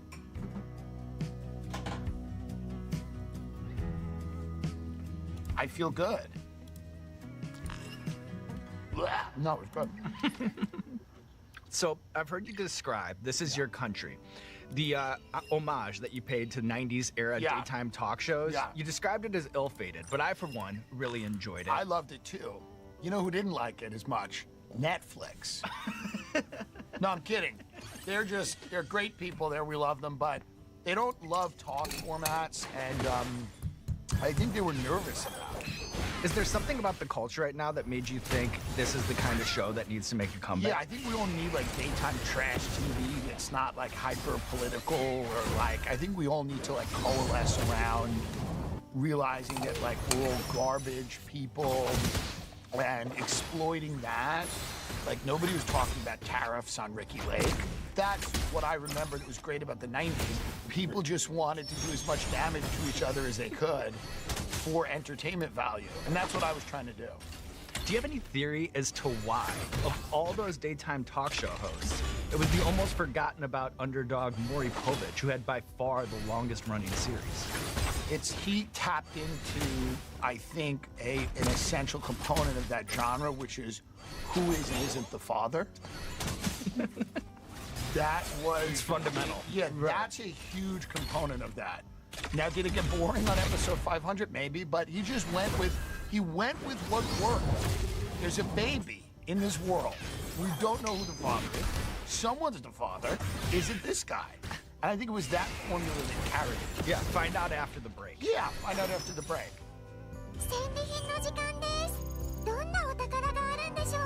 How fat and embarrassing would it be if I wasn't affected by any of this? I know I will be. It's just going to be it will be very shameful if I just eat them all and it doesn't affect me at all. Yeah, you just order a second. It'll be the most disgusting episode of the whole show. That I'm just like, no, this is great. What's the problem? I'm curious about your time doing bus tours for New York City tourists, because I had a similar job back in Chicago. Yeah, I ruined a lot of people's vacations. Did you ever get in trouble for veering too far off script, or did they kind of let you cook? Well, I would just talk about how it's become very corporate and kind of boring, and, it's just not as fun anymore, and... meanwhile, you're part of the tourism wheel, and you're out here, But I wanted to tell them the truth. I respect that. I would tell them that Broadway shows are terrible now. They all started as Disney movies. They're embarrassing. The people in them are terrible. And then it would just be a lot of confused Norwegians. But I would get in trouble, but it was so hard to complain. They would leave bad reviews.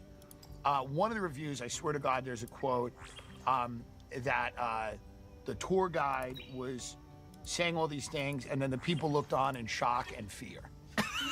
That was it's kind of beautiful prose. Shock and fear. That was the review of someone's vacation. What is this Scoville? Who are these people? It's Scoville. Are you affected by this at all? No, right at this point? Is anything affecting you?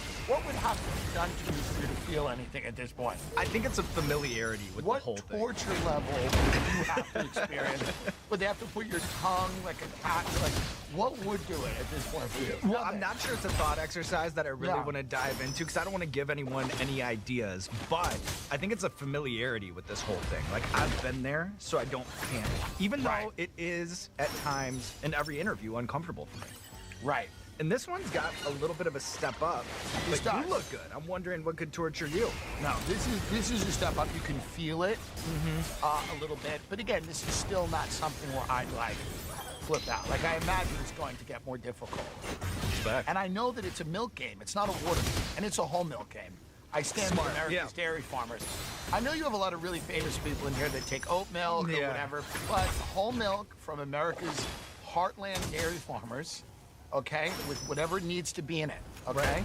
Whatever hormones are in this need to be in it, okay? That's right. Hands off, RFK. I'll have my milk the way I like it. Genetically engineered. So despite your many gripes about growing up in Long Island, you are on record as saying that it has the best food in the country. It does. I love it. The food is great.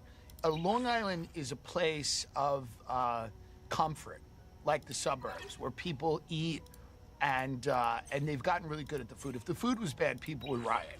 There's nothing else. There's no culture. There's no real intelligence. Nothing's interesting. There's no sense of history or community or family. There's no real athletics of note. It's not especially pretty. There's no national or local meaning and feeling of purpose. It's kind of a vacant landscape of nothing, a suburban emptiness that claws at you until you finally fill yourself with bagels or gnocchi or fentanyl.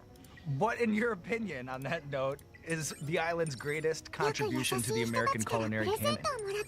I would say the bacon, egg, and cheese sandwich. 2 eggs over medium bacon, American cheese, salt, pepper, ketchup on a roll. And you eat that in the morning, about 1:30 p.m. It coats your stomach and absorbs that anxiety that would push you either to the gym or to like a job or into a good relationship, on a jog, whatever. That anxiety that would push you to become a better person, you actually can absorb all of that with the sandwich and then go right back to bed.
驚いて逃げちゃったね。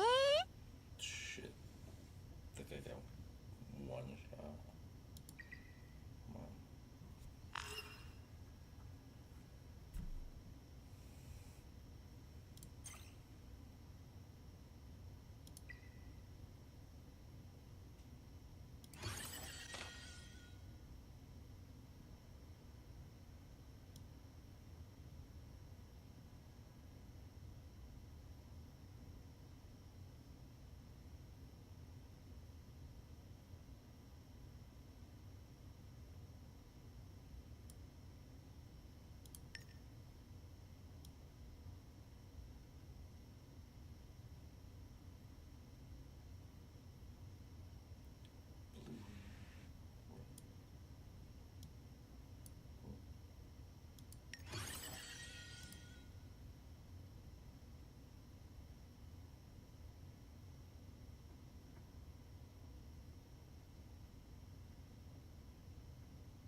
驚いて逃げちゃったね。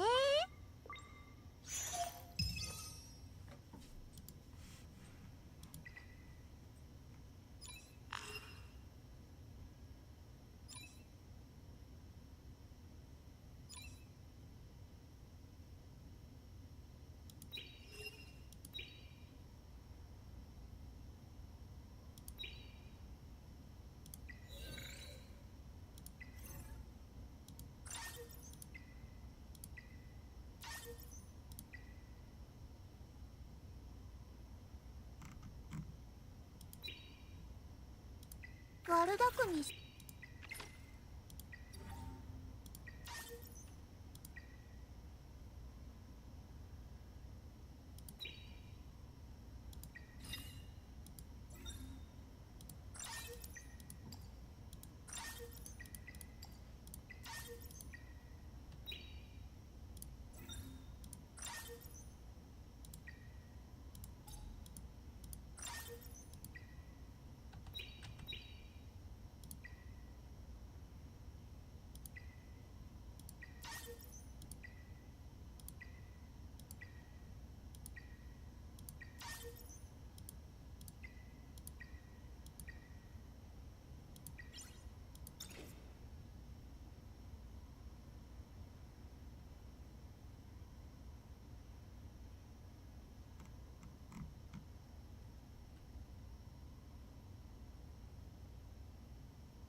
Next of it.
今日は新しい友達ができるってはと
バルーンさんに挨拶して。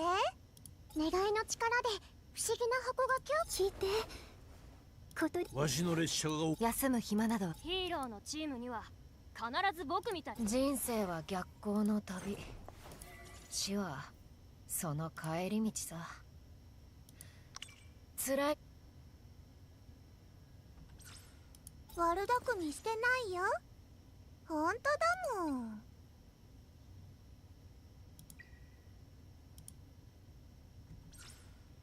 私も手伝えるよ。私もみーちゃんもとっても強いんだか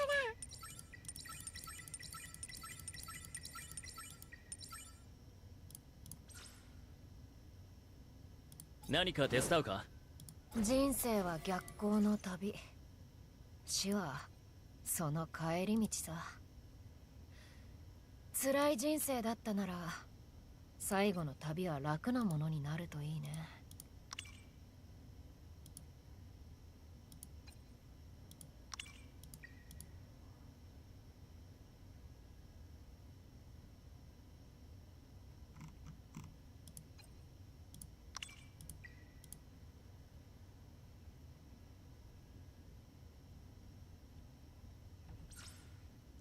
悪巧みしてないよ。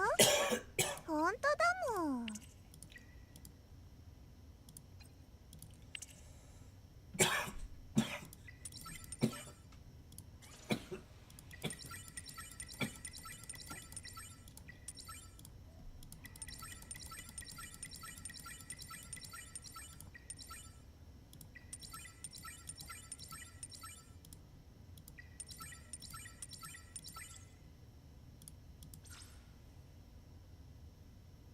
人生は逆行の旅、死はその帰り道さ。辛い人生だったなら最後の旅は楽なものになるといいね。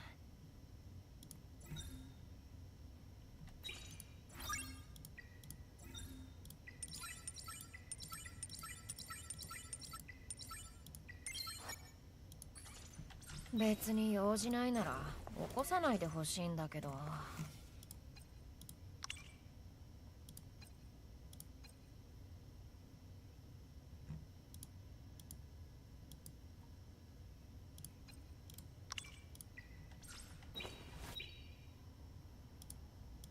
え、バルーンさんに挨拶して。私も手伝って。力があるからこそ。探検の道に何か困難。私の鞘に触れるなよ。やけどするぞ。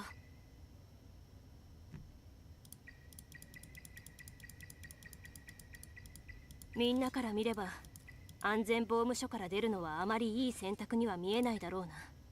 悪くない。皆もっと過去を振り。悪巧みしてないよ。本当だもん。ごちそうさま。バルーンスヤギクは一番好きなお花なの。みんなこれを見ると元気になる。あったか。力があるからこそ。私のプレゼントはどうですか？私の鞘に触れるなよ。やけどするぞ。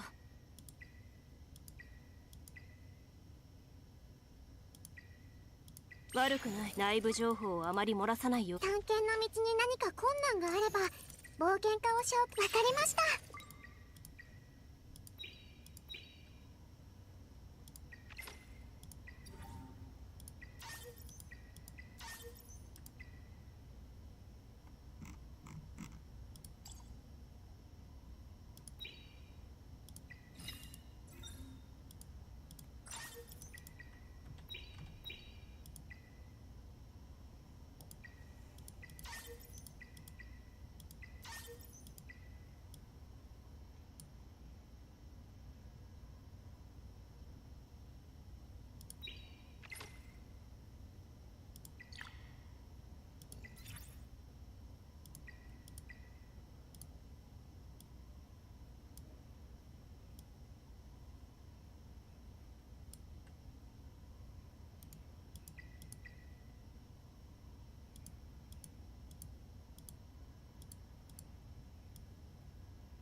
やっと来たか。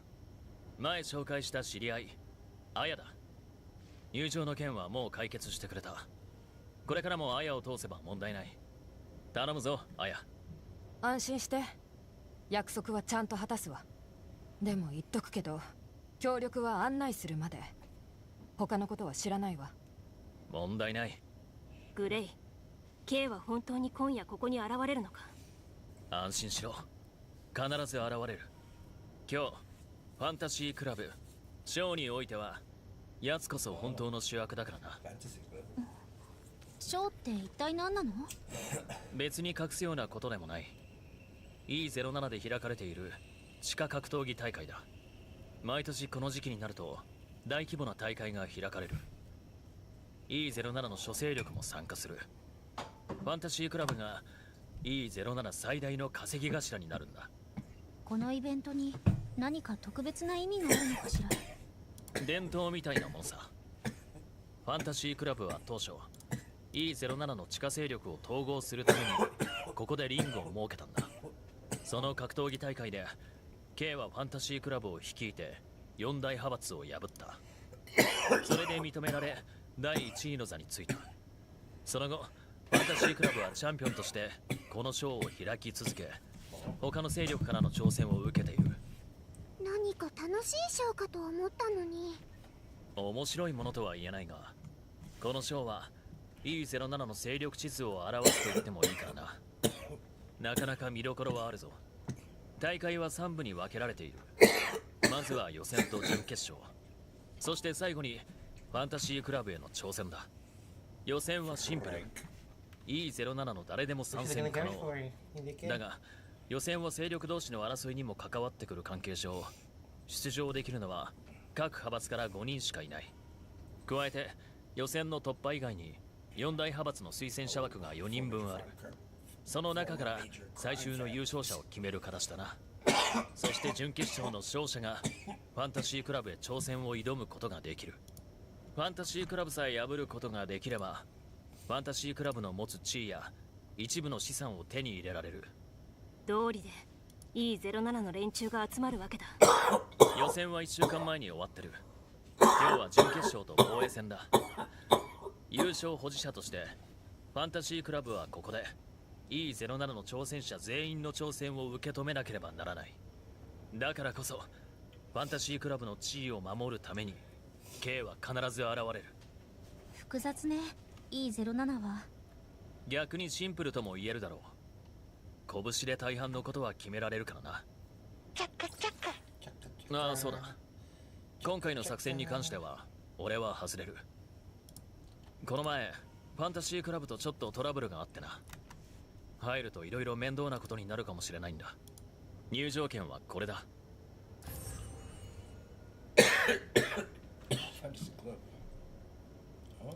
同行はできないが裏でサポートする。心配せずアヤの後ろについていけばいい。ついてきて。連れてってあげる。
お前だけなら入場を許可するって言ったんだ。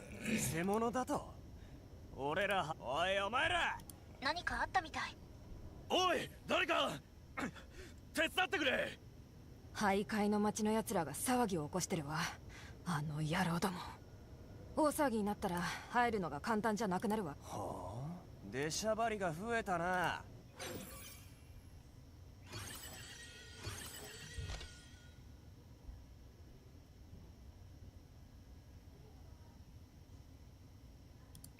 徘徊の町を敵に回したのを後悔するといい。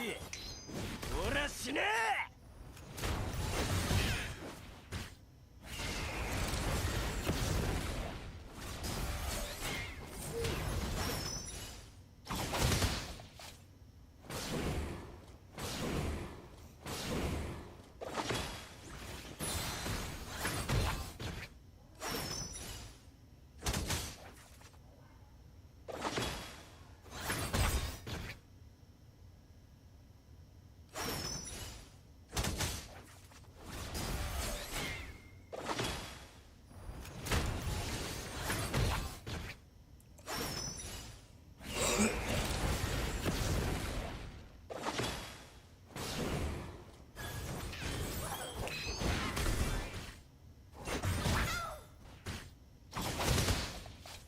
敵がまだいるかもしれない。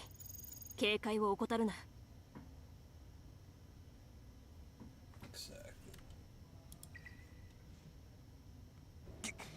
貴様、覚えてろよ。徘徊の町の野郎ども、ますます厄介になってきやがった。手を貸してくれて助かったよ。ありがとう、あやさん。ええ。で、なんで揉めてたの？入場券に問題があったんだ。規則上通すわけにはいかなかった。けど奴ら急に手を出してきやがって。そうだ、こちらの方は？あ、私のお客様よ。ショーを見に来たの。入場券はこれ通してもらえる？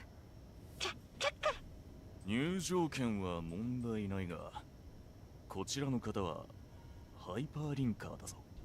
規則ではハイパーリンカーは原則ファンタジークラブに立ち入ることはできない。それは分かってるわ。でもカレー町のお客様なの。安心していいわ。まあ主事のお客。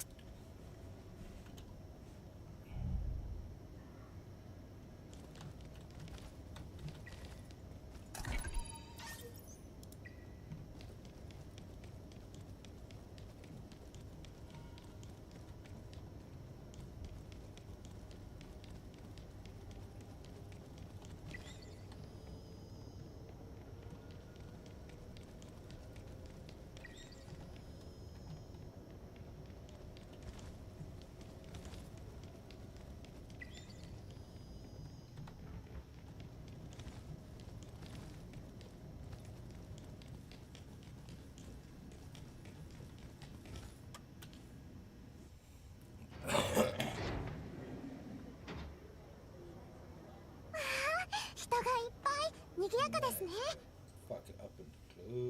さて、ここまでにしようか。さっき手を貸してもらったし、ただで助言をあげる。ファンタシークラブでは極夜の都は口にしてはいけない過去なんだ。急に K に会いたい。しかも極夜の都に馴染み深いだなんて会えるはずないわ。しかもどうしてハイパーリンカーは？選手はともかくおかしいわね。ハイパーリンカーと何か？どうしても会いたいのなら、まずは3ヶ月前 K がシントから戻ってきた後、あれ以来 K はK に会う。もしくは彼女は今いつも外部活動を担当してるからつながり。でも今夜のショー、彼女に会いたいのなら、ただし徘徊の街のやつ、さっきから気になっていた。昔ならあんな徘徊の街はしかしこの1年誰の支持を得たかは知らないけど、しかも最近さらに4大派閥の一つ、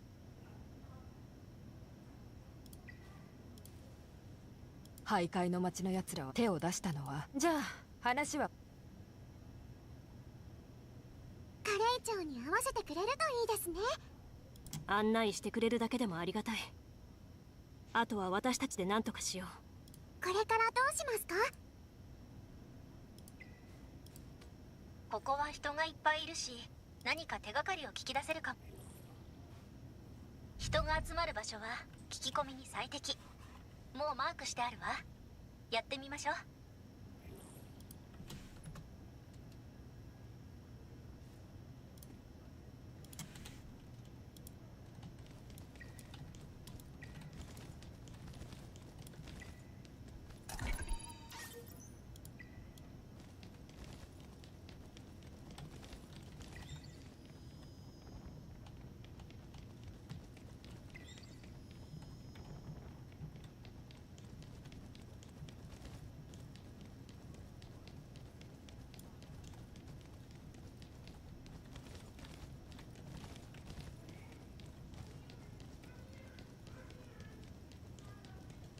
そこのウェイターさん何か話してるみたい。言ってみ。ジョンソンが入場拒否された。しばらくは入れない。ラズさんのあの代理人と会ったことがあるのは彼だけ。我々徘徊の町にとって。あの二人は徘徊の町。でもファンタジークラブ紛れ込んで潜入したのかしら。おい待て。おいお前らこそこそな。Oh, we gonna fight in this club? Out in this club.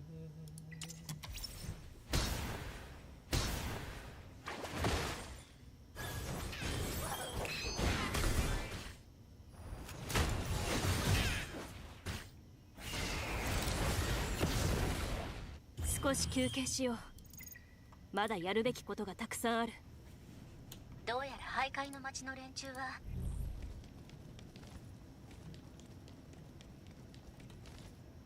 準決勝の推薦者の4人のうちウォルフ・キャバレーがファンガスを、徘徊の町がクロロスを、ファンタシークラブと仲のいいトリファリさんがトゥーランドットを推薦したんだ。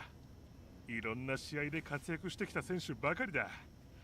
今年の予選を勝ち抜いたビクトルも加えて今日のショーはきっと素晴らしいものになる。ラズさんは今年も推薦しないのか？どうかな。でも徘徊の町のやつはラズさんと接触して手を組むことを求めてるらしい。この様子じゃ徘徊の町はファンタシークラブをその座から引きずり下ろす覚悟だな。予選優勝のビクトルも徘徊の町に入ったって聞いたぞ。でも徘徊の町は勝てないだろう。ファンタシークラブにはまだ K がいる。最後に K が手を出したら徘徊の町は誰を出しても勝ち目がない。そうだな。ショーが始まって以来最終対決で K を破るやつは誰一人出たことないからな。でもさ、 K は本当に出てくんのか？もう3ヶ月も顔を出してないって聞いたが。また徘徊の町。今回のショー、ファンタシークラブは想定以上のトラブルに遭うかもしれないわね。普通の観客だから価値のある情報を聞き出すのは無理そうね。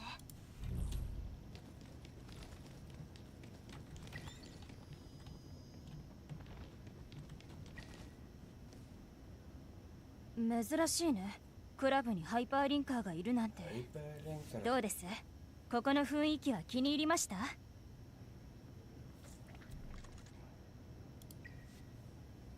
今回は注目されてて、これまでで一番盛り上がってるショーなんです。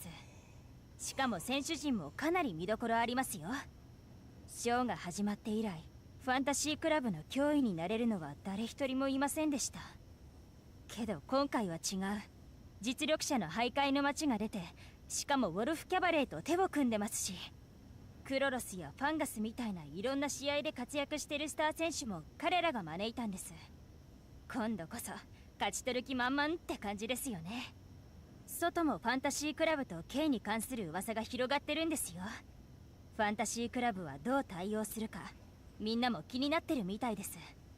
ま、カレー長様もきっとそれなりの策を考えているでしょうが。カレー長の話が出た。そのまま話を続けて。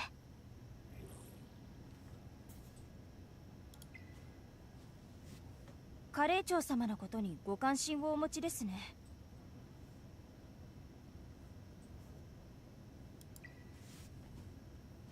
カレー長様に会いたいのですか？申し訳ございませんが、カレー長様はショーの間は面会謝絶となっております。では他のお客様のおもてなしをしなくてはなりませんので、こちらで失礼いたします。どうやらそのカレー長様、予想以上に警戒してるみたいね。面倒なことになったわ。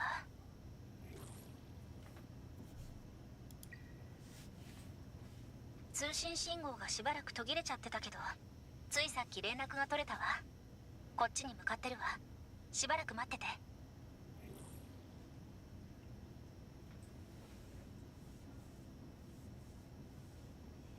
やっと見つけた。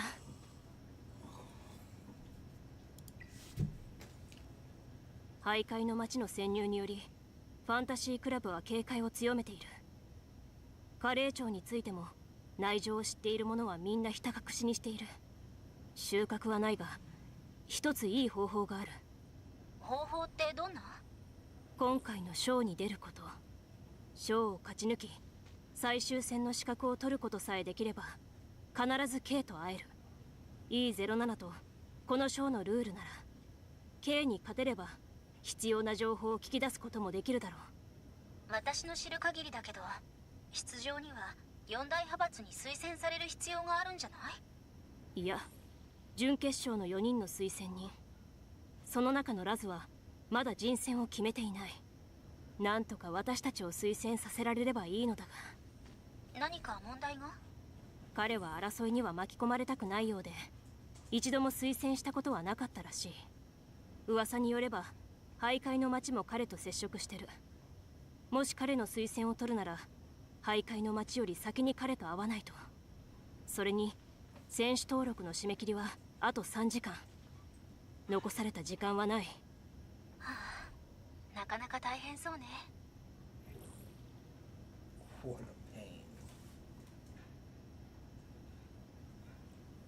ねえ、あそこ何かあったみたいですよ。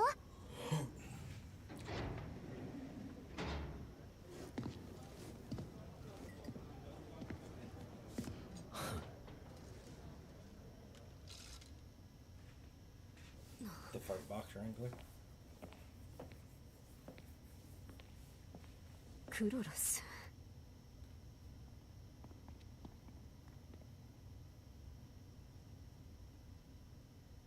あら、なんて凛々しい立ち振る舞いかしら。私を見て挨拶もしないで。もしかしてもう勝ったつもりでいるのかしら。負け犬に言うことはない。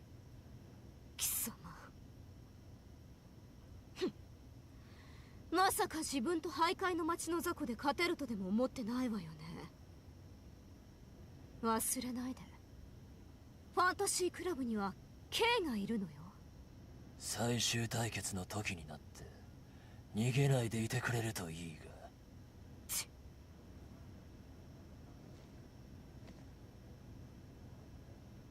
あの人たちって何者なんですか？4大派閥が推薦した選手だろう。理性のリーパークロロスと鮮血の武闘トゥーランドット。今宵の目玉選手ですね。今のランキングではクロロスがトップ。彼こそ一番 K に近いものだと多くの観客は思っていますが、実際はどうでしょうね。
そう警戒しなくても大丈夫です。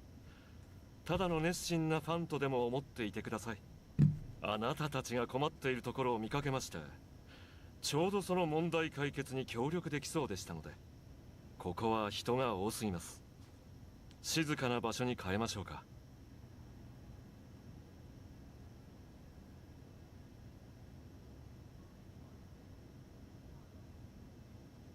自己紹介がまだでしたね。ヒドラ銀行のクラーケンと申します。以後お見知りおきを。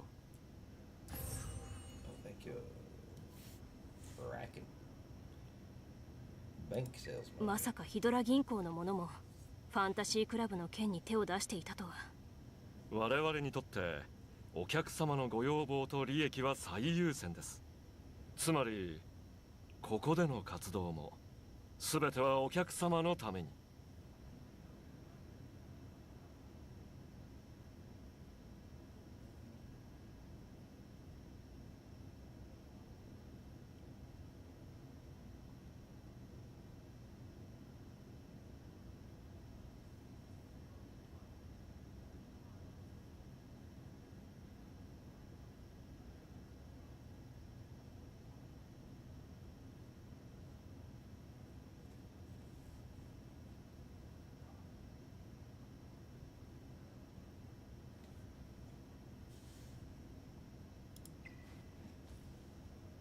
皆さんはカレー長にお会いしたいご様子でしたら、この私たちをカレー長に会わせてくれるのですか？カレー長に会うのはさほど難しいことではございません。あなた方の実力次第では誰にだって投資を受ける価値はある。しかしその高はご自身で証明していただきましょう。私たちの実力を試すつもりか？ただ協力する価値があるかどうか確かめてみたいだけなんです。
本来の力を見せてほしいのです。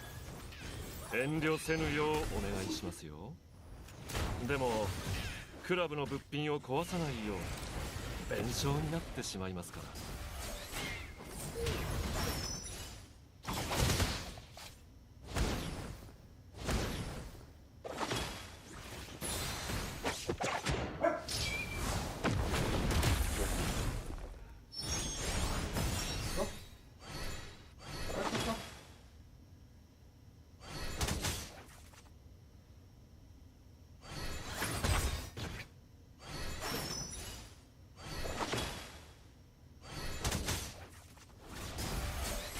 敵がまだいるかもしれない。警戒を怠るな。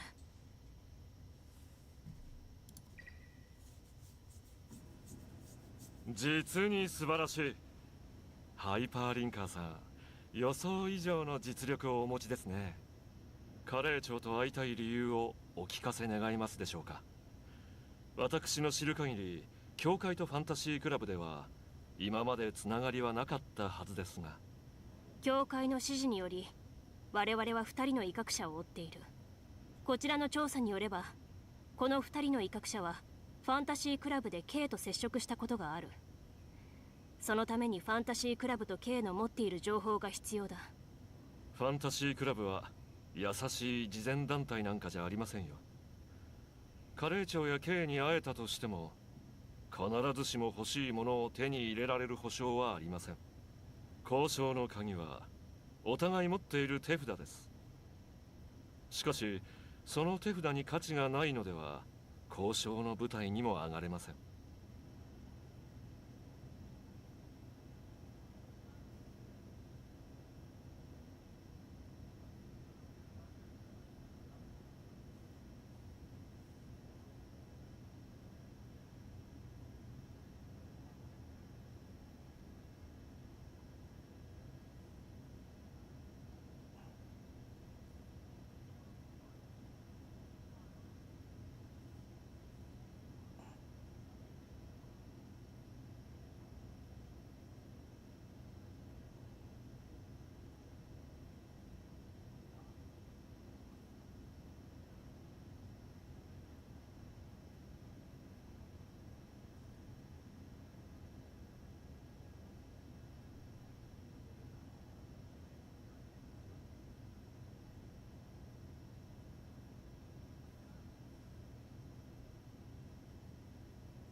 まあ今一番価値のある手札というのならばこの賞に他ならない。ファンタジークラブにさえ勝てれば彼らも。しかしこのまあ私のお客様ラズ今回の賞を重要視しここではあなた。確かにラズさんの協力を求めるつもりだったが。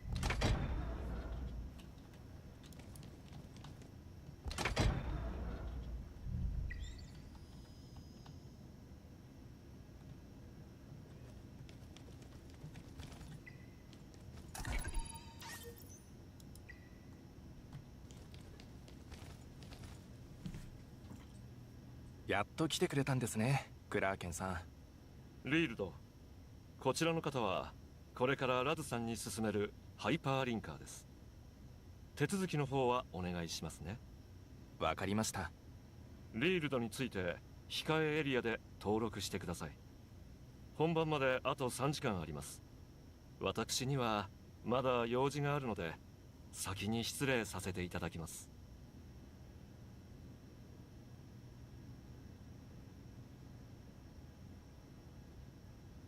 ショーに出ていただいてありがとうございます。ではこれから私がお供させていただきます。他のメンバーはもうついているのか。予選突破のビクトル、トリファリさんが推薦したトゥーランドット、そして徘徊の街が推薦したクロロスはもう会場に着きました。あとはウォルフキャバレーが推薦したファンガスです。時間がありません。登録を急ぎましょう。で何を用意すればいい？基本の連絡先の情報と名前、そしてここにサインを。他の手続きは私にお任せください。ここは休憩エリアです。ごゆっくりどうぞ。どうぞ。ラズさんの識別コードです。これを使えばここを自由に出入りできます。身分の証を兼ねてますので大切に保管してください。15分後この先の登録センターで会いましょう。ああ、頼む。ちょうど他の選手が何をしているのか確認しておきましょう。徘徊の町の連中には気をつけた方がいいわ。クラーケンさんとラズさんが約束を破ったこと、奴らがタダで済ませるはずがないと思うの。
待て、奇遇だな。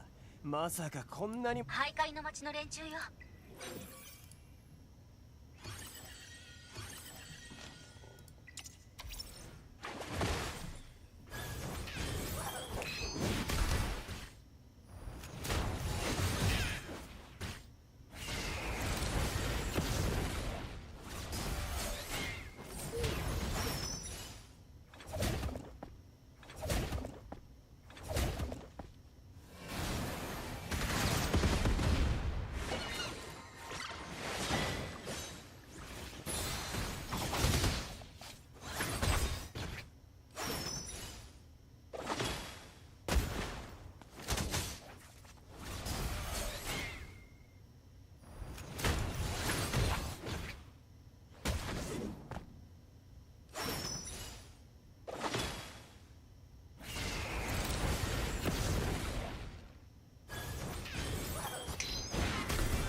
マギの言った通り、徘徊の町の連中が。放っておいて。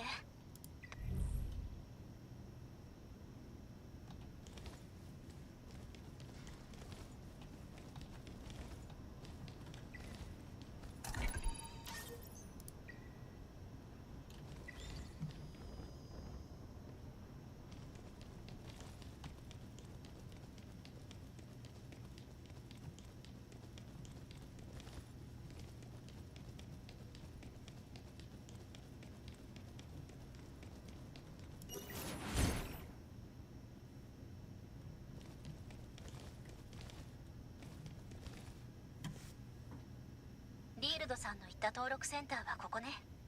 リールドさんはまだ来てないみたいですね。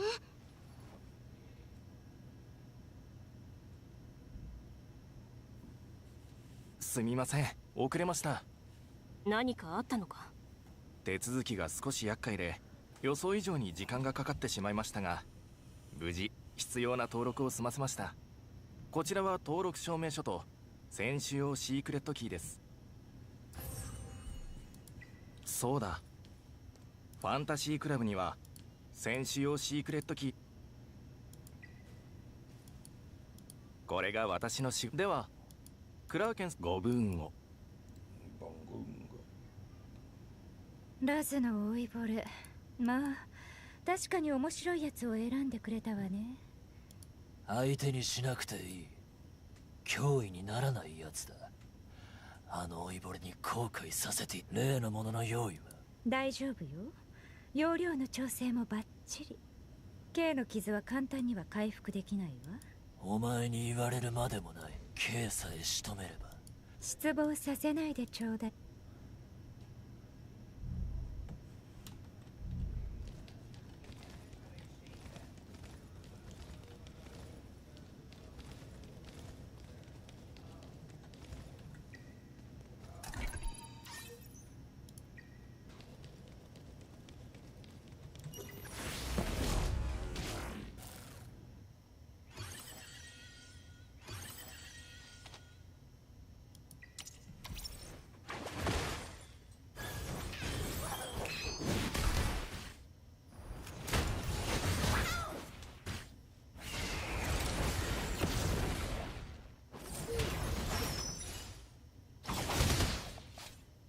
少し休憩しよう。まだやるべきことがたくさんある。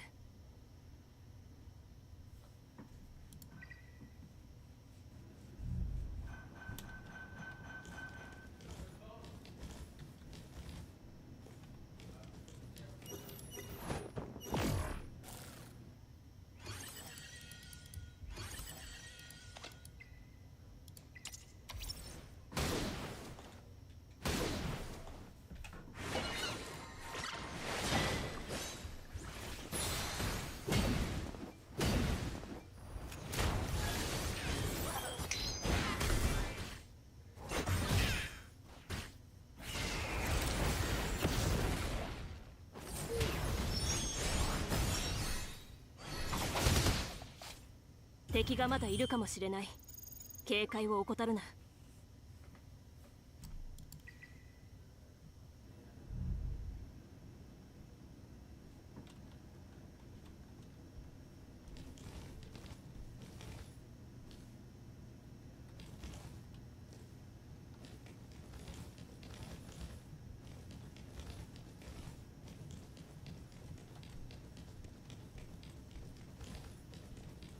リールドさんの言った3番目の通路ってここかしら。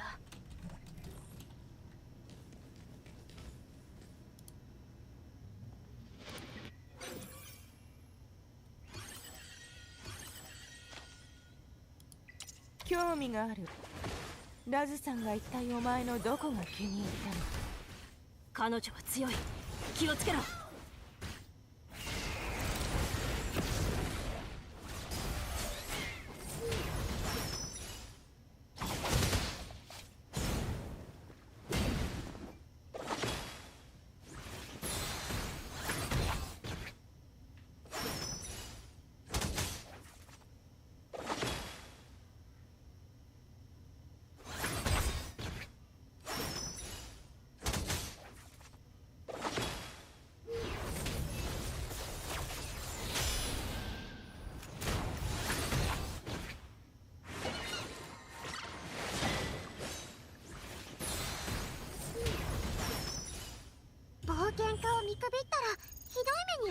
よ。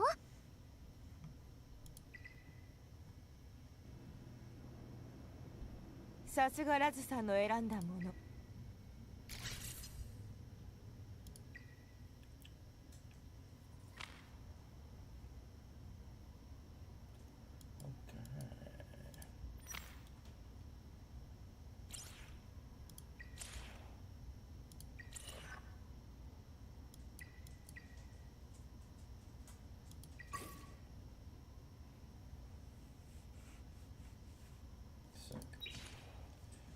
Right.